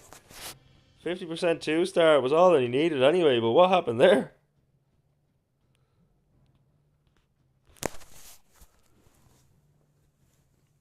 Okay, I'm not sure what happened at the end of that attack, but with 12 stars to 11, VNG Esports will be your winners. We will pay out the prediction. We will get a raffle going for 62,000 bones. Quit after his 2 to troll his opponents.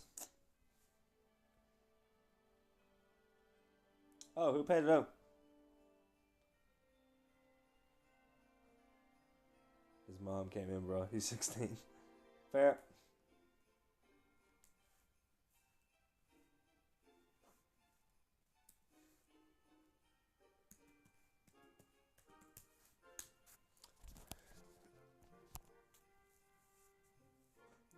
Thank you, Stabby. We're gonna start another one. Our last match of the day is going to be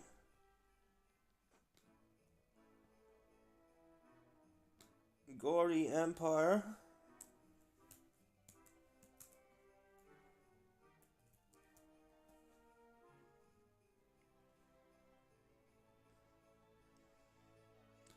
unnecessary, but GG's. Well, honestly, Costa, thank you for a great war, though. You guys done really well as well.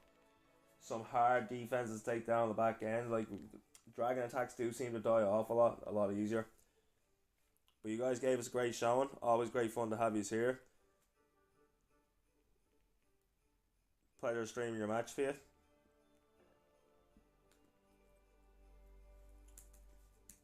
Hopefully we'll see you in the future and more matches too.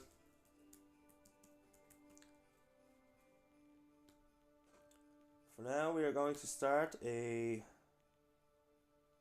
15-minute prediction for the final match. Yeah, John, GG's. Well played, man. Well played.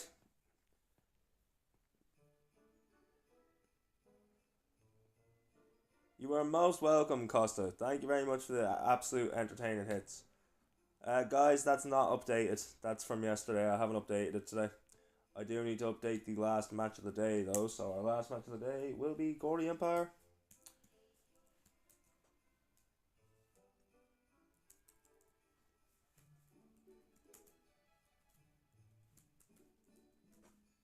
Versus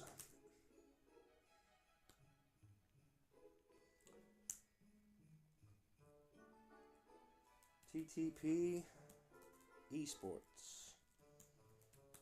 Start time. I never changed start time on the last match either. I did 20 UTC. And it is our final war of the day, ladies and gentlemen. Final war of the day.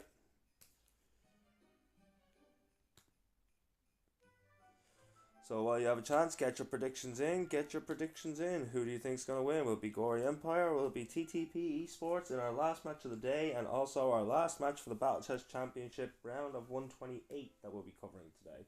I don't know if it's going to be any more than 128. We've been covering it for a couple of days, so it could already be over. As for what I know Tigger is about to say, yes, Tigger, I will get you the stats right now.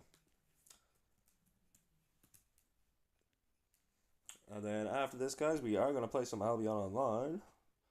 Not on stream, though, so we're probably going to, if Bookie Boy is streaming, we will raid into Book, because we all know we have some fun with Book, too.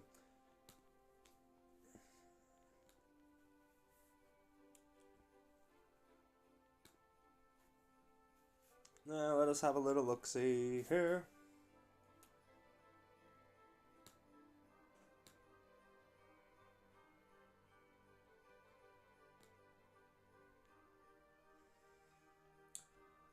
Alright. Tigger, you ready? Tigger. Tigger. Are you ready, Tigger?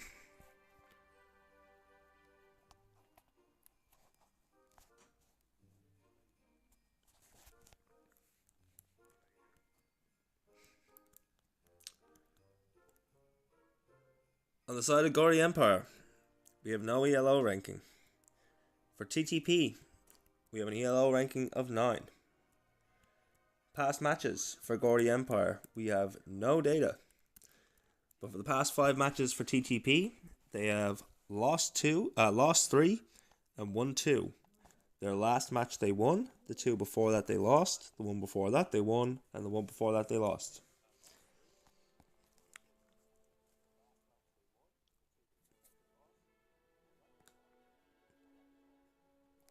The last 3 were all against themselves that they lost and won, so they seem like friendly wars, I guess.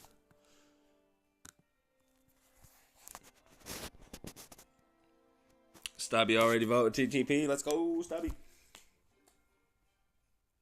And I need to change the overlay. Chat, I'm getting good at this. I'm almost a professional streamer. Almost.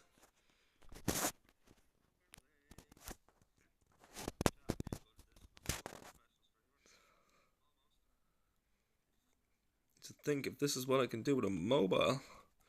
Imagine what I could do if I had some equipment. We'd be running Twitch. I'm kidding, of course. Don't worry, I'm not getting a big head. Well, I do have a big head, but that's beside the point. That's genetics. It's nothing to do with me. Blame my mother.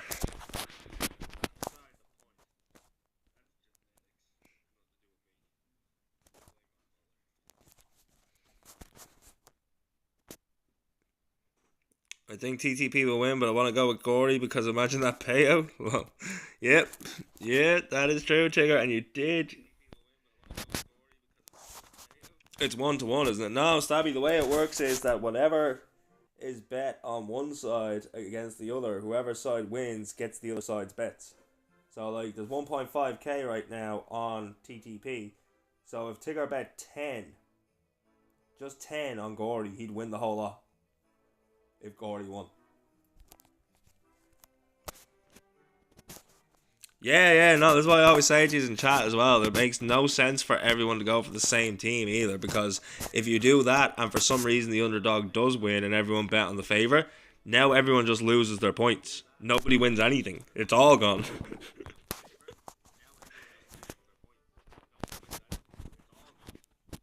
Gordy for the win with the 10 points in.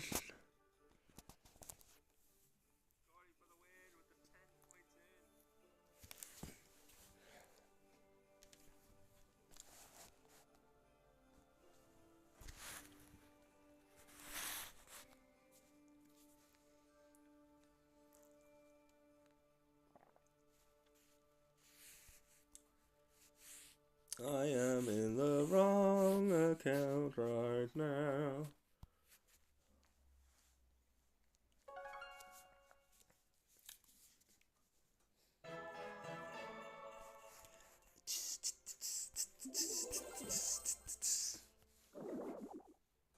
Who is that girl? Huh? What do you mean I need to join a clan? I was already in a clan.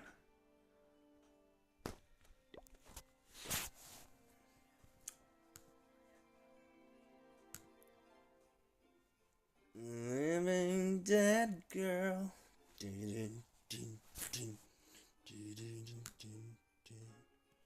Let's see, do I have TPP bookmarked at all? Nope.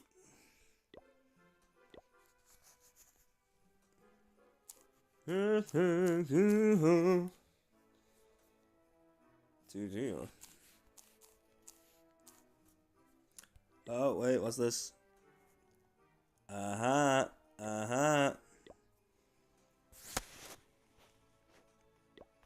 No, don't open that. Luckily, that message pops up first. I have to be very careful. There was a message put out about somebody not being professional in the way they were streaming, so, yeah. Just gotta be very careful not to show team messages or anything like that, because they are still planning their attacks for a war. So, in the spirit of fair play, we have to be very careful what we show on the screen.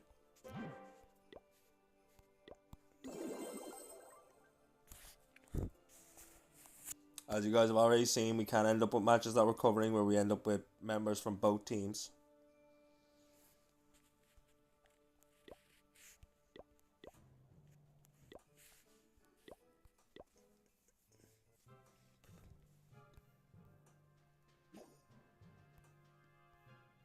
We have time to get a hit in, so we will.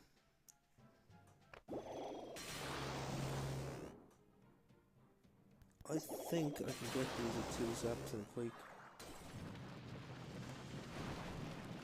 No, I was wrong. Okay.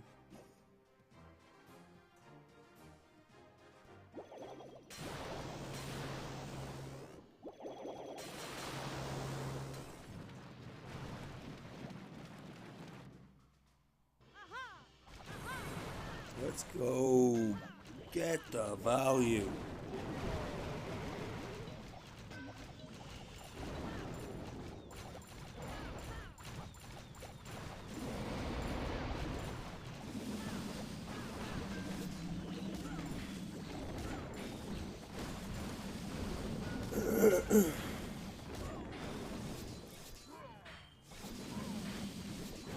I sell everything but what I have on. Really, Kratos? Really? Really?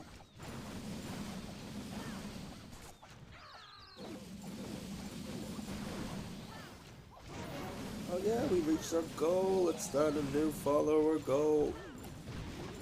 Start a new follower goal.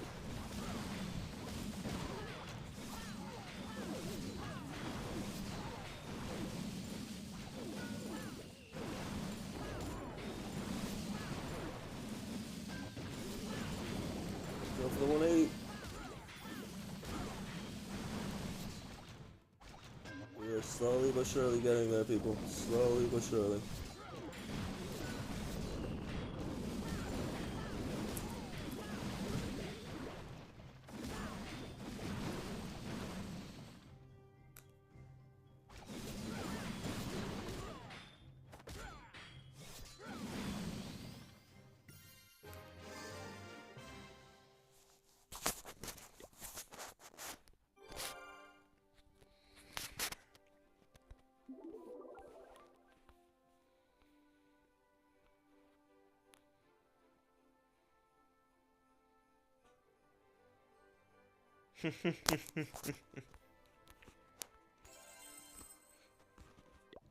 I'm not wearing myself as a wild statement, just saying. Yeah, welcome in, guys. It is our last war of the day. We have Gory Empire, we have TTP Esports, Battle Chess Championship, Season 6, round of 128.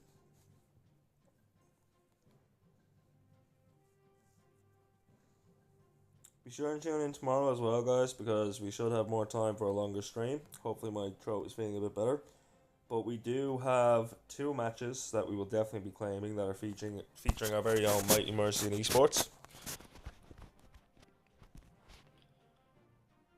So I'm sure everybody here already has, but in case you're new, be sure and hit the follow button or hit the subscribe button over on YouTube if you're still watching over on YouTube, guys. And exclamation Discord if you would like to pick out a coffin in the crypt. Entry will only cost you your soul, but in exchange you get all the first time news about when I'm going live with wars and different tournaments and all that good stuff.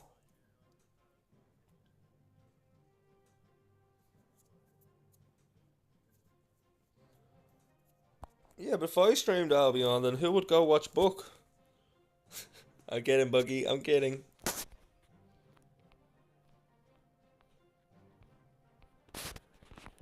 I do think I need to pick a day to take a break from Clash, though. I've streamed nothing but Clash for the last month now.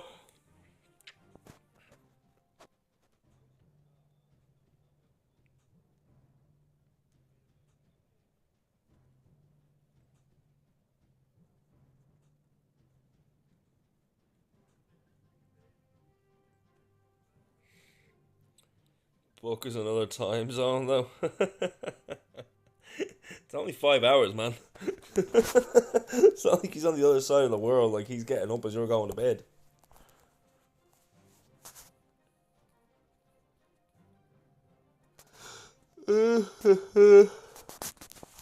Oh, chat.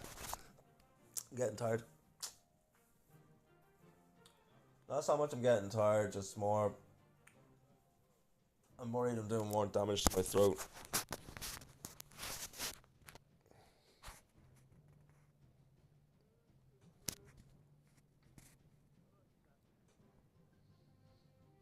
Yeah, that's you, Stabby.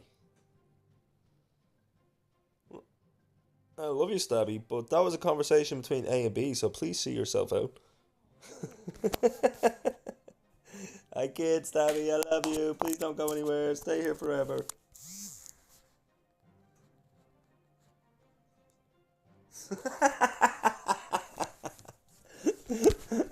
Oh, I'm sorry, Stabby. I didn't mean to upset you.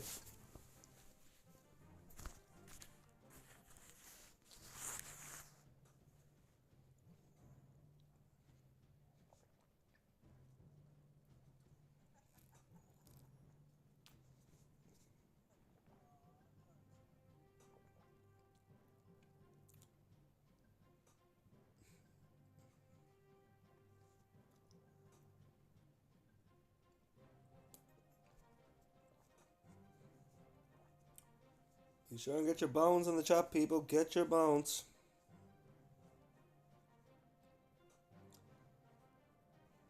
Easily offended. I'm telling on you. You disrespect me.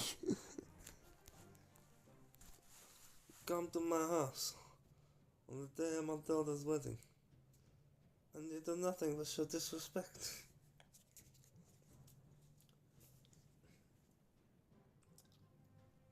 Let's go. Stabby getting another 100,000 bones by going all in with his 100,000 bones.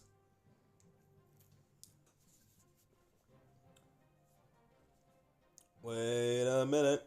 I just remembered something.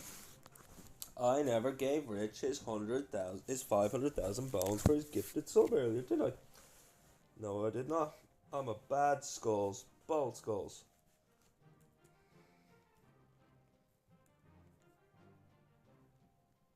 No, the laptop. The laptop. No.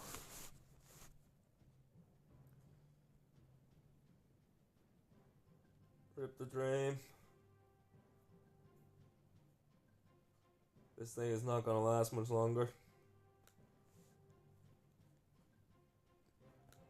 As we come to the end of the preparation day, I have 8 minutes now to make sure that I get this thing back open.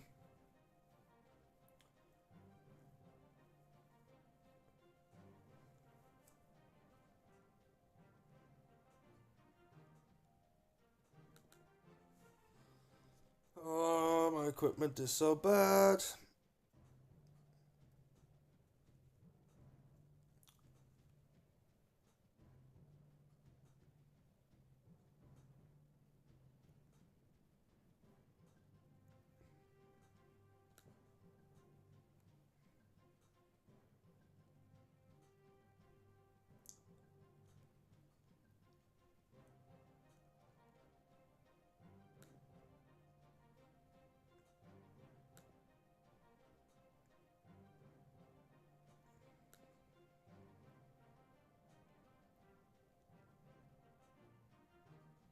You already got an ox, I'm still running around on an ass.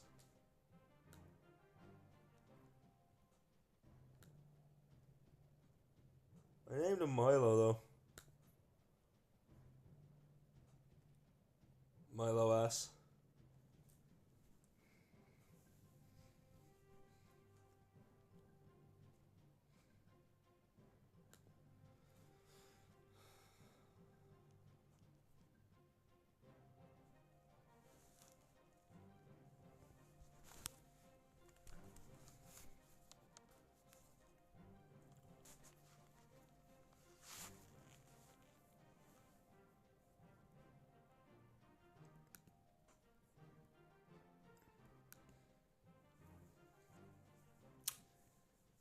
Yeah, it appears my niche on Twitch seems to be not playing games really well, but judging others on how they play the game really well. That seems to be what I'm good at and what people enjoy from me.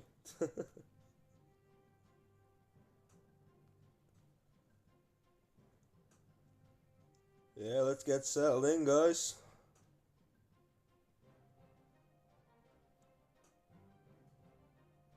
Well, that's because the entire economy of the game, Tigger, is based on the players. So what the players are paying for it makes it the average price.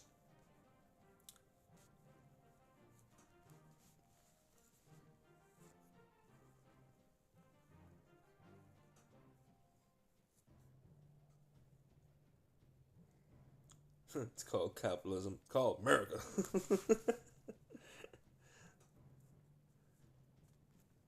So we are 5 minutes out from the first hit of our last war of the day. Prediction is closed.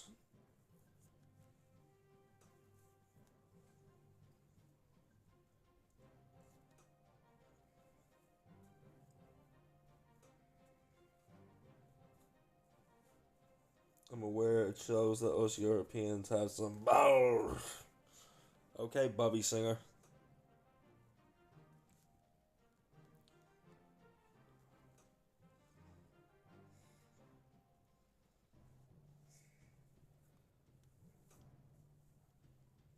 Any Supernatural fans in the chat? Where's my Egypt at?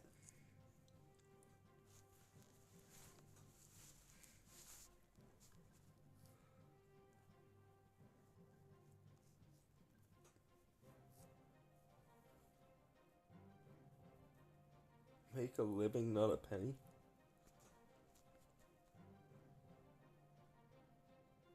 What if you can't make a living because you're with a girl named Penny?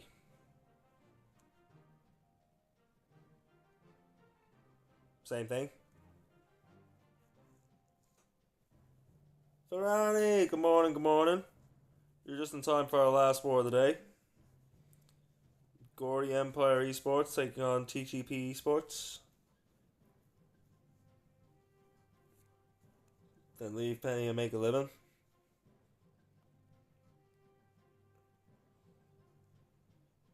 What if Penny is the daughter of the CEO of your company, and if you leave the penny, you can no longer make your living because trying to keep your living means you have to keep the penny. Hype, let's go. Can we see some hypes in the chat, people? We are 3 minutes out from our very last war of the day.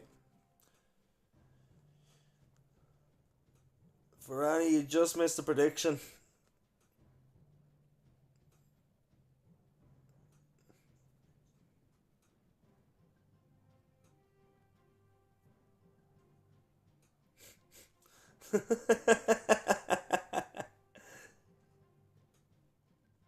Doing too much? I'm doing too much, Richmond. How am I doing too much? Am I trying too hard? Is it not working for you anymore?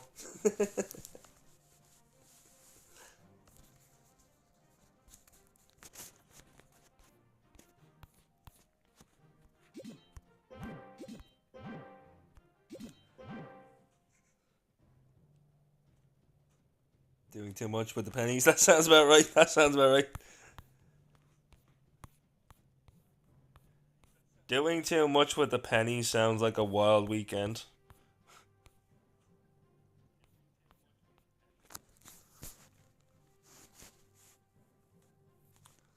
Yeah, guys, we have 120 seconds till the first hit of this war comes in. So get yourselves comfortable, get yourselves a drink, get yourselves a snack, go and take a poop. Because we are ready to get locked in for the last hit, our last war of the day.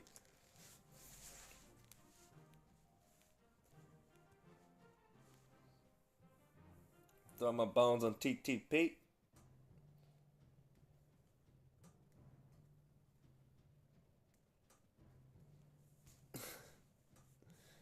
I mean, the predictions are already closed, unfortunately. I do need to maybe open up a redemption for a prediction that you can make in the chat. I'd like to be a little bit more precise. I remember there was someone's chat that I actually made the prediction in that Synchronic would win Worlds. And they did! My first year watching the professional scene, I picked the world champion at the start of the year. Go me.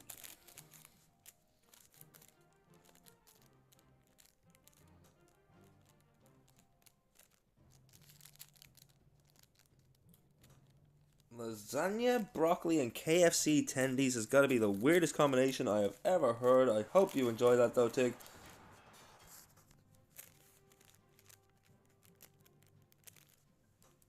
Or was that Jay saying he's got lasagna and KFC tendies? No, that was Jay. I apologize to you, Tigger. That is not you being that weird. That is just Jay. That is his usual level of weirdness. We can accept that as we come live on the first hit of this war.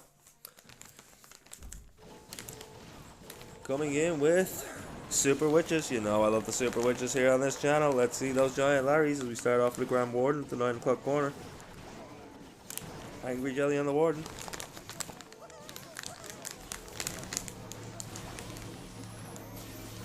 Couple of invisibility spells down. Should see that fireball. Boom. Gonna get massive. Did that stray a little bit? I wonder. Does get a lot of value, but keeps up a lot of the key defenses in the core there, including the Archer Tower and the Clan Castle. The Fire Spitter still standing as well. Round 1 starts to pat its way down towards the 6 o'clock corner here now, getting a lot of value. Down goes the Angry Jelly, so the Grand Warden will target everything now, not just the defenses, as we see the Apprentice Warden and the Witches being placed at the 6 o'clock corner. Those giant Larrys looking to tear through the defenses, pat their way around.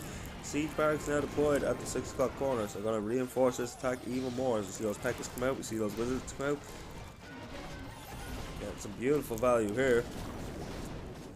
Now the giant Larrys and the Witches patting their way into that compartment. The Ice Golem will pop to freeze down the giant crossbow and the Scatter Shot.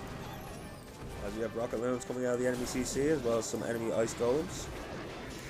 Town Hall Artillery now raining down hellfire from above. It will continuously rain down 4 shots on every strike on all those troops. They pat their way around it.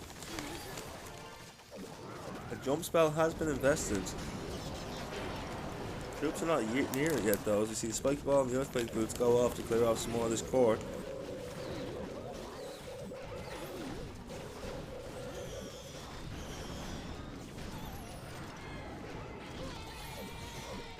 And the World Champion has yet to be deployed.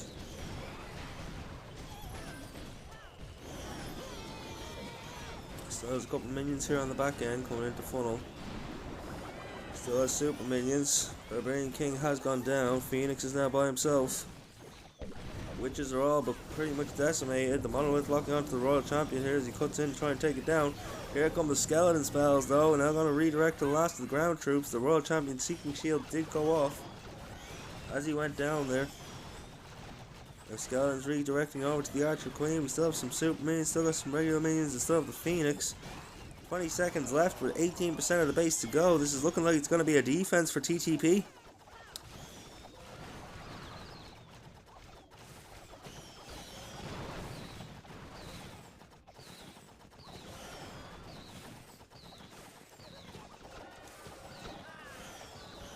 Ferrani hoping for our TTP victory here. 91% 2-star. As we wait for the reply from GE Esports. Or as we wait for the reply from TTP. Looking for the triple to take the early lead on the first hit.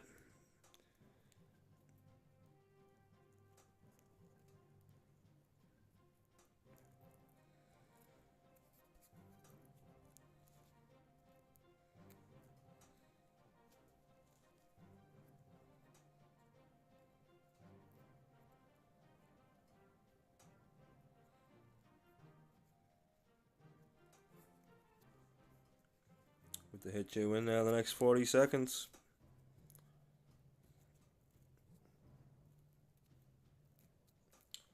What phone do I have? I have a Samsung Galaxy.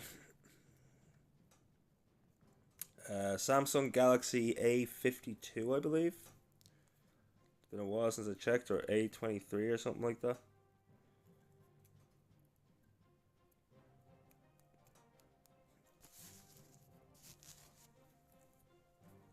You know how it is. You get a new phone, you know the exact make and model number of it, but then after a few years, people ask you what make it is. It's like, yeah, it's a Samsung. It's an Android. It's whatever.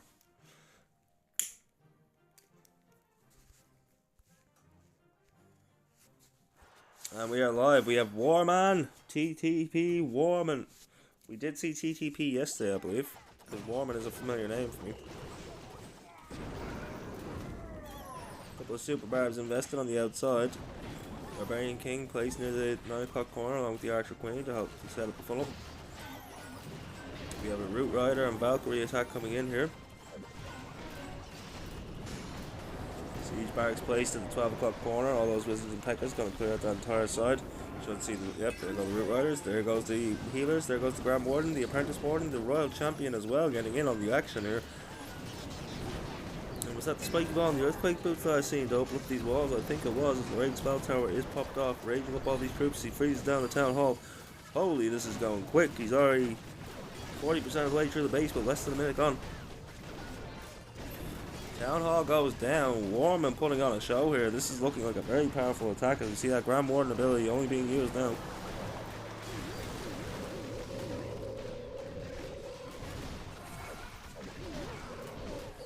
Overgrowth spell has been invested.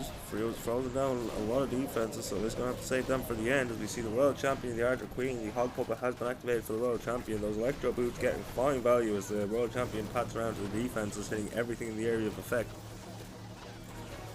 As those Pekkas and those Wizards start to clear out the entire side. Yeah, we have some Valks making their way back, we got some Goblins making their way back, we got some Hogs making their way back. Still waiting for that Overgrowth spell to come off though. Minute and 27 seconds left, 87% of the base down. Has he got the power to take the rest of it down here? As the Root Riders take down the Inferno, he overgrowths again. Why? Why would you bother with the second overgrowth? Because now his troops are just going to stand around. Watch his troops just stand there now till the overgrowth wears off.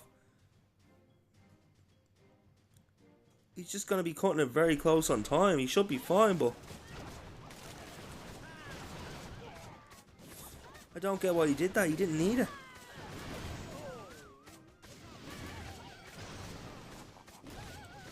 Luckily, they do take an opening lead and will go ahead 1 star in this war. Time will not be a factor thanks to the defense anyway. I mean, I suppose he was just being extra careful, but there was only an Archer Tower left after he threw down that second overgrowth.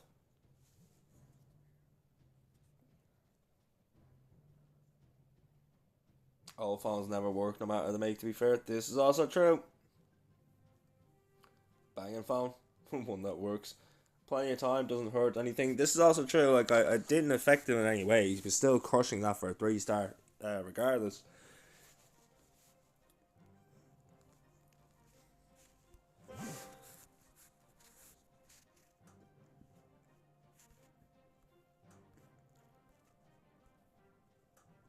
So Gordy Empire looking to reply here. They need a triple to keep pressure on TTP.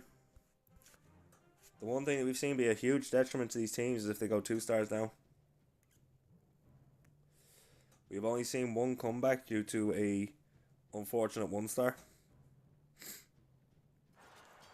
As we have Alejandro man.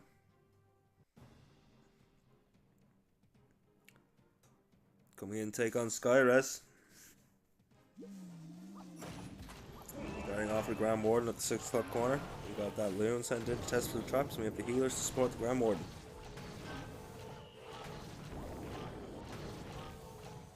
Getting some nice value, sniping the mortar down, moving on to the Archer Tower.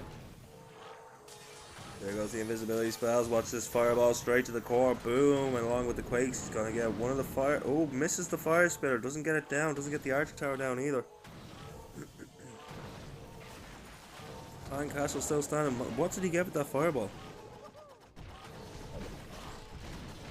I'm not sure that fireball went where he was looking for it to go. I think he missed a couple of the key defenses he was looking for as we watched the Grand Warden now walk with the Witches and the Giant Larrys all the way up to the left hand side of the base. Oh man, about these are throwers. I apologise. We watched the throwers walk up to the left hand side of the base up towards the 9 o'clock corner. Put the Earthquake still out.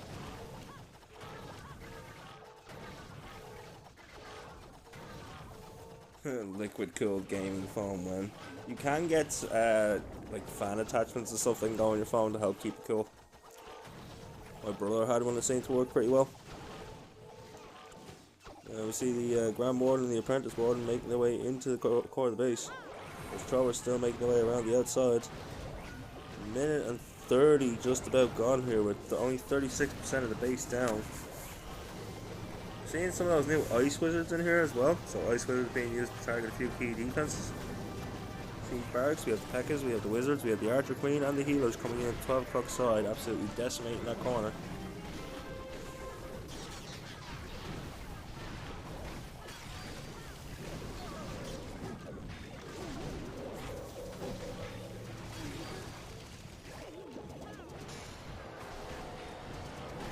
Rage spell invested.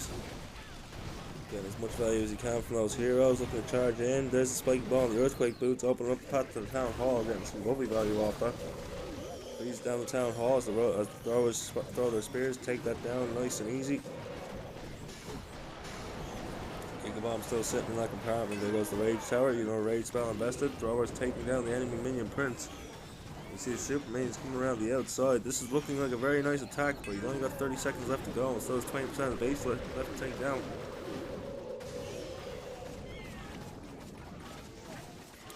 He's just lost a lot of his thrower potential here with the Inferno Tower locking onto everything that's left. Only a little bit left to go, but is he gonna... I don't think he has the time, let alone the force. 9 buildings left, 10 seconds on the clock.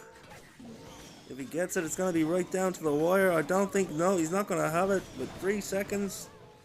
2, 1, and that will be another defense for TTP. 94% 2-star for Gory Empire.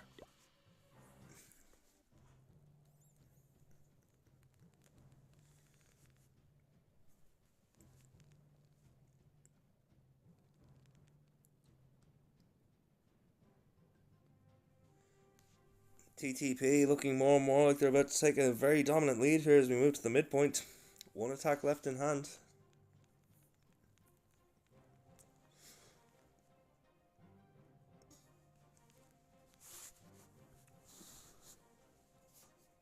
Once again, guys, this will be our last war of the day. I haven't claimed one for the 9 o'clock slot just because I'm not sure if there even is one. But yeah, the throat's a little bit sore, so I'm just taking it easy today. I'm sure you can hear my voice, I haven't been nearly as hype as I normally would be. But we're doing the throat lozenge grind. Trying to get ourselves back to 100% as quickly as we possibly can for you guys. Enjoy your coffin, Stabby. Thank you very much for the lurk.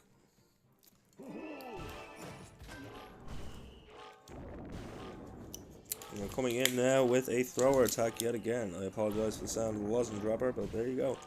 Starting off with the Grand Warden here between 12 and 9.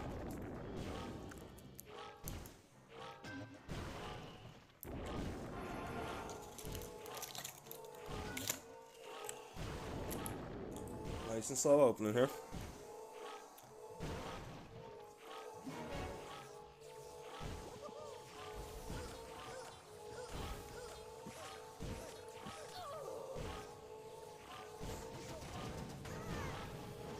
Message deleted. What do you mean, Tigger?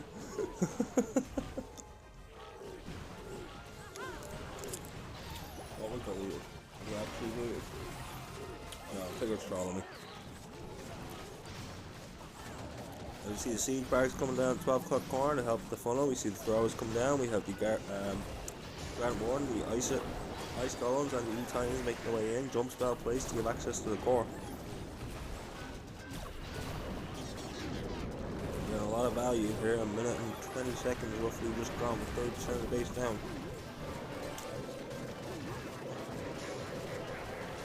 And our trap will slow everything down as throwers patting their way through the base now. Moving on to the Builder Hut and the Inferno Tower. Fire Spitter is locked on to those troops in the core. You see Spike Ball and the Earthquake Boots does go off, open up a couple more compartments, help get through to the backside of the base. The Royal Champion has been deployed at the 3 o'clock side, going to march its way down towards 6, sniping the defenses along the way. As you see the rest of the troops, the throwers and the Grand Warden, along with the Barbarian King, who is still kicking. has just gone to the Phoenix thanks to that Giga Man though. Monolith has taken down the King, it's now locked onto the Phoenix, down goes the Phoenix, but the Archer Queen is working on that Monolith. Skeleton Spells will intercept, and the Archer Queen gonna go down. Archer Queen stays standing, Monolith goes down, we do still have a couple of throwers. 47 seconds left with just over 15% of the base left to go down, this is looking good. Already got minions working on the cannon, just needs to get this crossbow down and he should be safe to clear this up for a 3-star for TTP to put them 2 stars in the lead.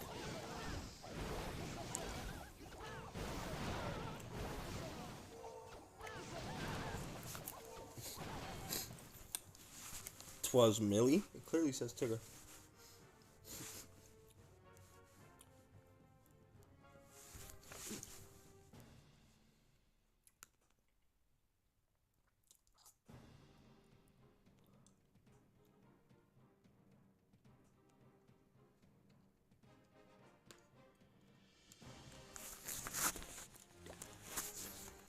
So as we move to the midpoint of the final war of the day, TTP with a very dominant advantage.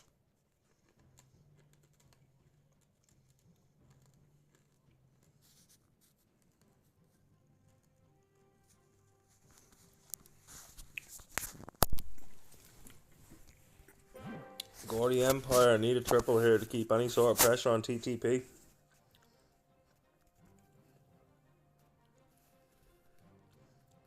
I could be wrong, but I think TTP were the team that gave us a perfect war yesterday.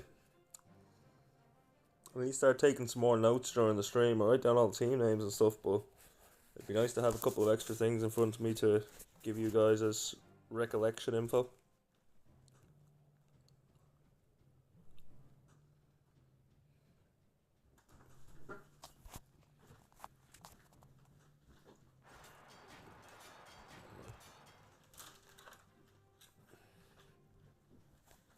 Alright, we're alive.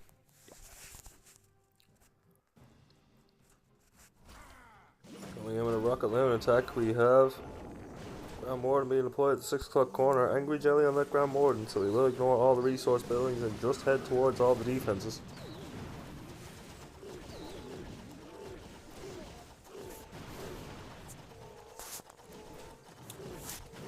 Getting some nice value here as we see a baby dragon used for funneling.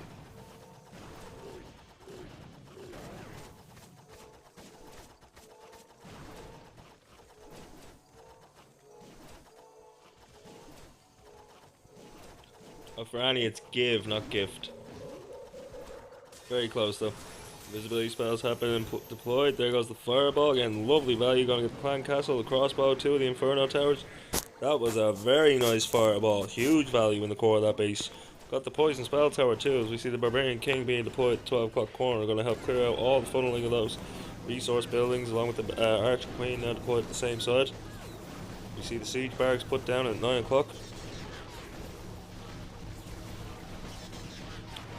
Oh, I think I've got no bones. I'll start a raffle soon, Tigger, don't worry.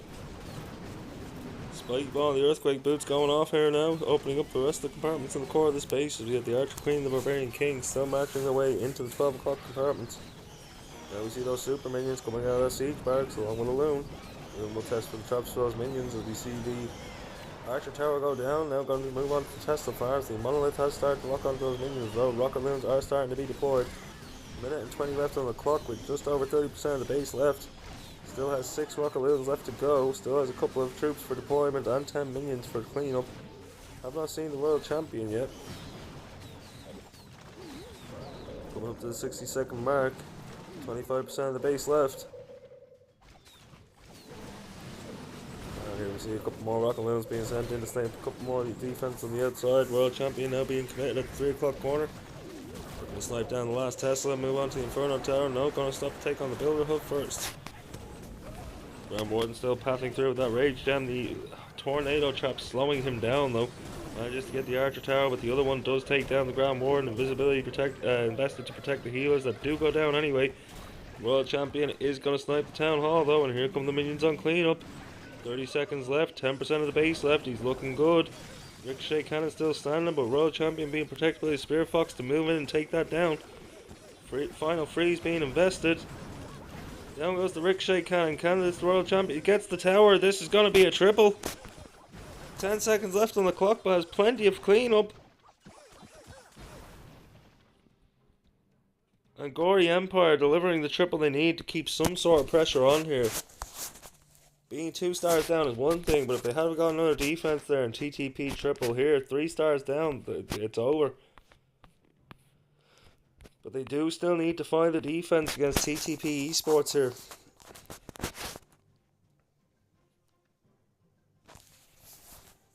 Oh my god, Tig, what are you doing me?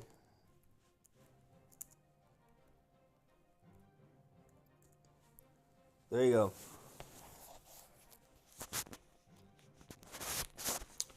It was very close to being a throw, I have to agree with that.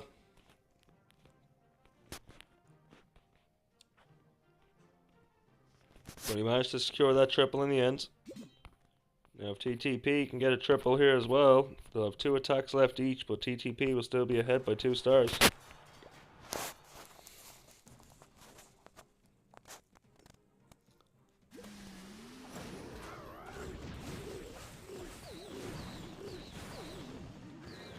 Magic Bone Goop.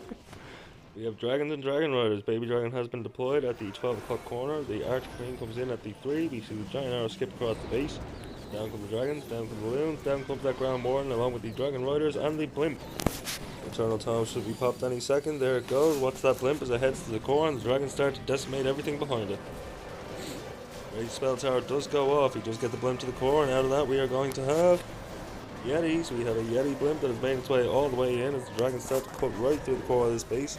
Barbarian King on the outside, not only distracting the Fire Spitter, but also causing great funneling here as the Archer Queen follows up behind, sniping the defenses along the way. World Champion deployed from 12 o'clock, going to start working around all the defenses, coming down towards 9 and back down towards 6 after that. As the Dragons start to cut their way through the clan castle. Now Grand Warden, Barbarian King and Archer Queen all working their way through the 6 o'clock side, while the Royal Champion works on sniping those defenses that are left on the top side of the base. He's looking like a very fast and very strong attack. Just over a minute gone with 74% of the base down. World Champion now paddling her way in. Hasn't got much health left. Spirit Fox has also gone down. Down goes the World Champion. So Dragon flying in now. Down goes the last Dragon. This is looking very good, but now it's looking like it might be a bit of a struggle as the Fire Spitter locks onto the last Dragon and the Barbarian King.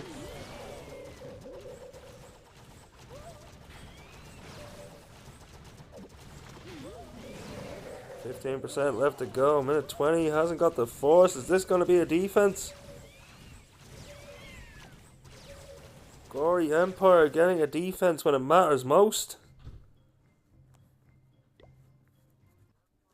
This will put them only 1 star behind moving into the back half of this war. There is a chance.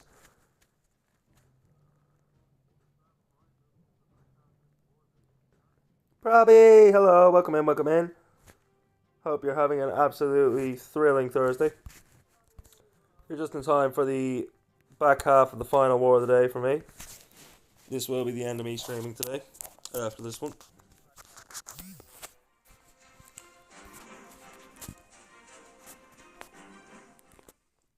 As we wait for Gory Empire to come in with their 4th hit of this war. 1 star down. 2 hits each left to go. Damage difference is exactly the same right now.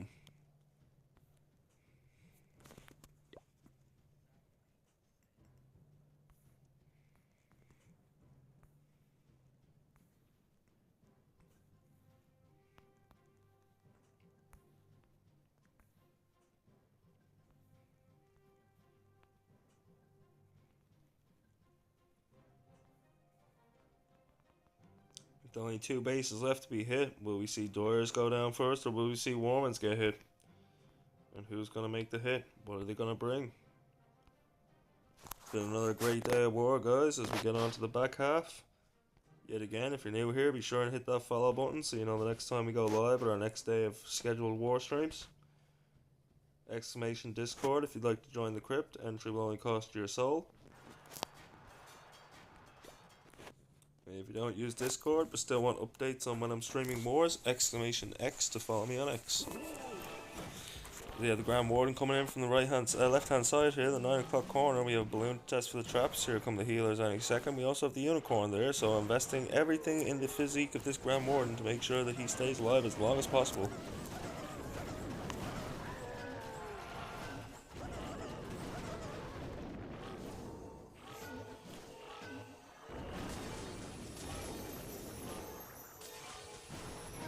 Invisibility spells. There goes the fireball. Beautiful shot straight over. Takes down Ricochet Cannon. Fire Spitter.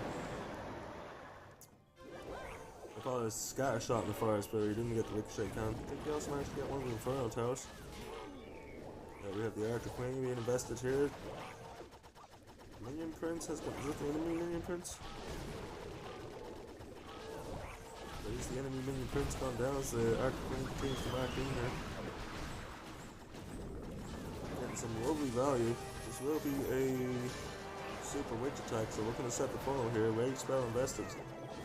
And the enemy CC has been drawn. We'll see those ice golems begin to pop. Free spell was invested on the archers, but now the ice golems will pop and give a larger radius of effect. Maybe it was an ice golem. I apologize. As the Barbarian King comes in at the 6 o'clock corner, and then we have those super witches. Here come those giant Larrys. We love those giant skelly boys here. Yes, we do.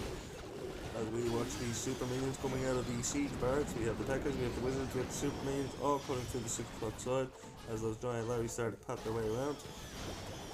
We have one witch going off on her own, deciding she's going to take down that barracks, and hopefully the Ricochet Cannon now. Can she invest in on the Ricochet Cannon, freezing down that monolith? As you see Spike Bomb, the Earthquake Beacon triggered on the right hand side of the base, getting some lovely value on the skip.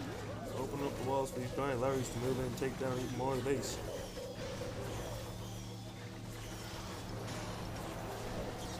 A lot of force on the back end here though.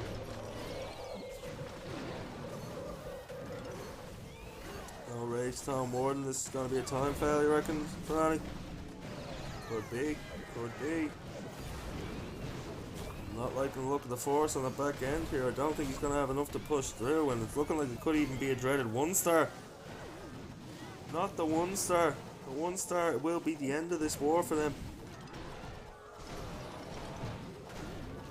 Maybe not the end, but it's definitely going to put them on the back foot. The dreaded 1-star, 71%. It puts them level with TTP having an attack in hand. Tigger is not happy in the chat. Can we see the rips in chat, please? Kratos is already on it.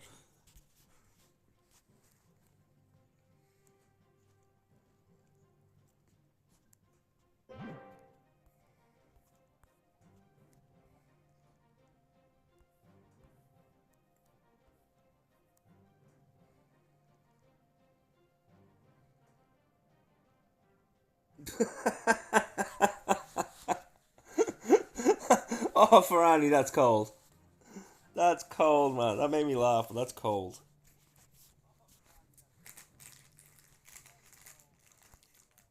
We wait for TTP Esports to reply.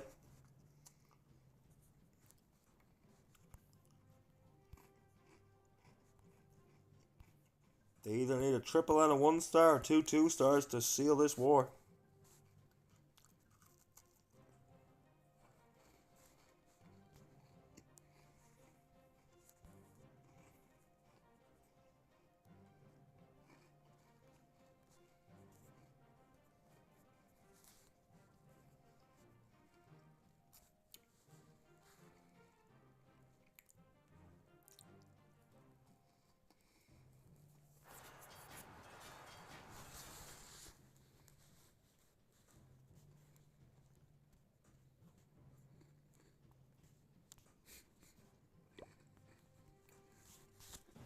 We have Skyrie coming in. Starting off that Royal Champion charge. This has been the new opening that we've been seeing a lot of lately.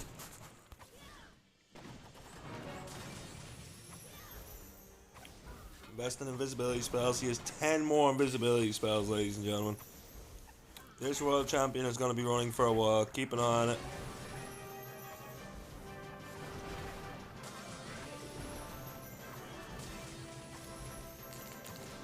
Viz after him, Viz after him, Viz being invested. This Royal Champion continuing to charge through from the 3 o'clock side, getting massive value, getting all the way into the Town Hall.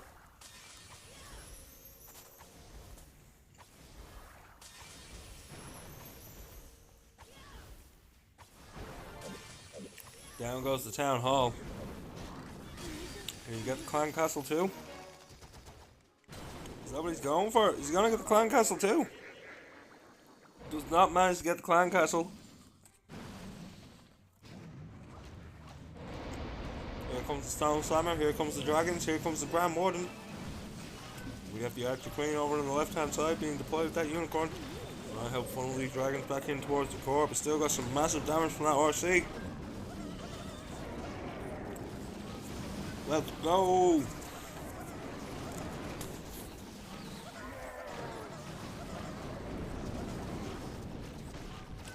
W Buck and W these Dragons as they start making their way down towards the 9 o'clock corner.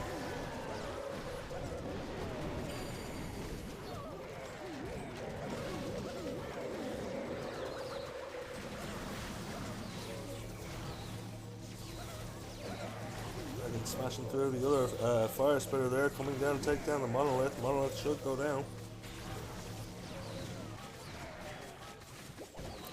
Under a minute left with 26% of the base left to go. This is looking pretty strong. Freezes down the Tesla farm. And all the Dragons just die off at the same time. Where did the Dragons go? They're gone. 21% of the base left with 40%, 40 seconds, and only the King. And there goes the Queen to the heal up at 2. He's not going to have the time. He's not going to have the force. The Inferno Tower is going to detriment him here.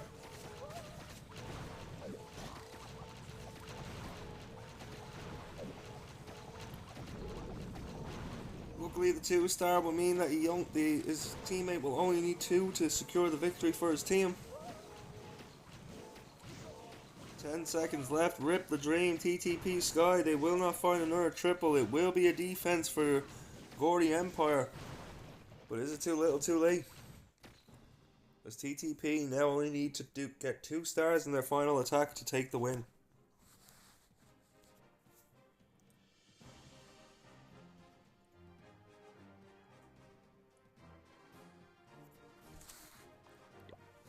Best for loot.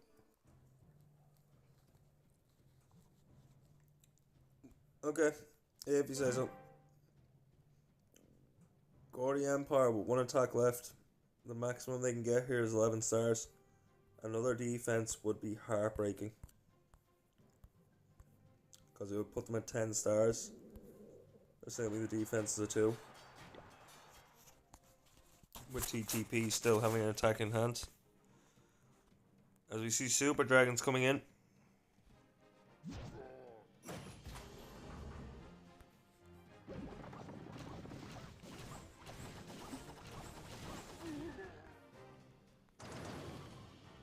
Yeah, I will be on after this war, but I probably will take a few minutes break. I'm still finishing up an hour earlier than I normally do, so I'll be back on. I'll be on earlier than I normally would. I need to go check in on the dad and stuff, make sure he's okay.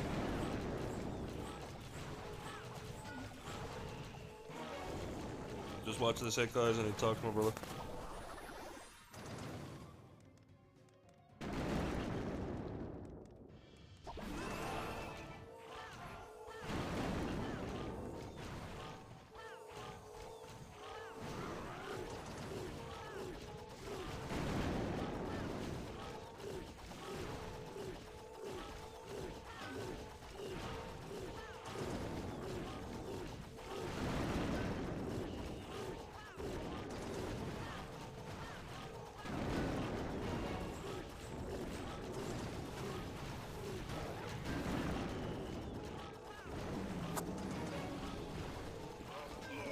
Send my best to your dad, bro. Oh, thank you, Tig. Thank you. I appreciate it, man. I appreciate it. Like, he's good considering the situation. All good in the hood, all gravy in the as they say. Man complains his bollocks off every day, and as we say, it's when he doesn't complain we're worried.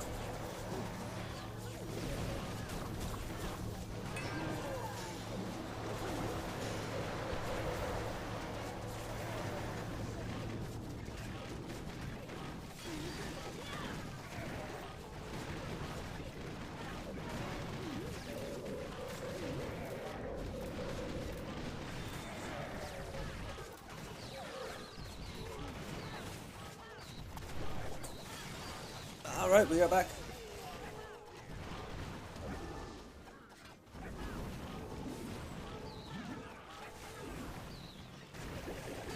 Am I crying right now? I must be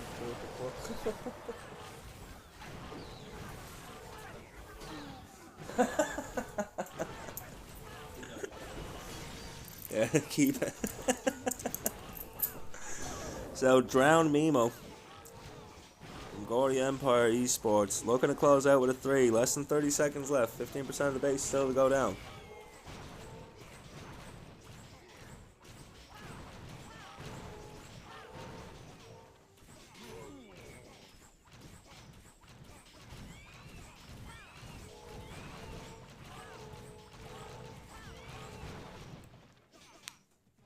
You're a water boy. All that tells me is that you can swallow. I apologize to the team that I'm streaming for right now. That was a stupid thing to say while I'm streaming an official match. 94% 2-star.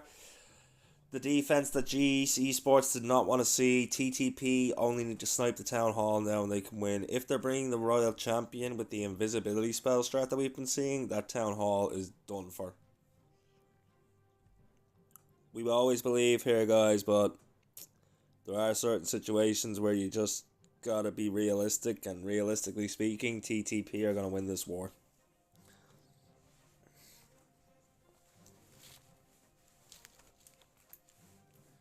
Charlie, you're still here, buddy. Let's go.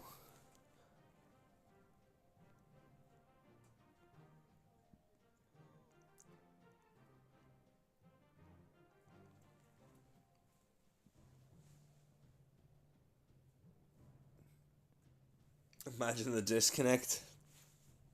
Would the disconnect matter? The disconnect wouldn't even matter. They'd still be behind ahead on percentage. I suppose that would come down a bit though because of the extra hit. But here we go. We have Dragons and Dragon Riders, people. This is definitely getting at least 50% of the base or the Town Hall.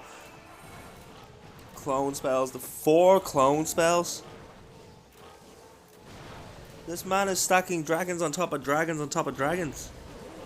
This is also my dinner tonight. Let's go. As we see the dragons coming in along with those loons. And here comes the Grand Warden. Gonna activate that Eternal Tome any second. Just gonna let that blimp warm up, get nice and crispy and ready to go, and pop the ability as the blimp makes its way to that Town Hall. If this blimp is successful, that will be the win. He's already 28% of the way through the base though, so even without the blimp being successful, he probably will still take it here. We see those Yetis come out. Yeti blimps smashing through that Town Hall. Down it goes. They have secured their star, and TTP Esports will be our victors. Can they get a triple here to finish us out strong? Remember, for every star they ascertain, we offer off about another 1,000 bones in the raffle.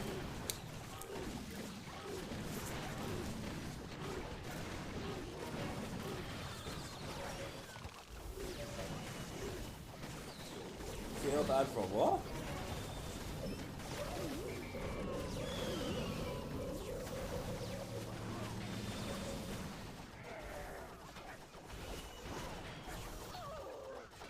Feel bad for convincing people to throw their bones away voting for Cheeky. Reg. This is not your first time on my channel. You should know better than anyone else here that these people do not need persuasion to throw their bones away. For God's sakes, I try to be nice and do multiple raffles to give them hundreds of thousand bones, and every time they win 100,000 bones, they go all in.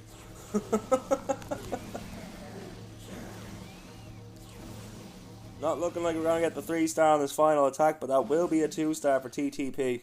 And I believe that will bring them up to 12 stars to finish the war. So let's start a raffle for 62,000 bones. And we have a prediction to pay out. So let's get that prediction paid out. Congratulations to everybody who bet on TTP.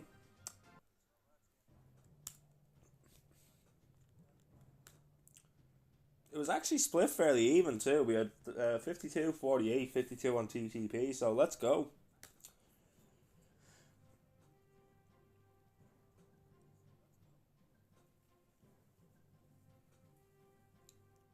Oh, Ferrani, what on earth? Ferrani's been farming those bones. 5 mil. Ferrani, you haven't bought or gifted any subs either, have you? So you've literally just won them from all the raffles.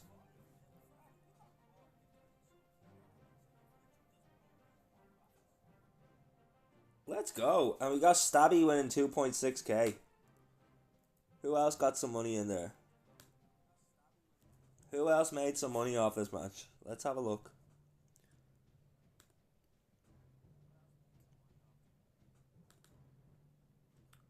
I thought I would let you open to see exactly who voted on who.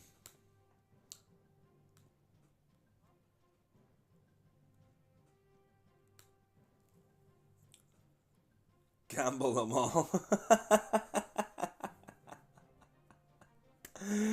Oh, I love it. Tigger just trying to be the little devil on the shoulder there, just like, do it. Do it. Do it. Do it.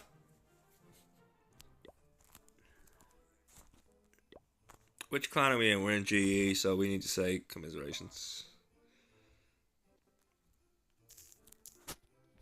GG's. Unlucky.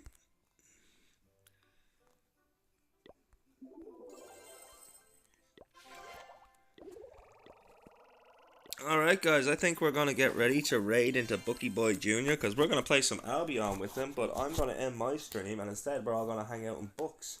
So if you want more skulls tonight, you can still find me over in Book's stream. Book's a good guy. Albion is a fucking class game. If you ever played old school RuneScape or the new RuneScape, then Albion is definitely a game you should check out. I'm becoming slowly and slowly more addicted to it, and if I ever do get a better PC that I can stream from a PC, or a better laptop, then I will definitely add Albion to the stream.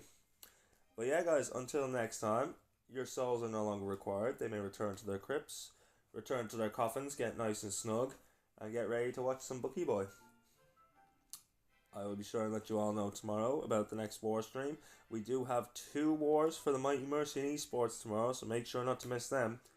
And then, Charlie, I don't know if you're still here, but if you are, please do let me know if you guys are playing again, because you guys have been giving us a great showing too, so I won't mind getting you guys on the stream again.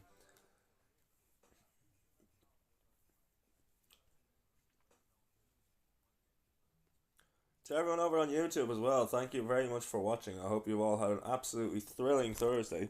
I will be back tomorrow, hopefully a little bit more hype without the sore throat. But yeah, everybody jump into the raid, because for right now, we're going to go give Bookie Boy a little hello hello. The man just managed to crack his affiliate, so let's go celebrate and give him all those throwing it back skulls that we all love to see. Yeah guys, I'll see you next time. Bye bye.